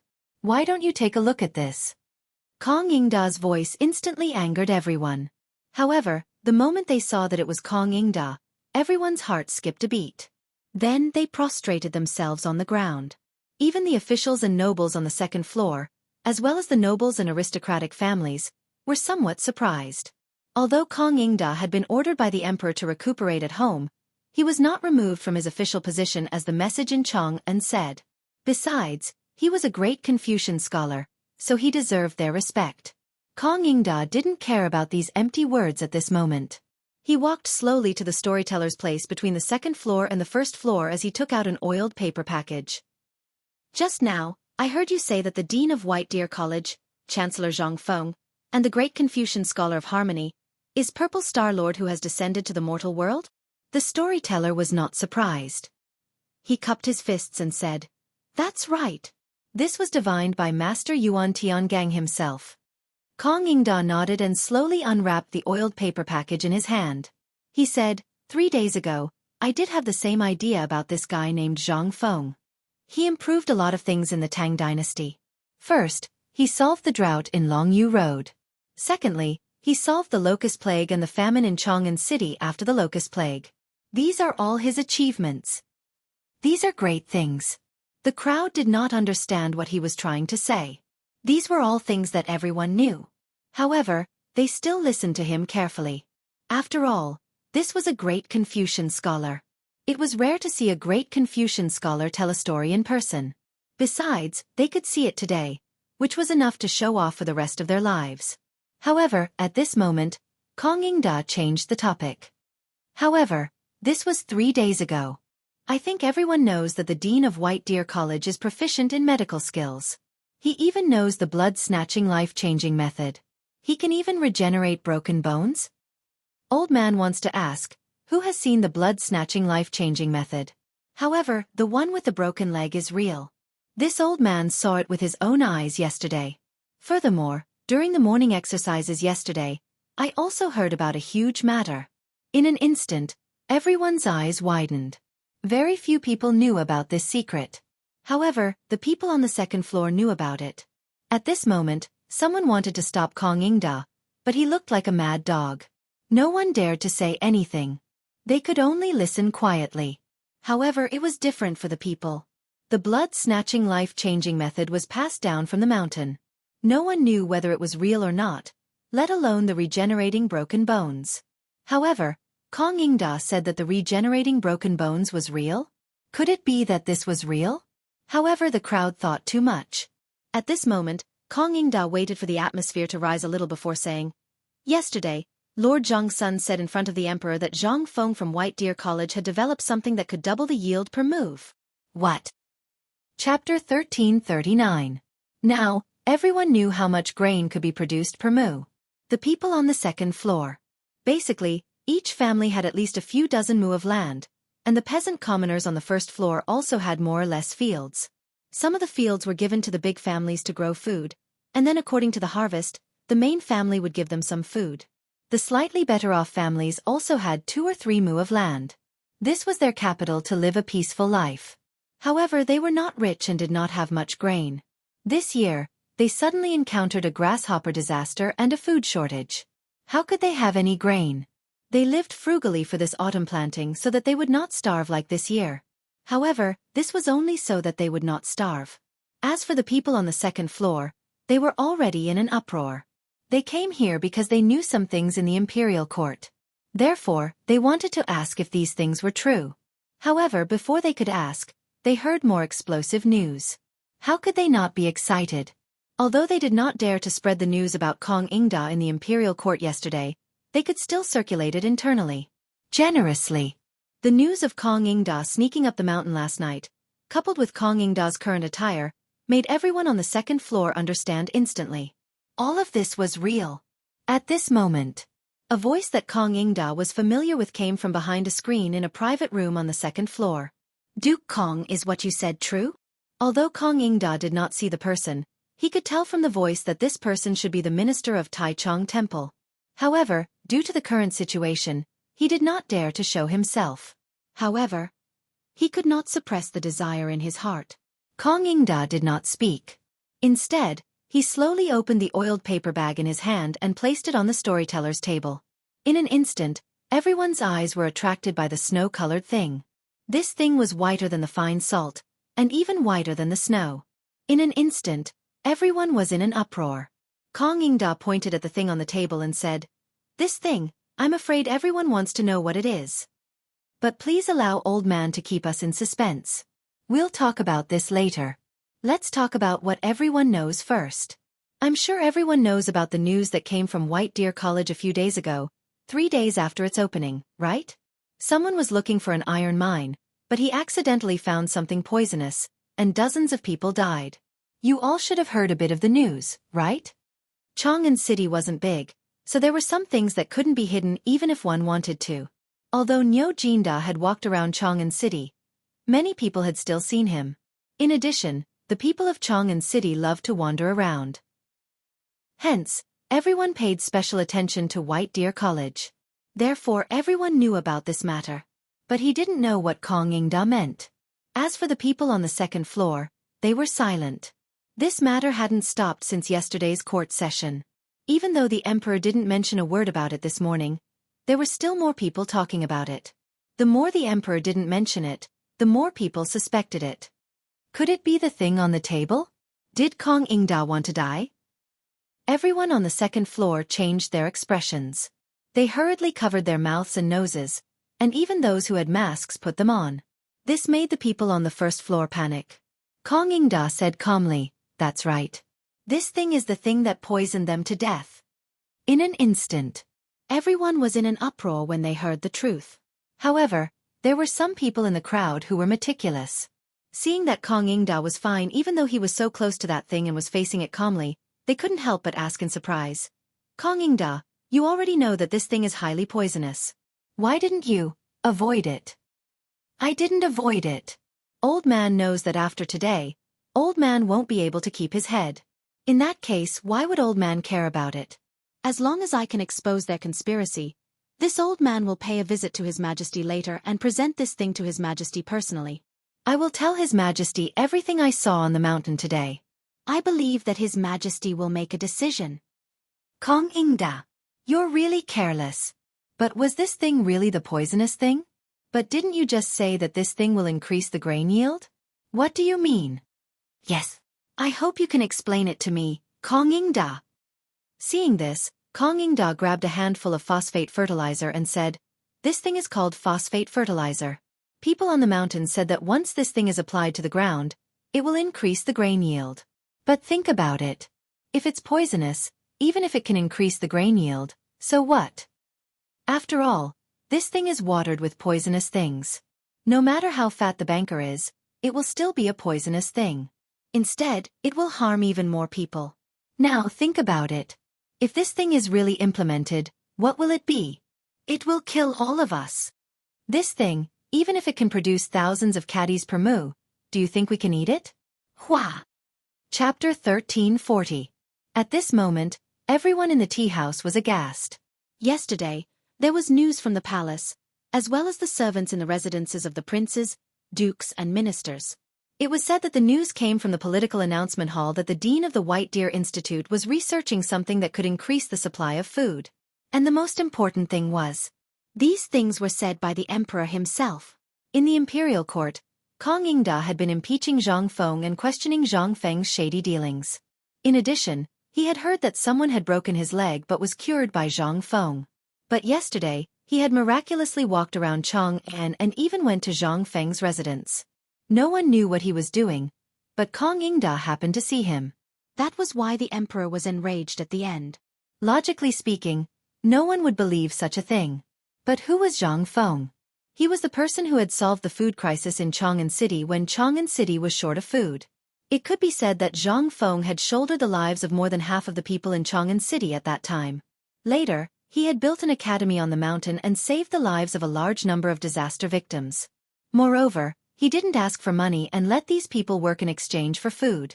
Not only was the food not made of chaff, but it was also better than what people ate during the new year. Most importantly, they were fed the same food every day.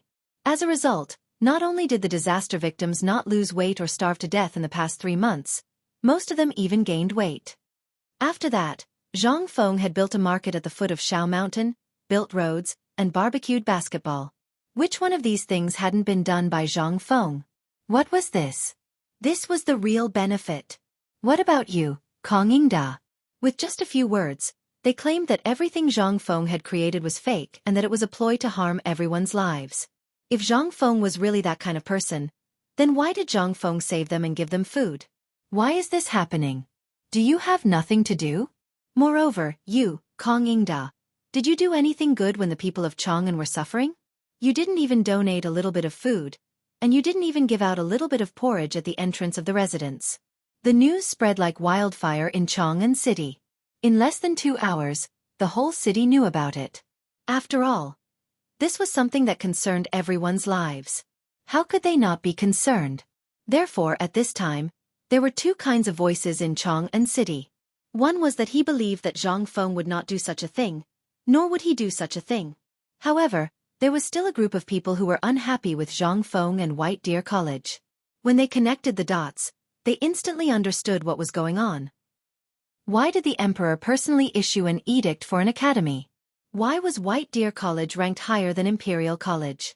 Moreover, even though White Deer Academy was an academy, what sort of things were taught there?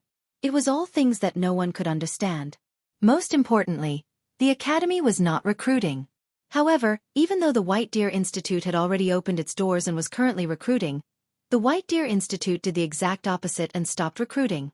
Most importantly, what kind of things were being taught on the mountain? Every day, a large number of White Deer College students could be seen strolling around Chang'an City. If they were not doing business, they would be carrying medicine boxes and looking for beggars to treat their injuries. Or they would go to restaurants and taverns. On the surface, they were there to practice cooking, but who knew what their real intentions were? Amidst the hubbub of discussion, Kong Yingda once again vanished without a trace and returned to his residence, seeming rather forthright as if he had finished his business and left. However, this angered Li Shimin. Whether the discussion was good or bad, it was not a good thing. After all, if no one stepped forward and this matter was allowed to fester, it would lead to a disaster. Originally, Li Shimin wanted to personally issue an edict to suppress this matter. He even wanted to directly arrest the culprit. However, Wei Zhang blocked Li Shimin. He even pushed Sun Simiao out. In his opinion, Sun Simiao was a divine doctor and had a good reputation among the people. They could not believe anyone else. But who was divine Dr. Sun? As long as divine Dr. Sun confirmed this matter, no matter how big of a mess Kong Yingda created, it would be suppressed. Li Shimin nodded and sent a secret edict to invite Sun Simiao down from the classroom on the mountain. At first, Sun Simiao thought that someone in the imperial palace was seriously ill. However, when he arrived at Chang'an City, he found out that such a thing had happened. In an instant, Sun Simiao was also furious. Several pharmacy apprentices who were sent to the mountain went to find several respected doctors in Chang'an and then brought Imperial Dr. Zhou out of the imperial palace. At this time, they were at the entrance of the East Market. Sun Simiao directly set up a table and sat on it. In less than 2 hours, the news that Sun Simiao went down the mountain and was at the entrance of the East Market spread all over Chang'an City. How could the people in Chang'an not know why Sun Simiao went down the mountain? They hurried to the East Market and wanted to know whether this matter was true or not. However, when they came to the entrance of the East Market and saw Sun Simiao's face as dark as the bottom of a pot, they were shocked to find that Mr. Sun was angry. Could it be that phosphate fertilizer could really double the grain and was not poisonous? Chapter 1341. Sun Simiao wasn't in a hurry. Instead, he sat on the chair and slowly drank his tea. Teacher, you are. Come to my residence. At this moment, Imperial Physician Zhou hurried to Sun Simiao's side, sweating profusely. Sun Simiao coldly glanced at Imperial Physician Zhou, the group of Imperial physicians behind him, and the doctor who was rushing over. He said, "Old man didn't ask you for anything before, but he said that being a person is like practicing medicine." But today, when the old man was recuperating on the mountain, he heard those filthy words.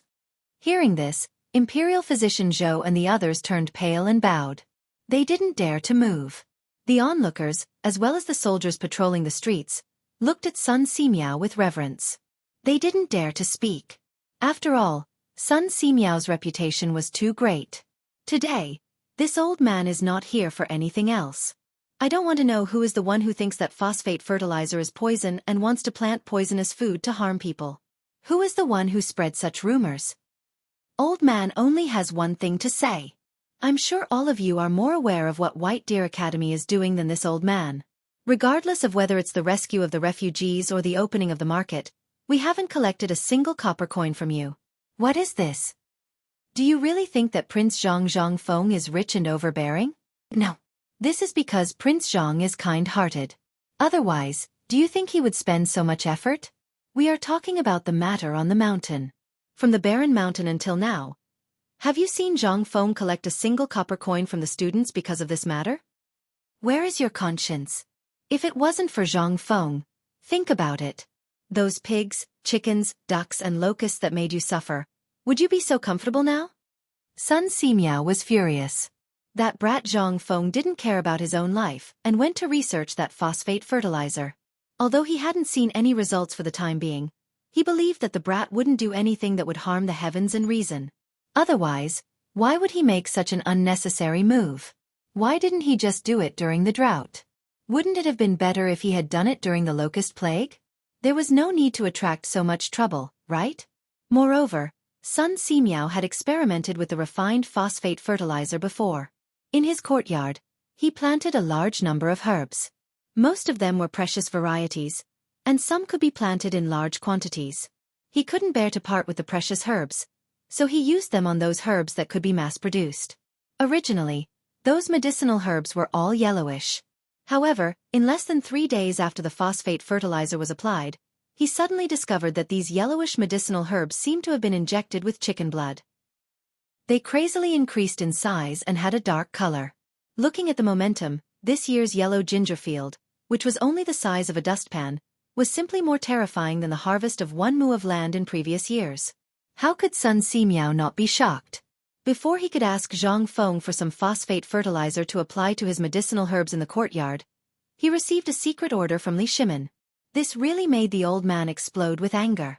He plucked a handful of yellow ginger and didn't even care about his appearance. He wanted to find the rumor-monger and have a good talk with him. However, when he came to Chang'an City, he found that things seemed to be more serious than he thought. After all, this thing was too important for all the people. It was simply a matter of everyone's safety.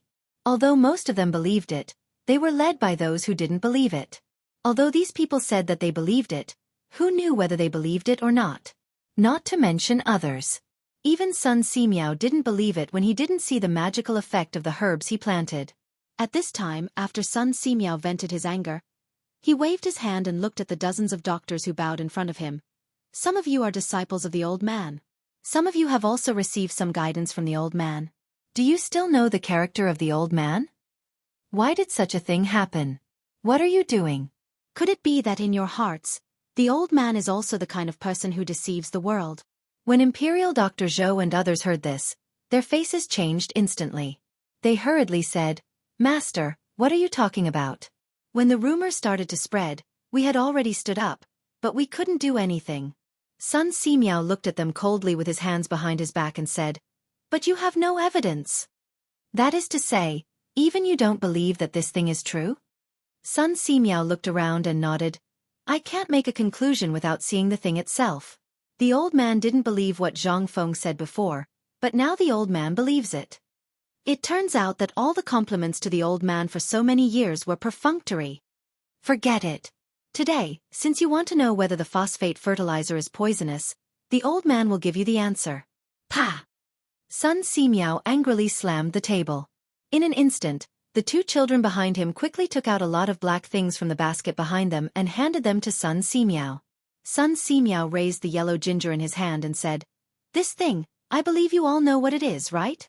While speaking, under everyone's puzzled eyes, Sun Simiao actually plucked a yellow ginger leaf and threw it into his mouth. In an instant, everyone was shocked. This is Chapter 1342. Everyone was shocked. Although this thing looked similar to a kind of plant, it was just a similarity. However, it was only similar. It was not the kind of thing they knew at all. That was yellow ginger. It was the most common kind of medicinal herb. Basically, every family would plant some of it. If one had a headache or fever, they could just boil a little bit of it and drink it. However, the leaves and stalks of yellow ginger that they knew were either light yellow or light green.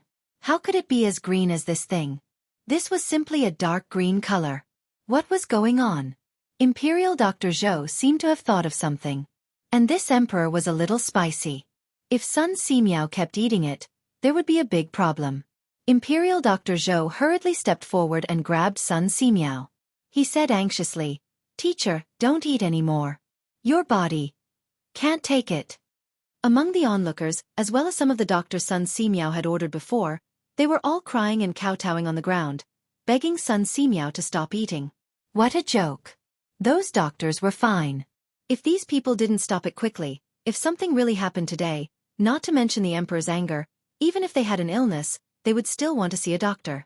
Hehe. They were the ones who forced the divine doctor to death. Do you think any doctor would dump them? Seeing this, Sun Simiao stopped. He pointed to the yellow ginger leaves in his hand and said, "This thing, old man, I believe you are all familiar with it, right?" "Yes, this thing is the most common yellow ginger. But you may ask, at this time, it is impossible for yellow ginger to grow so strong, so high and so green, right?" At this time, Sun Simiao didn't need to say anything. They understood in an instant. Was this all thanks to the phosphor fertilizer? Damn it. How was this possible? Imperial Dr. Zhou hurriedly asked, "Teacher, how long has the phosphate fertilizer been used for this yellow ginger? And those precious medicinal herbs in your courtyard, were they all used phosphate fertilizer? Is this the effect of phosphate fertilizer?" Sun Simiao nodded. He said proudly, "That's right. The old man did use phosphate fertilizer. Originally, the old man was like all of you. He didn't believe that this stuff could have such a miraculous effect. Last time, at the end of the worship ceremony, that kid gave the old man some. The old man was a little reluctant, so he took it back and sprinkled it on the yellow ginger. But who would have thought that after just a few days of not paying attention, this thing gave this old man a big fright this morning. Originally, this old man wanted to pour in some of those precious medicinal herbs. In this way, not only would the production of all those precious medicinal herbs increase greatly, if in the case of that kind of illness, we wouldn't be in the predicament of not being able to find the medicinal herbs even though we have the prescription. However, old man was on the mountain. He heard someone say that this thing was poisonous. The old man now wants to ask, look at the old man eating this thing for such a long time. Is what the old man ate fake? Look at the old man. Do you see any signs of poisoning? Who is spreading this rumor? This old man will once again announce to the world that I don't care who spread this rumor, and I won't investigate. However, from now on, this old man will add another rule to this old man's rule. From now on, the Confucius family, the Shandong gentry, and the old man will never take a step into them. After that, Sun Simiao waved his sleeve and left angrily. This time, the whole East Market fell into a dead silence. Sun Simiao's status at this time could be said to be on an equal footing with the emperor. He also got the title of miracle-working doctor with his medical ethics and medical skills. In his life, he had never fought with anyone, let alone made enemies with others. Today's matter was the first time Sun Simiao had encountered such a thing. It was also the first time everyone saw Sun Simiao so angry. Was this still the friendly divine Dr. Sun? This, if divine Dr. Sun were to remember his appearance today, then. What if he had a headache or fever in the future? What if he didn't treat him? At this time, everyone panicked in an instant. Imperial Dr. Zhou rolled his eyes and seemed to understand Dr. Sun's meaning. He sighed sadly and looked at the people who were quietly leaving, saying, "The old man is the supervisor of the Imperial Hospital and the disciple of my teacher. My teacher's words are the words of the Imperial Hospital. From now on, unless the Emperor and the Crown Prince give an order, the old man will never take a step into the Confucius family. And he will not take a step into any Shandong gentry." At this time, everyone was inexplicably shocked. Did they directly fall out with each other? And it was with Dr. Sun and the Shandong gentry? What did this mean? At this time, everyone thought of an important thing. That was, why was Sun Simiao angry? Why did he eat yellow ginger in public? Wasn't all this because of the phosphate fertilizer? That was to say, the phosphate fertilizer was really effective, right? At this time, everyone couldn't calm down. They were both worried and excited. in an attic not far from the entrance of the East Market. Li Shimin slowly waved his folding fan and looked at all this with a smile. After seeing the changes in the people's expressions, Xiao Gizi, Wei Zhang, and the others hurriedly bowed and said, "Congratulations, Your Majesty." Chapter 1343. Li Shimin didn't expect that either. Before, whenever he asked Sun Simiao for help, Sun Simiao would refuse. But this time, he thought Sun Simiao would still refuse. He didn't expect Sun Simiao to have such a big reaction after hearing this. Originally, he didn't plan to go out of the palace. But after hearing Sun Simiao's scary expression, Li Shimin hurried out of the palace. He was afraid that Sun Simiao would do something extreme and it would be difficult to clean up the mess. But when he saw the yellow ginger, Li Shimin was relieved. This matter. It was finally done. But his interest in the phosphate fertilizer was no less than the people downstairs. On the contrary, he was looking forward to it. From the potato leaf brought by Niu Jinda to the yellow ginger, they were all products of phosphate fertilizer. Forget about the leaf, he didn't know what it was. But what about the yellow ginger? Who in the Tang dynasty didn't know about it? Just this thing, how could it grow to this extent? If this thing was used on food, what would it look like? As for Sun Simiao's words about not going to the Kong mansion and not going to the noble families in Shandong, Sun Simiao had been doing this before. He just didn't fall out with him. But this time, it could be seen that Sun Simiao was really angry. He might as well fall out with him directly. Who was Sun Simiao? No matter what he did in Shandong, would he really dare to fight with Sun Simiao? Although Sun Simiao seemed to be alone, if a doctor was forced into a corner, his appeal would be terrifying. Those who had been rescued by him before, as well as those who had long sought help from the godly doctor, would all be the first to stand up for him. From the court, to the army, to the people at dawn. Who would care about an aristocratic family that had little to do with them? Especially the people. Did they know what an aristocratic family was? Did your aristocratic family give them 1 tael of silver or 1 penny? Usually, these aristocratic families looked down on the people the most. Did you think that the aristocratic families would have a good time when this day came? That would be the real joke. Li Shimin stroked his beard and looked at the more lively Chang'an city, falling into distress again. Damn it, what should he do now? Li Shimin closed the folding fan in his hand, turned around and paced around the room. He asked, now that this matter has been resolved, what should we do next? Chang Yaojin was a little confused as he asked, Second Master, this matter has already been resolved. What else is there to do? Shouldn't we be going back now? Li Shimin glared at Chang Yaojin. What I mean is, what if this group of people goes up the mountain? It won't happen, Second Master. Yu Qigong hurriedly said, think about it, now that such a big thing has happened, the security of Pyrolite Mountain will definitely be tighter. Besides, that kid is now a hot steamed bun. Who would dare to cause trouble? What if you provoke that brat? You know that brat. So, Second Master, you'd better not worry. We still have important matters to discuss. When Li Shimin thought of the major event that Yu Qi spoke of, his expression involuntarily changed. He sighed and said, forget it, forget it. Let old Nio go up the mountain. I don't want to see him during this period of time. Let him go up the mountain, and I'll be at ease with Feng Zi's safety. When they heard this, they breathed a sigh of relief. Li Shimin was about to go out with his hands behind his back, but after thinking for a while he asked, how long can Qiuzi hold on? Why hasn't there been a report today? There is. Wei Zhang hurriedly took out a memorial from his sleeve and handed it to Li Shimin. As soon as they saw this memorial, everyone's expression couldn't help but become solemn. This was the major event that Yu Qigong had mentioned earlier. 5 days ago, several Turkic spies had been discovered in Qiuzi City, and they had almost handed over the defensive map of Qiuzi City. Moreover, in the last few days, the allied army of the Turks in India had set up camp at the border between the 3 countries, less than 300 li from Qiuzi City. There were also signs of a large number of soldiers in Tubo, Tuyuhun, and the Turkic territories. Many things revolved around the war in Qiuzi City. When Li Shimin and the others saw this memorial, they could not help but feel nervous. The more Li Shimin read the memorial, the gloomier his expression became. In the end, he snorted coldly and crushed the memorial into a ball. Let's go back to the palace. On the other side. On the mountain. Zhang Feng still did not know what had happened at the foot of the mountain.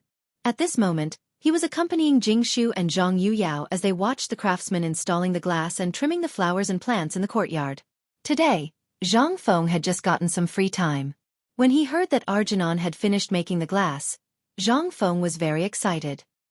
He immediately put down the experiment in his hand and ran back to witness it with his own eyes. Although most of the glass was frosted, some, such as some of the glass in the room, were still transparent. However, the manufacturing process at this time was quite backward. There were still some impurities in the fired glass and more bubbles. Originally, Zhang Feng wanted to make a few mirrors. But the mirrors that he made, they were really not as good as bronze mirrors. After thinking about it, Zhang Feng gave up. After all, without some auxiliary materials, some things could not be made in this era by human labor alone. After all, it was not made by humans. It was the restriction of technology and the research of physics. At this moment, Cheng Chimo walked into Zhang Feng's courtyard, muttering. As soon as he saw Zhang Feng, he said, "Fengzi, did you ask Dr. Sun to go down the mountain?" Zhang Feng was stunned. When did I ask him to go down the mountain? Cheng Chimo was even more confused. Are you sure you didn't? No. Then why did I just hear that Dr. Sun angrily went down the mountain with a handful of yellow ginger? Chapter 1344. It was rare for Zhang Feng to have a little free time. Originally, he planned to secretly take the two girls to the waterfall to try to catch some night fish after the glass was installed. But at this time, he met Cheng Chimo. Zhang Feng couldn't help but have an idea. But at this time, seeing Cheng Chimo like this, Zhang Feng was also a little surprised. What did Mr. Sun go down the mountain to do? Although Cheng Chimo knew some things at the foot of the mountain, he dared not to say some things. Besides, this matter had nothing to do with Sun Simiao. Who knew that he went down the mountain? I don't know, but I heard that he was very angry. Zhang Feng frowned slightly. After greeting the two girls, he said, "Let's go to his villa and have a look." "No, old man is back." Before Zhang Feng went out, he met Sun Simiao, who came slowly with his hands behind his back. There was no expression on Sun Simiao's face at this time. It was the same as usual. Zhang Feng glanced at Sun Simiao suspiciously and asked, "Mr. Sun, I heard from Tainyo that you went down the mountain angrily?" What? What happened?" Sun Simiao waved his hand. "Nothing. It's just that a group of naughty children sneaked into a house in Chang'an and damaged some medicinal materials. But it's not a big problem. By the way, give old man more phosphate fertilizer later." Seeing that Sun Simiao was unwilling to say, Zhang Feng didn't want to smell anything. He just nodded. Seeing that Zhang Feng was going out, Sun Simiao asked subconsciously, "You are going to?" "Oh, nothing. Isn't it autumn now? I want to go to the waterfall to get some fish. Last time, I heard that a craftsman caught dozens of pounds of big fish in the lake." Sun Simiao opened his mouth, but he didn't say anything in the end and left. This made Zhang Feng more confused. But Cheng Chimo couldn't stay calm. He asked excitedly, "Feng, are you really going to get fish?" Fish. The cafeteria on the mountain never lacked food. As long as you had enough meal tickets, even if you ate until you vomited, no one would care. However, within a month, the academy would only give each student a meal ticket once. No matter how rich you are, if you want to eat, sorry, please use your meal ticket. Meal tickets became a hard currency on the mountain. Compared to money, they were nothing. Slowly, the shops at the foot of the mountain also took advantage of this point. They collected meal tickets and then sold them. This kind of thing actually made a lot of money for those people. Unfortunately, after Zhang Feng found out about this, the people at the foot of the mountain followed the rules. Therefore, the fragrant fish in the cafeteria were only served to an extremely small number of students who had made outstanding contributions, or those who had achieved the best results in less than 7 days of examinations.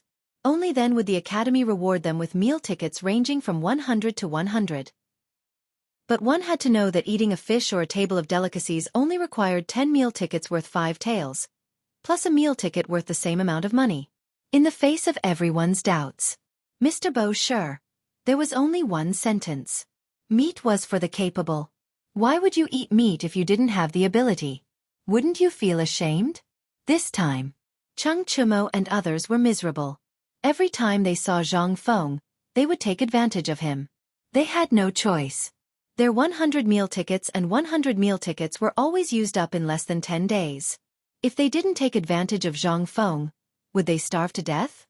Who asked Zhang Feng to never ask for money for his meals on the mountain. So at this time, when they heard that Zhang Feng was going to get fish, they were so excited. Besides, no one could compare to Zhang Feng when it came to cooking fish. After a while, Zhang Feng, Cheng Chumo and others came to the big lake under the waterfall. They saw Li Chengqian and others flopping in the lake. Zhang Feng was so angry that he picked up a stone and threw it at them. As soon as Lao Tzu left, "You came to slack off?" The few of them didn't know that Zhang Feng would actually come to this place, and even bring along his two beauties. They were so scared that they hurriedly put on their clothes and stood beside Zhang Feng with a smile, constantly winking. Zhang Feng pointed in the direction of the hatchery. "Are you done? There's no more phosphor stone, and we've finished all our production today." "How much? Didn't you say that each of us has 100 kilograms of phosphor fertilizer?" "We're done. As for Ma Zhou and the others, they..." When Zhang Feng heard this, he looked again. Apart from these 5 idiots, he couldn't see a single one of them. In addition, Li Chengqian was speaking in a mumbling manner. Zhang Feng guessed that there was definitely something going on. "Tell me, where are they? Didn't I ask you to take care of them?" "There's no need to take care of them. These guys aren't humans. Those guys are like animals. It's only been half a day, and each of them has produced 150 kilograms of phosphor fertilizer. Didn't you say that after 6 hours, they must rest for 4 hours?" These guys thought that they were slow learners, so they went to study physics, so... When Zhang Feng heard this, he heaved a sigh of relief. At the same time, a plan came to his mind. "Looks like you've completed your mission. Fine, let's have fun today. As for the laboratory, don't go there for the time being. Give it to Ma Zhou and the others. Have a good rest tomorrow, no matter what you do. As for the day after tomorrow, report to me first thing in the morning." When they heard this, they didn't have to go to that torture place anymore. Everyone stood neatly and gave Zhang Feng a military salute as if they had been injected with chicken blood. Yes. Chapter 1345. But at this moment, Li Chengqian inadvertently saw the faint smile at the corner of Zhang Feng's mouth and couldn't help but be shocked. He hurriedly asked, "Fengzi, did something big happen?" Zhang Feng waved his hand. "Yes, something big happened. Now, continue to go into the water and catch fish. Whoever catches the most fish and the biggest fish will have an extremely comfortable time the day after tomorrow. That's equivalent to saying that you guys will be supervised by him and won't have to work." Li Chengqian couldn't help but be even more puzzled. Could Zhang Feng do such a thing? Did the sun rise from the west? Seeing this, Zhang Feng hurriedly patted his chest and said, "I promise if it's not like what I said, I, Zhang Feng, will write my name backwards. How about it?" This time, Li Chengqian and the others didn't have a trace of suspicion. They pondered for a while and called Cheng Chumo to the side to ask about the specific situation. After they really didn't find anything unusual, they hurriedly rushed into the water. Including Cheng Chumo, who didn't know how to swim, also exploded into a large splash in the water. He really couldn't do anything about catching fish. He was so anxious that he angrily scolded everyone in the water. But on the other hand, Zhang Sun, Wei Shuyu, Li Chengqian, Du Hook, and Feng's Love were in the water, going up and down and occasionally catching a few fish. Even Shiva and Gao Can, who came later to inform Zhang Feng about the glass installation, also joined in the battle. After all, Shiva was a prince who grew up by the sea. When it came to catching fish, he was really good. In a short while, whether it was eels, loaches, or anything else, they caught a lot. Li Chengqian was so angry that he directly went on strike. Zhang Feng smiled and looked at Li Chengqian, who was sitting beside him sulking, and said, "Do you want to catch more than them?" "Yes." Li Chengqian didn't even think and agreed. But looking at the guys in the water, he couldn't even catch a single one of them and instantly became depressed again. Zhang Feng laughed and said, "If you want, I'll tell you a few things. Go and get them for me. I guarantee that you'll catch more fish than anyone else." Li Chengqian was a little suspicious. "Really? When did I lie to you?" Seeing this, Li Chengqian pushed Zhang Yuyao aside and hooked Zhang Feng's neck and said, "Bro, you're my brother. Tell me, what do you want? As long as I can get it, no matter how much it costs, I will find someone to get it right now." Li Chengqian was a person who cared about his face. In addition, this matter was to determine the leadership of the organization. He had to get his hands on it no matter what. Although he didn't know what to do. Seeing this, Zhang Feng smiled and said, "It's free and very cheap. Go and find me a large test tube with a rubber stopper. Of course, it's best if you can find a few more. Also, go to the lime kiln and get me some slaked lime." "Please." "That's it?" Zhang Feng patted the back of Li Chengqian's head and said, "Then what else do you want?" "Okay, wait, I'll be right there." After Li Chengqian left, Jingshu and Zhang Yuyao couldn't help but ask, "What are you going to do?" They had seen these two things before. Now that they heard Zhang Feng's words, they were even more puzzled. Most importantly, these two things were simply too common. Zhang Feng smiled and said, "I'm going to make a big firecracker." Zhang Feng had never forgotten about Chotzi. Once the garrison there was surrounded by two armies. Once those bastards knew about the situation, they would definitely go south in one go. When that happened, the entire West Gate would be defenseless. Zhang Feng didn't dare to forget about this matter. In addition, Arkanon had brought him some bad news. Even after dismantling all the ironware in the shipyard, they had only managed to produce a batch of crossbows and ballistae. As for the composite bow that Zhang Feng had mentioned, the progress was even slower. In addition, Zhang Feng had improved several important parts of the Mingguang armor, so the steel was even more insufficient. This was the method that made Zhang Feng decide to take a different path. That was explosives. This thing. It was too simple. However, if one didn't know the ratio, it would take another 100 years for someone to accidentally create something like this, let alone now. Although firecrackers had been invented during the Warring States period, when gunpowder was invented, no one had ever used them in war. Zhang Feng had hesitated for a long time before deciding to do something like this. After all, once explosives appeared, it meant that the era of weapons was about to enter a period of decline. The consequence of this was that the damage caused by a war would be even greater. This was something that Zhang Feng didn't want to see. He wasn't a good person, but he wasn't a bad person either. If there was iron, he wouldn't want to take this path. But now, it was no longer up to him to decide. Once Chotzi City fell, the entire Longyu Road would become someone else's territory again. The golden trade route plan that he had painstakingly drawn up would go down the drain. This was something that Zhang Feng absolutely didn't want to see. What was even more frightening was that when that time came, Chang'an would no longer be a problem that the Wei River Alliance could solve. At this moment, Li Chengqian was panting as he rushed over with two big sacks on his back. He had just thrown the sacks to Zhang Feng when he said, "Fengzi, what's the use of these things?" Zhang Feng smiled and said, "You'll know soon enough." Chapter 1346. At this moment, the commotion on the shore had attracted the attention of the people in the water. Cheng Chumo and Gao Kenshiwa were fighting in a fit of pique, causing splashes in the water. As for Wei Shuyu and Du Go, they thought that they were not inferior and had left early. What a joke. Gao Kenshiwa was really beating him to death. Who could stand that? The key was that this batch was stubborn. He would listen to whatever Zhang Feng said and was always straightforward. As for Shiwa, what was he? He was someone who had lived by the sea since young, and was naturally familiar with the water. At this moment, he and Fang Yai were fighting fiercely in the water. It seemed that Fang Yai was also fighting with Shiwa. In the end, Du Go, Wei Shuyu, and Zhang Sun left the battlefield. They stared blankly at Zhang Feng, who was fiddling with the thing in his hand. Actually, this device was very simple. It was to put slaked lime into a bottle and poke a small hole in the bottle cap. That was it. In the slaked lime, Zhang Feng added some broken glass and a handful of small stones. It was very simple to make. This made them even more dumbfounded.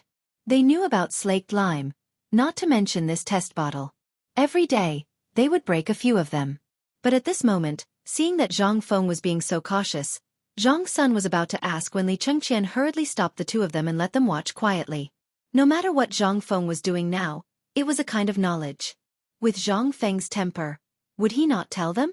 Now that Zhang Feng was not doing it quickly, it meant that Zhang Feng was teaching them. Seeing this, Zhang Xuan's heart was burning.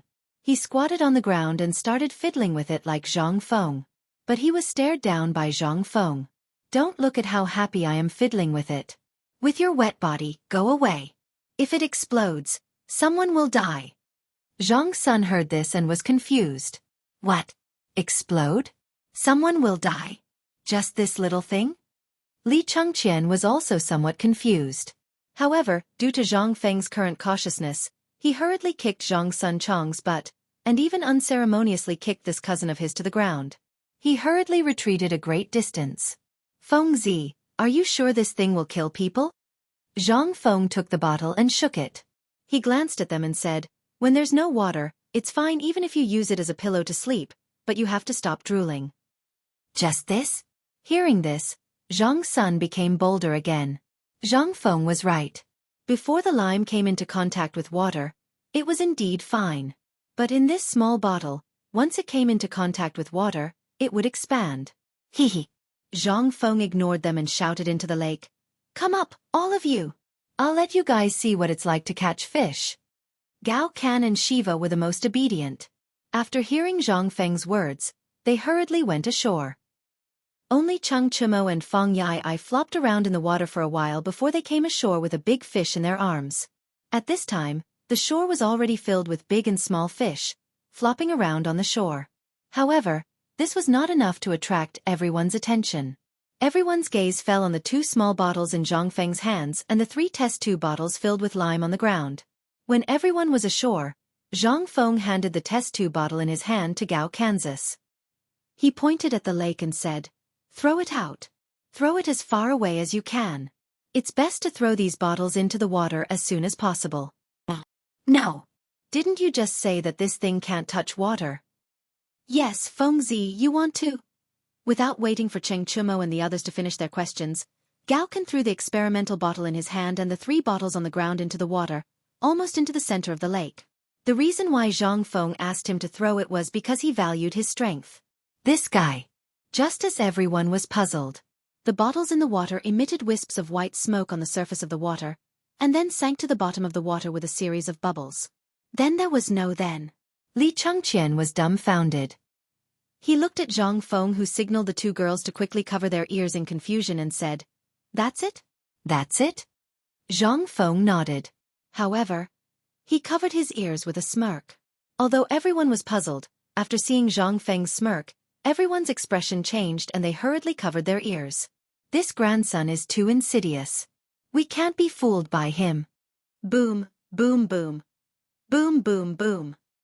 With 5 explosions, accompanied by a burst of ear-piercing noise, everyone couldn't help but look at the surface of the water. At this moment, the surface of the water seemed to be boiling. In an instant, at the point of the explosion, a wave that was at least 10 feet high rose. Countless water splashed in all directions. The entire surface of the lake was like a pot of boiling water, rolling violently and emitting bursts of white smoke.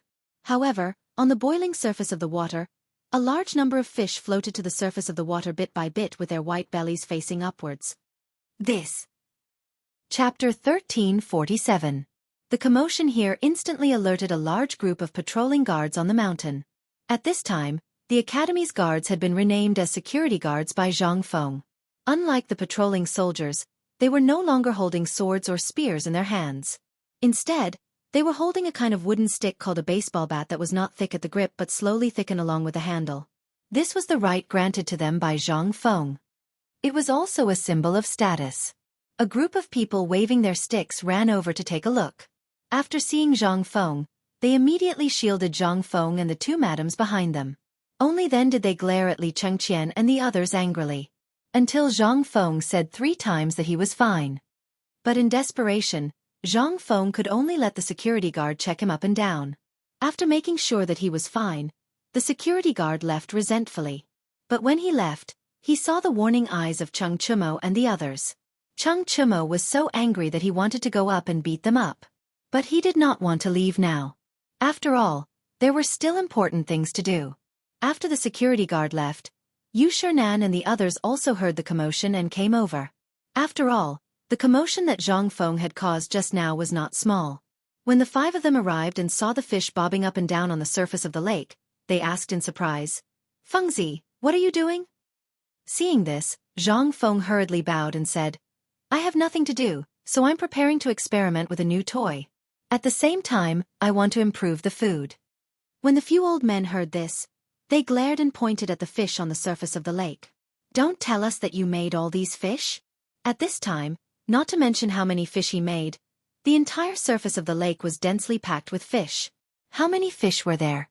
Not to mention all the people here, even if all the students of the academy came to eat for a day, they probably would not be able to finish it. Was this to improve the food? Besides, how could the entire academy not hear you? Looking back, you said you were catching fish for fun? For fun? Is this fun?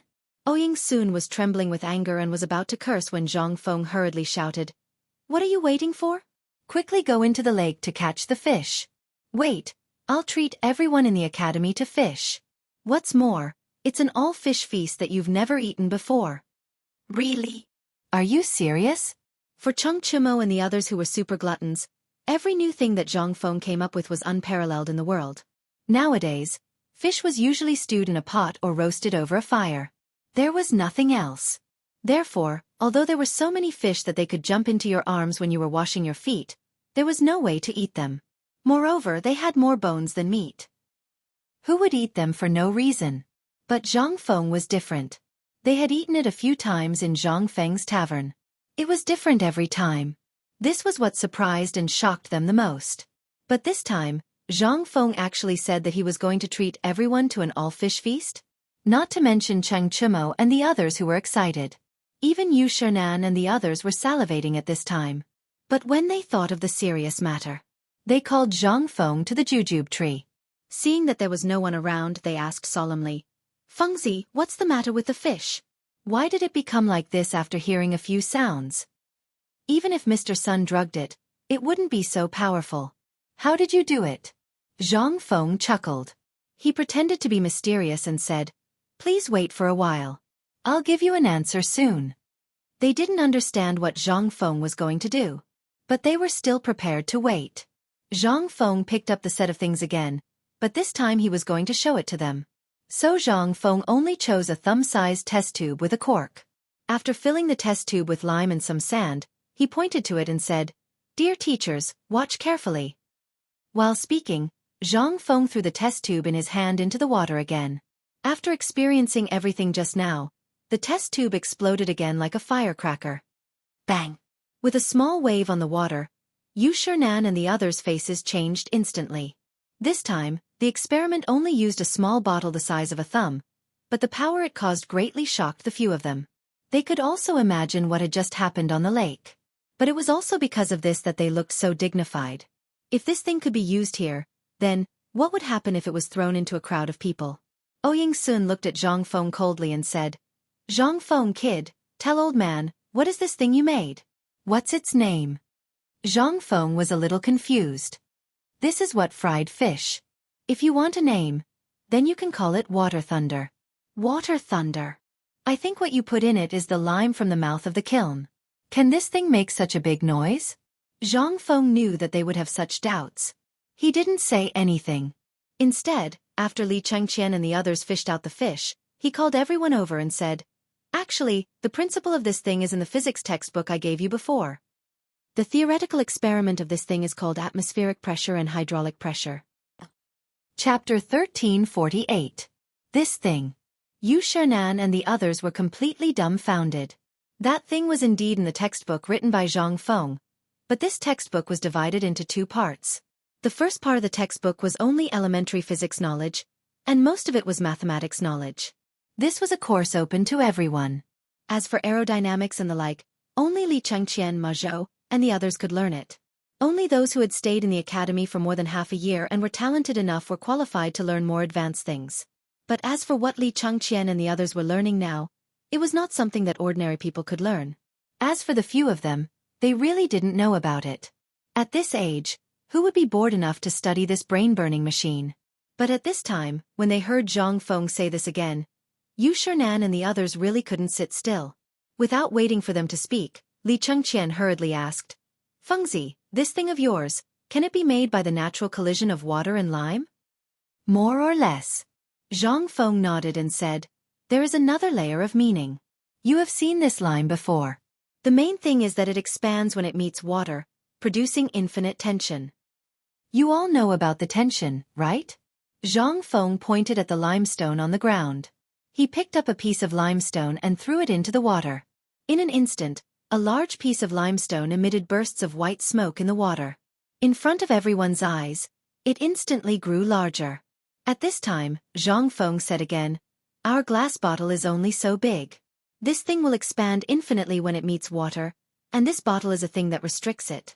Once its pressure reaches a critical point, it will instantly produce a big explosion. Then, it will explode like a pig's urine bubble. As for the thing inside, at this moment, it will use the principle of thermal expansion and contraction of water and air to explode instantly." As Zhang Feng said, he once again put some lime into a larger glass bottle and threw it into the lake. In a moment, that bottle once again burst out a burst of ear-piercing explosions. In an instant, everyone was shocked again. This was the first time they had seriously watched the creation of this thing, as well as the entire process of its explosion. At this moment, everyone couldn't help but gasp. Ouyang Sun couldn't help but ask, "Kid, did you prepare this for Long Yu Dao?" Ouyang Sun naturally knew about the Long Yu Dao. In addition, the iron had not been found during this period of time. At this time, Zhang Feng suddenly took this thing out. Zhang Feng really didn't know about this. He really had no patience for fishing. Most importantly, they were on the mountain. He had only thought of this in a flash of inspiration. He only wanted to improve the meals for Li Chengqian and the others. However, after hearing what Ouyang Sun had said, he immediately changed his mind. Zhang Feng suddenly slapped his head and said, "That's right. How could I have forgotten about that?" Ouyang Sun's expression froze when he heard this. "You didn't think of it?" Zhang Feng spread his hands. "I really didn't think of this problem. But thanks to you, if not for you, this Long Yu Dao matter would really be a headache. Come, Tainyo, go get me some fish and firewood. Today is a memorable day. Let's eat and drink while we talk about our new plan." Ouyang Sun's face was as black as the bottom of a pot. He also knew about what happened at the foot of the mountain. Although Zhang Feng didn't know, they all knew clearly. Seeing this, Ouyang Sun and Yu Shernan looked at each other. Yu Shernan waved his hand and said, "Fengzi, come, let's talk about something serious. Li Gong, go and find your father." Zhang Feng knew what Yu Shernan and the others meant, but he was also a little confused. Wasn't it just a homemade bomb? Why were they so cautious? Actually, once this thing was completed, he would be able to do it. That was to be honest. This thing could really become a sharp weapon for Long Yu Dao. Zhang Feng didn't hesitate. He asked Cheng Chumo and the others to call Ma Zhou and the others over. After all, that experiment had been done for a long time, and Zhang Feng didn't know how it would turn out. But about this bomb and the principle, he still had to explain clearly to them, so that they wouldn't talk about it one after another. Troublesome. While waiting for the others, Zhang Feng was also pickling fish and picking out the fish that he wanted to eat with the lotus leaf bar. He also found the people in the cafeteria and threw the fish to them, explaining how to make paper-wrapped fish. At this moment, Li Shimin rode a white horse and hurriedly followed Li Chengqian up the mountain. As soon as he saw Li Shimin, Zhang Feng asked the others to start roasting fish according to his instructions. Then he slowly entered Yu Shernan's villa. As soon as he entered, he found that no one was sitting here. Instead, everyone was looking at him with a serious expression. However, Niu Jinda, Yu Qigong, and Chen Yaojin were extremely excited. Before Zhang Feng could speak, Li Chengqian hurriedly closed the door and ordered Shiwa and Gao Ken to guard the door. However, Zhang Feng refused. In the end, Li Shimin had to let Xiao Gizi lead a large number of guards to surround the entire villa. At this moment, Li Shimin asked seriously, "Fengzi, I heard that you just made something amazing on the mountain." Chapter 1349. Li Shimin was originally in the imperial court with Wei Zhang and the others, having a headache over this matter. The matter of Long Yu was imminent. But at this time, the only way was to hope that Zhang Feng could produce the strong crossbow and the ballista in a short time. As for the composite bow, Li Shimin did not take it to heart. After all, the news he received was that this thing was extremely consumable, so Li Shimin did not use it as the main thing to fight against Long Yu this time. But the news he received this morning was that at least 300,000 Indian and Turkic soldiers had been discovered. Even if they had the ballista, it would not be of any help. At most, they would have a slight chance of winning. But just now, Li Shimin and the others could not help but be excited after Li Chengqian hurried back to the palace and told them about the situation of the fried fish. Immediately, they did not care about anything else and hurriedly went up the mountain. But when he saw that Zhang Feng was actually roasting fish under the waterfall, how could he sit still? Almost everyone in the room had the same thought as Li Shimin. Although Yu Shernan and the others did not advocate using this method, they also knew that once the armies formed an encirclement and arrived at Chotzi, it meant that the Tang dynasty would be involved in the flames of war again. Originally, the Tang dynasty was not rich at this time.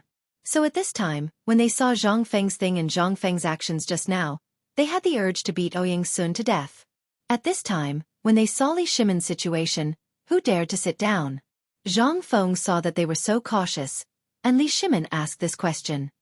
Zhang Feng nodded, then shook his head and said, "Sit down, why are you standing?" "Actually, I didn't think of this thing just now. I was just thinking of using it to fry fish. But Mr. Shimpan's words just now really reminded me.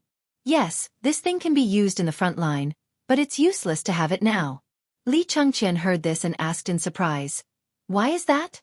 Wasn't it powerful enough just now?" Zhang Feng nodded. "The power is indeed sufficient, but it has a prerequisite, and that is to come into contact with water.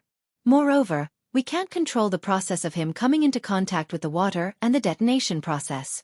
When Yu Qigong heard that, he glared at him and said, "So after all that talk, this thing of yours is useless apart from being able to fry fish?" This time, they could not help but feel disappointed. He had come all the way here, and this was it? How could they accept this? Li Shimin also lit a cigarette and took a deep puff. He sat beside Zhang Feng and sighed. "Hi. Fengzi, you don't know this, but this morning, Lord Zhang's son sent someone to ask me what you have done with those things. You don't know this, but now, the Indian and Turkic armies of 300,000 have gathered at the border less than 300 miles away from Chotzi city. According to the scouts, Tuli Khan has personally led an army of 150,000 to Shelly's tribe 3 days ago. In other words, once they have figured out the situation in Chotzi city will be in danger." This was not alarmist talk. After Zhang Feng heard this, he suddenly looked at everyone and asked suspiciously, "Could it be that all of you already knew about this?" No one said anything. Zhang Feng felt more and more that they should have known about this matter long ago. Zhang Feng was not happy. "I say, Laoli, this is your fault. Tell me, are we brothers? How are we brothers? Look at what you've done. What kind of thing is this? Why did all of you know about this? But I didn't get any news. You guys, on the other hand, I worked myself to death on the mountain, but I didn't know anything about what was going on outside." Li Shimin was shocked. He quickly asked in surprise, "You didn't know?" Zhang Feng spread his hands innocently. "How could I know?" Li Shimin sighed and said, "I thought they had told you. All right, let's not talk about it anymore. Li Qian, you too. How could you forget such an important matter? Remember to tell Fengzi more about what happened at the foot of the mountain." Li Chengqian nodded, feeling wronged. At this time, Li Shimin asked again, "Fengzi, let's not dwell on this matter. Tell me, can this thing be used in Chotzi city?" Zhang Feng did not dwell on this matter. He nodded and said, "Yes." Before Li Shimin could be happy, Zhang Feng continued, "But there is a prerequisite, and that is to modify this thing. Otherwise, it will be a disgrace if it goes." "Then tell us, kid. What are you waiting for? The brothers at the front can't hold on any longer." Yu Qigong, Niu Jinda, and Cheng Yaojin were so anxious that they wanted to strangle Zhang Feng. Li Shimin was also a little anxious. But at this time, the old scholar's voice came from outside the door. "Wait." Chapter 1350. Everyone in the room was shocked to hear this. Everyone looked at Li Shimin. Old Xiao must have come to stop Zhang Feng from making this thing. This was exactly what Yu Shernan and the others wanted. However, old Xiao was too stubborn. If he offended the emperor at this time, wouldn't that be? Li Shimin sighed helplessly. "Let him in." Old Xiao looked around the room as soon as he entered. Then he said to Zhang Feng, "Fengzi, can you not use that thing you made in any war?" Zhang Feng didn't think too much about it. After all, this matter had already happened. Moreover, he already knew about Chotzi city. It was his decision. Regardless of whether Chotzi city would win the war or not, He must eliminate the nobles in the city. Chotzi City would become a trading hub and an important location for Zhang Feng's future plans. He couldn't afford to lose it. Zhang Feng sighed. Old Xiao, I really don't want to start a war. No one knows the power and terror of this thing better than I do. The terrifying power it can cause is definitely not something that swords, spears, or arrows can compare to. If you're injured by it, you'll either die or lose an arm or a leg. However, you should also know the importance of Chotzi City to the Tang dynasty. If Chotzi City fails, the western gate of the Tang dynasty will no longer be safe. You should know that all the military forces in Chotzi City are the sum of all the military forces in the western part of the Tang dynasty. If we fail, the Turks will take advantage of the situation and invade the south in large numbers. You should know that this year, the Tang dynasty is not the only one affected by the disaster.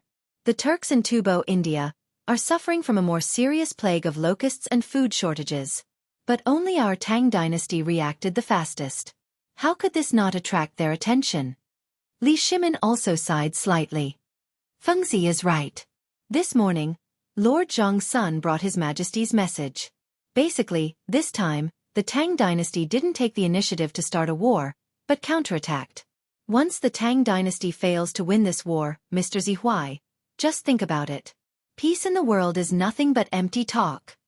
Yu Shernan and the others were also constantly persuading old Xiao to give up his original obsession. He really didn't want to see a war, especially at such a time. If the soldiers and horses moved, they would be burning money and food. But it was the same at this time. The Tang dynasty could not afford it.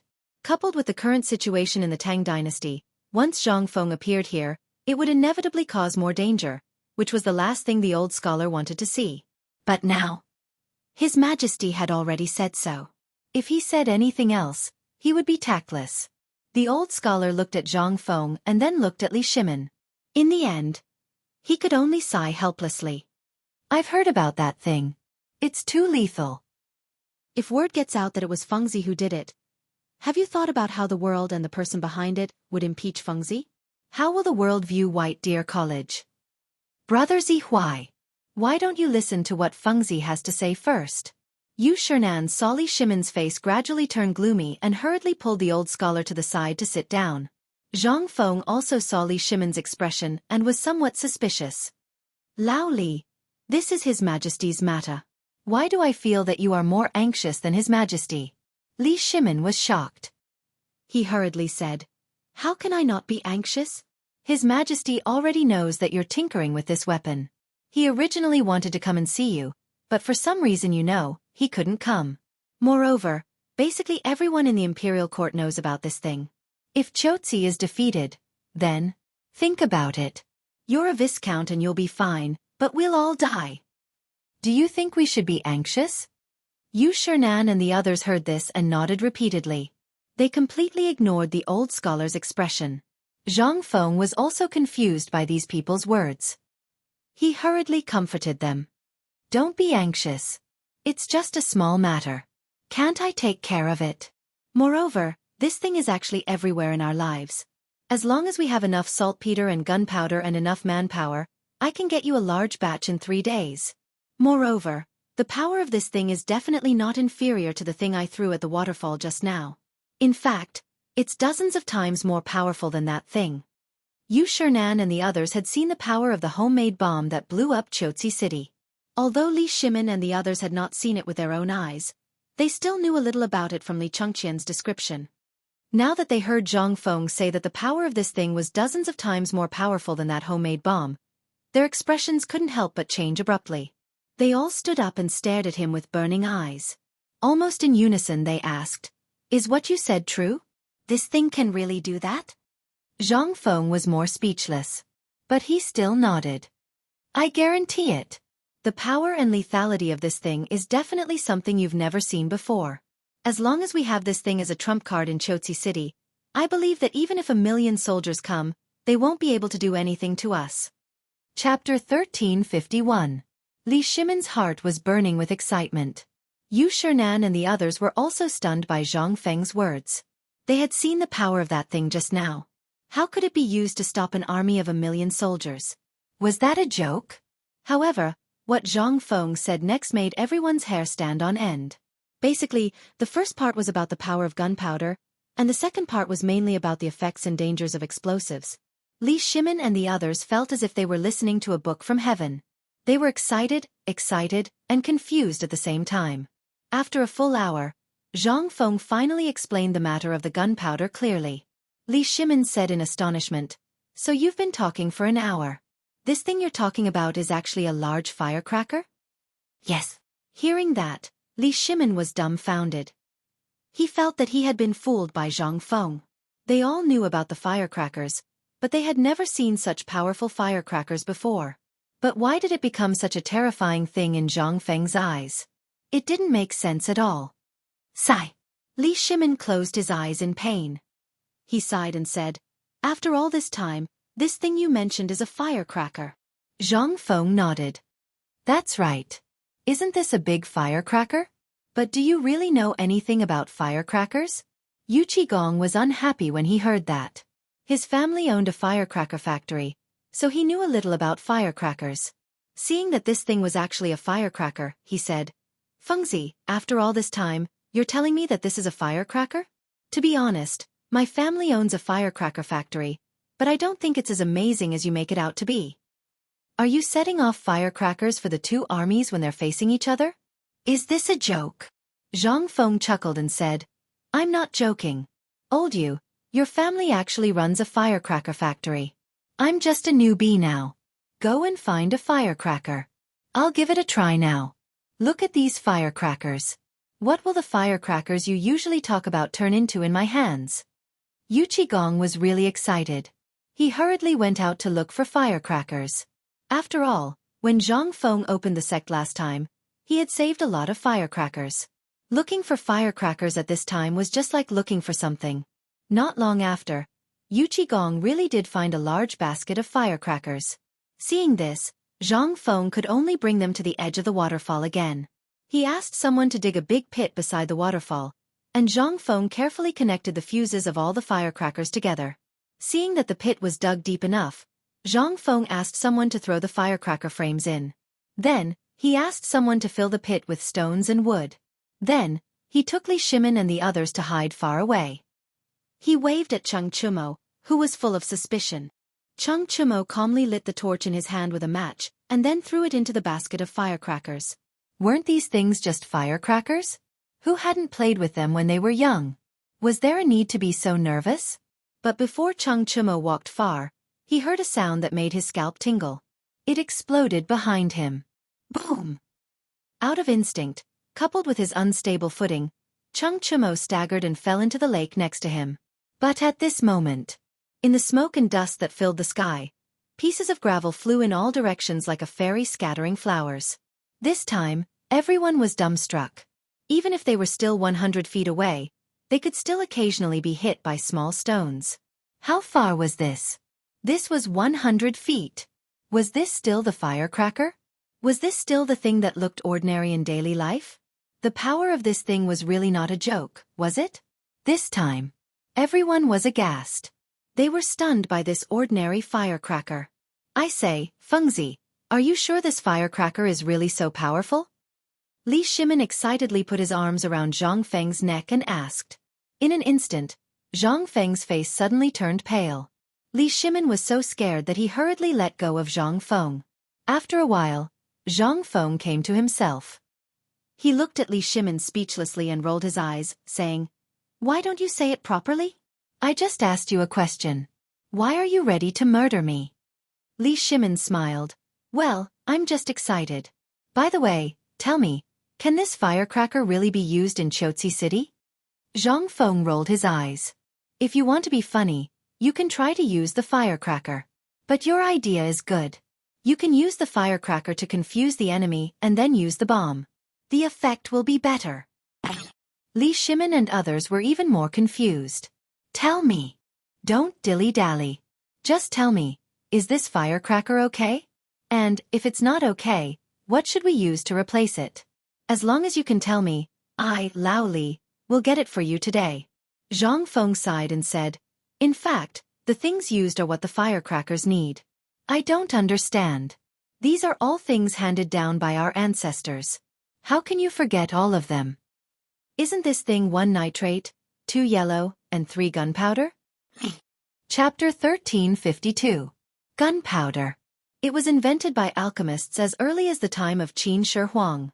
However, although these things were invented, they had always been in the hands of alchemists. Therefore it was normal for them not to know some things. However, they could make firecrackers, but they couldn't make this thing? Thinking of this, Zhang Feng couldn't help but look at the burned firecrackers in surprise and ask, "Old you said that your family is in the firecrackers business. Are you sure you don't know the formula of this thing? How would Yu Qigong know this thing?" He pointed at Sun Simiao and said, "You might as well ask Dr. Sunday. Dr. Sun knows something about this thing." "Let me tell you, who knows what you are talking about? I only know that there is bamboo and some gunpowder in my firecrackers. As for other things, yes, there is also some yellow mud." "That's it?" When Zhang Feng heard this, he couldn't help but be amused. He looked at Sun Simiao and said, "Old Sun, do you really know this?" In history, it was indeed recorded that Sun Simiao knew some alchemy and later refined the elixir of immortality for Li Shimin with Yuan Tiangang. However, this was all history. As for whether it was true or not, Zhang Feng really didn't dare to ask. After all, this matter had to be done slowly. But today, he actually encountered it. Zhang Feng couldn't help but want to ask. Although this was other people's privacy, there were so many people at this time. Moreover, it was old Yu who said it first, so it had nothing to do with Zhang Feng. Sun Simiao stroked his beard and sighed. "That firecracker, do you know why it was called firecracker in the beginning?" Wei Zhang said in surprise. This old man only knows that it was because the bamboo was burned and exploded in the fire, which led to the birth of firecrackers. This is also the predecessor of firecrackers. It's said that during the Han Dynasty, there was an alchemist. Because he was poor, he accidentally saw the explosion of bamboo. It was similar to the things commonly used in alchemy, so he poured black gunpowder into the bamboo. It's exactly the same as what Fengzi just did, except that the former used fire, while the one Fengzi used just now was water. Sun Simiao nodded. "That's right. This is something that happened in Cao Cao's hands." According to legend, Cao Cao didn't believe in these things, so he drove all the alchemists in the Wei Kingdom into a mess. Because they had lost their livelihood, they created this thing. But who would have thought that this thing would successfully attract Cao Cao's attention and bring about a fatal disaster? After Sun Simiao finished speaking, he looked at Zhang Feng and said, "Old man, although I don't know where you learned this thing, it must have been passed down to you by your master, right? Since your master can use such miraculous medical skills, then this alchemy skill is naturally not a problem. Perhaps he can really refine immortality pills." Zhang Feng hurriedly stopped Sun Simiao. "Elder son, what are you talking about?" She had no choice but to interrupt him. If she allowed him to continue speaking like this, she would really be dead. It was fine to say these words here, but if it reached the ears of someone with ulterior motives, it would be fatal. His master, that was all fabricated. Not to mention now. Even in the 21st century, no one could achieve immortality. Want to create an immortality pill? Thinking too much. But the king monarchs of this era, he didn't know if their heads were cramped or what, but they were so obsessed with such ridiculous things. Qin Shi Huang believed in this, but in the end, he was played to death by his own Mercury. Emperor Wu of Han believed. In the end, he poisoned himself. This kind of thing was common throughout history. Even though they knew that this thing was actually nonsense, there were still countless people and monarchs who advanced dauntlessly for this thing. What was this? This was the real horror. At this moment, Zhang Feng only wanted to end this topic as soon as possible. He didn't know if the appearance of this bomb would make those monarchs realize that this thing was actually a deadly thing. But at the very least, the appearance of this thing would temporarily solve Chotzi's urgent problem. At this moment, Zhang Feng looked around and saw that everyone's eyes were burning with passion. He said, "Don't think too much. My master did mention this thing before, but he was right. In this era, from ancient times to even thousands of years later, no one could create this immortality pill because this thing originally didn't exist. It only existed in the imagination of some people. Many people thought that it could defy the heavens, but looking at history, who could really create the fruit of immortality? Immortality and alchemy were created by Junior Sister, but this gunpowder is also a very good thing. At the very least, I can maximize its effectiveness." When Li Shimin heard this, A hint of disappointment flashed in his eyes. He thought that Zhang Feng really had a way to create the immortality pill, but it wasn't important now. This matter could be discussed in the future. The main problem now was whether they could solve Chotzi's problem in a short period of time before talking about other things. At this thought, Li Shimin stared into Zhang Feng's eyes and asked, Fengzi, the matter of Chotzi City is very important. Tell me, how long do you think it will take to create a bomb that can solve Chotzi's problem? As long as you give me a time, I will definitely get the rest of the things for you in 3 days. If you want money, I will give you money. If you want something, I will give you something. Even if you want to kill someone, I will kill them for you. Chapter 1353. Ahem, Second Master. Don't be impatient. Let's listen to Fengzi's plan first. After all, it's very important. At this moment, Wei Zhang hurriedly said. Yu Shernan and the others also hurriedly tried to dissuade them. Even the old scholar wanted to interrupt their conversation several times, but he gave up when he saw Zhang Feng diverting the topic. But at this moment, when the fragrance of the fish wafted over, Zhang Feng instantly found an excuse. He rubbed his hands and said, Are you all hungry? Let's go and eat fish. The fish in autumn is more delicious than any other time of the year. Let's talk while we eat. While speaking, Zhang Feng hurriedly opened the door without waiting for anyone to object. He shouted for people to move tables and stools, and asked people to bring in a large amount of wine. What could they say? The person in charge was unreliable. Li Shimin could only shake his head helplessly and follow Zhang Feng out of the villa. He also knew that he couldn't be too hasty. As soon as they stepped out of the door, they smelled the tempting fragrance in the air and couldn't help but sniff. Not far away by the waterfall, Cheng Chimo, Li Chengqian, and the others had been busy for a long time. Most importantly, they were also craving fish. However, this thing was not ready, and the emperor and the others hadn't come out yet, so they didn't dare to eat it. They could only wait until the emperor and the others sat down, then they could get some and go to the side to eat. By the time everyone arrived at the lakeside, Li Chengqian and the others had already placed all kinds of grilled fish on the table for Li Shimin and the others.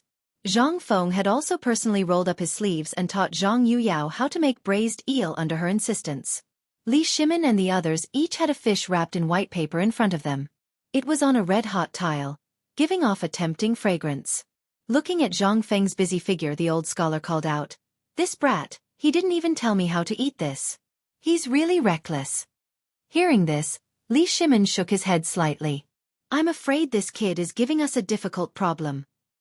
The old scholar's eyes flashed and he smiled without saying anything.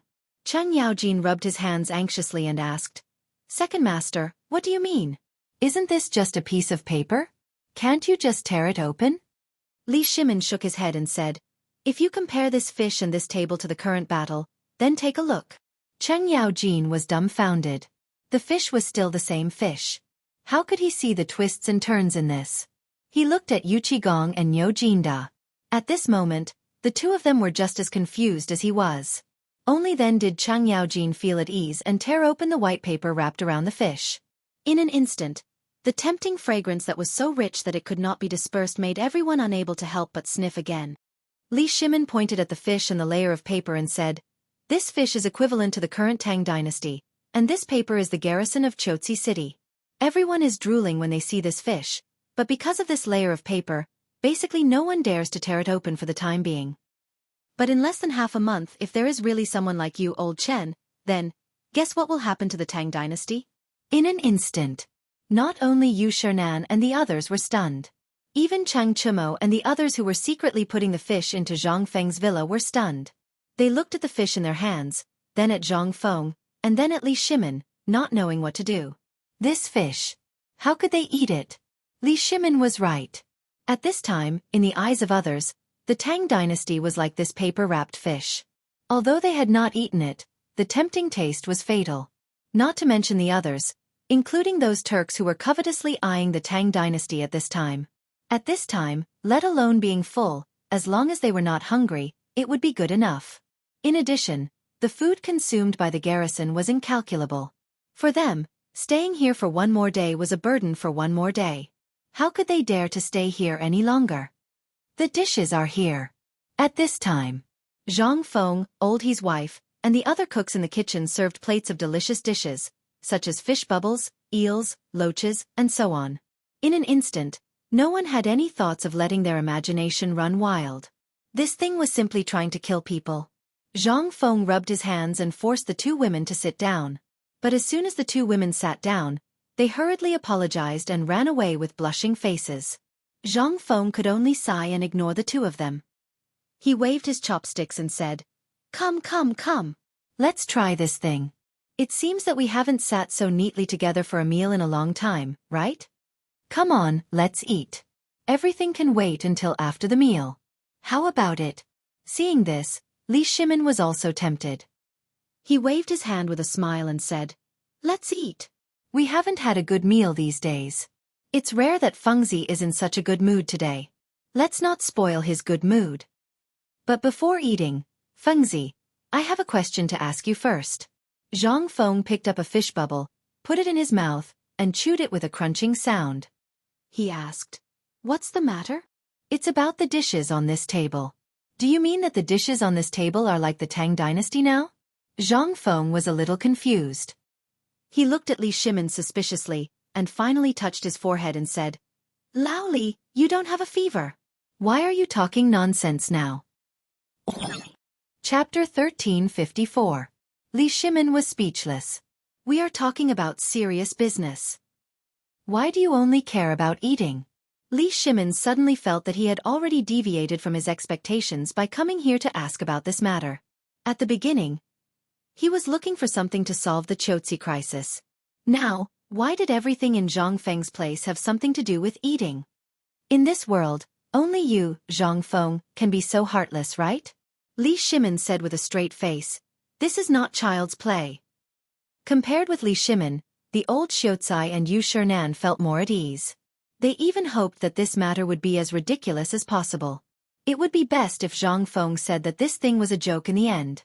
The more Zhang Feng acted like this, the more the emperor would feel the preciousness of this thing, as well as how terrifying it was.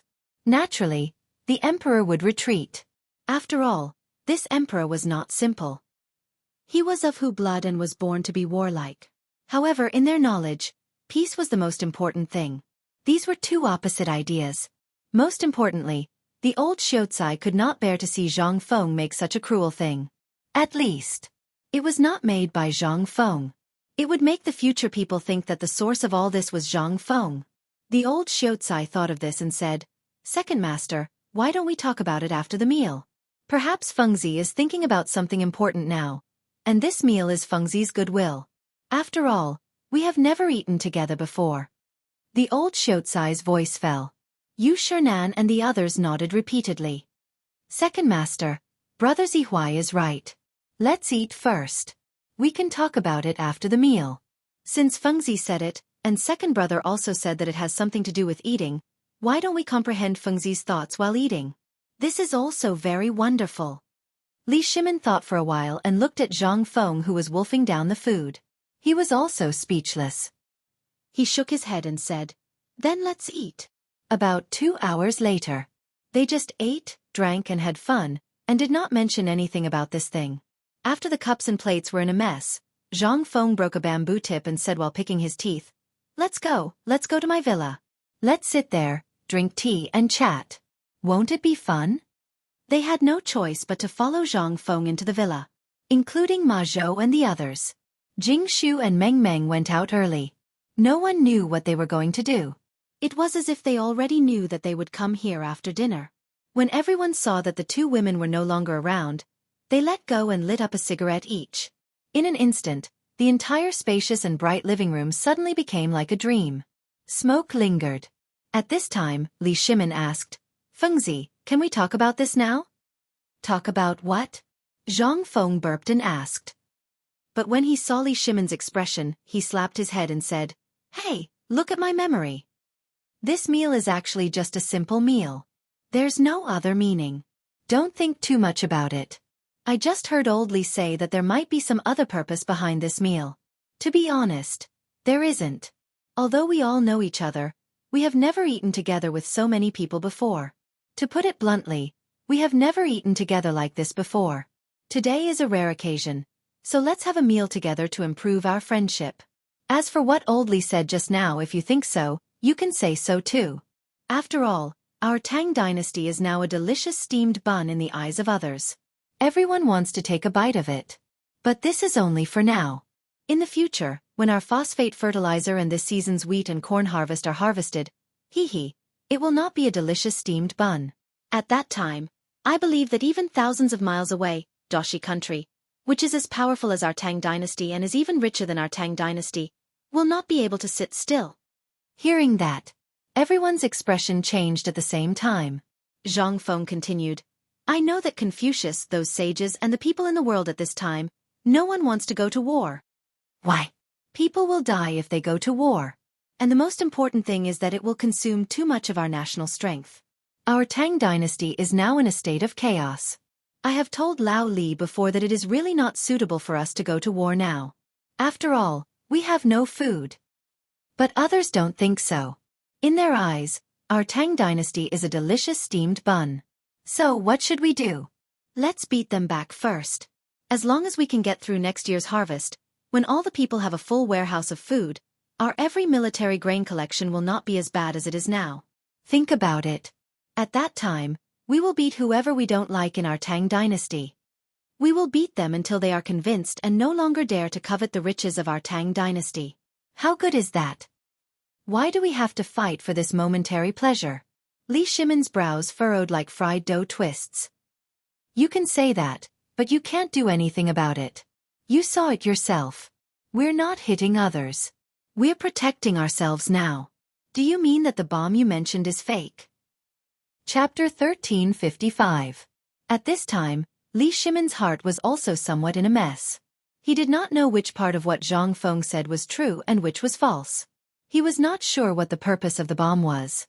But just now, after he fiddled with the firecrackers, he was able to make such a big hole. He really did not expect that the most inconspicuous thing could be so powerful. He did not expect it either. He had been looking forward to it for a long time, but this kid still did not seem to want to make it. What was he hesitating for? Fengzi, is there something you are worried about? Or rather, what are you hesitating for? You can tell me. If I can help you solve it, I will not hesitate. Zhang Feng was indeed hesitating. After all, once this thing was made, what did it mean? It meant that the era of cold weapons was coming to an end. As long as one was an alchemist, one would be able to figure out the principle of this bomb after some time. He did not doubt the wisdom of the ancients. After all, how could the people who invented the 4 great inventions be stupid? Besides, this thing had been made for hundreds of years. He was just changing the style. Anyone could study it thoroughly. And this time, it was used in Chotzi because of an emergency. He had no choice. If there was really a way, Zhang Feng really wouldn't have brought this thing out. After all, once this thing was brought out, even more people would die in the war. This was not what he wanted to see. As for the objection of the old scholar and the others, it was also because of this reason. Zhang Feng did not answer Li Shimon's question. Instead, he looked at Ma Zhou and the others and asked, Ma Zhou, you have followed me for so long. I want to ask you, what do you think is the most important thing in a war? What was the most important thing? This time, Ma Zhou and the others fell silent. They had also studied Zhang Feng's military books, written knowledge of the confrontation between 2 armies, and sand table drills. During this period, they had been studying mathematics, poetry, and songs from early in the morning. They analyzed their meaning and studied the book of songs and so on. At night, Zhang Feng would teach them some more profound things, such as physics and military science. At this time, after hearing Zhang Feng's question, Ma Zhou thought for a moment and bowed. Teacher, I think that in a war, the most important thing is the people. This answer made even Yu Qigong, Cheng Yaojin, and Niu Jinda frown slightly. But Li Shimon waved his hand and said, Continue. A military confrontation, or a war between 2 sides excluding all other factors, combined with what teacher is saying now, I think that the people are the most important thing. Take this bomb as an example. If it's used in the right hands to protect the country, then it's righteous. If it's used in an invasion, then it's unrighteous. These are all things that determine a person, a general, and an emperor's definition of this war. That is why I think that the people are the most important thing. Before he finished, Niu Jinda and the other 2 asked, Then, if we look at the current situation of the Tang dynasty and the surrounding situation, what do you think in this war, if our people not only defeated the Turks but also directly attacked their grassland, how do you think this is defined? Ma Zhou's expression froze. He did not know what to say. Zhang Feng also looked at Hao Chujun and the others thoughtfully. You guys also say something. Boldly say that this is not a test. This is just a chat. Seeing this, Hao Chujun and the others, as well as Cheng Chumo and the others, began to speak freely. Li Shimin, Niu Jinda, Yu Qigong, and the others were dumbfounded at this time. For this kind of military war, they had always resisted soldiers with arms and water with an earthware. If you attacked Lao Tzu would destroy you. But why would they think so much?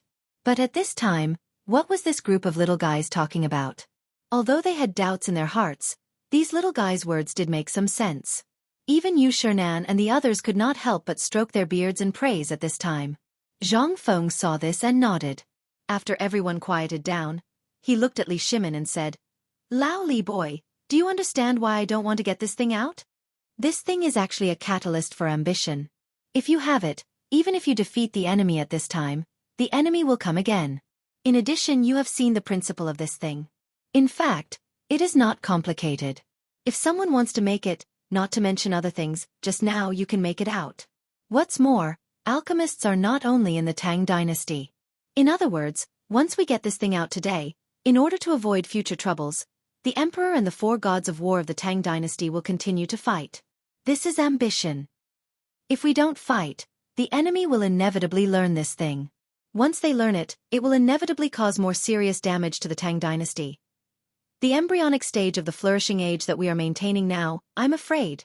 At this point, Zhang Feng sighed and said, It's not that I don't want to, but I can't bear to.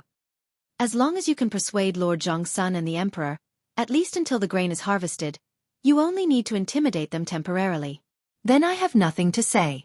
I will certainly give you the manufacturing method in the shortest time. I won't touch this thing. If you want to make it, you do it. Or, you can give it to the emperor or something. You can make the decision. How about it?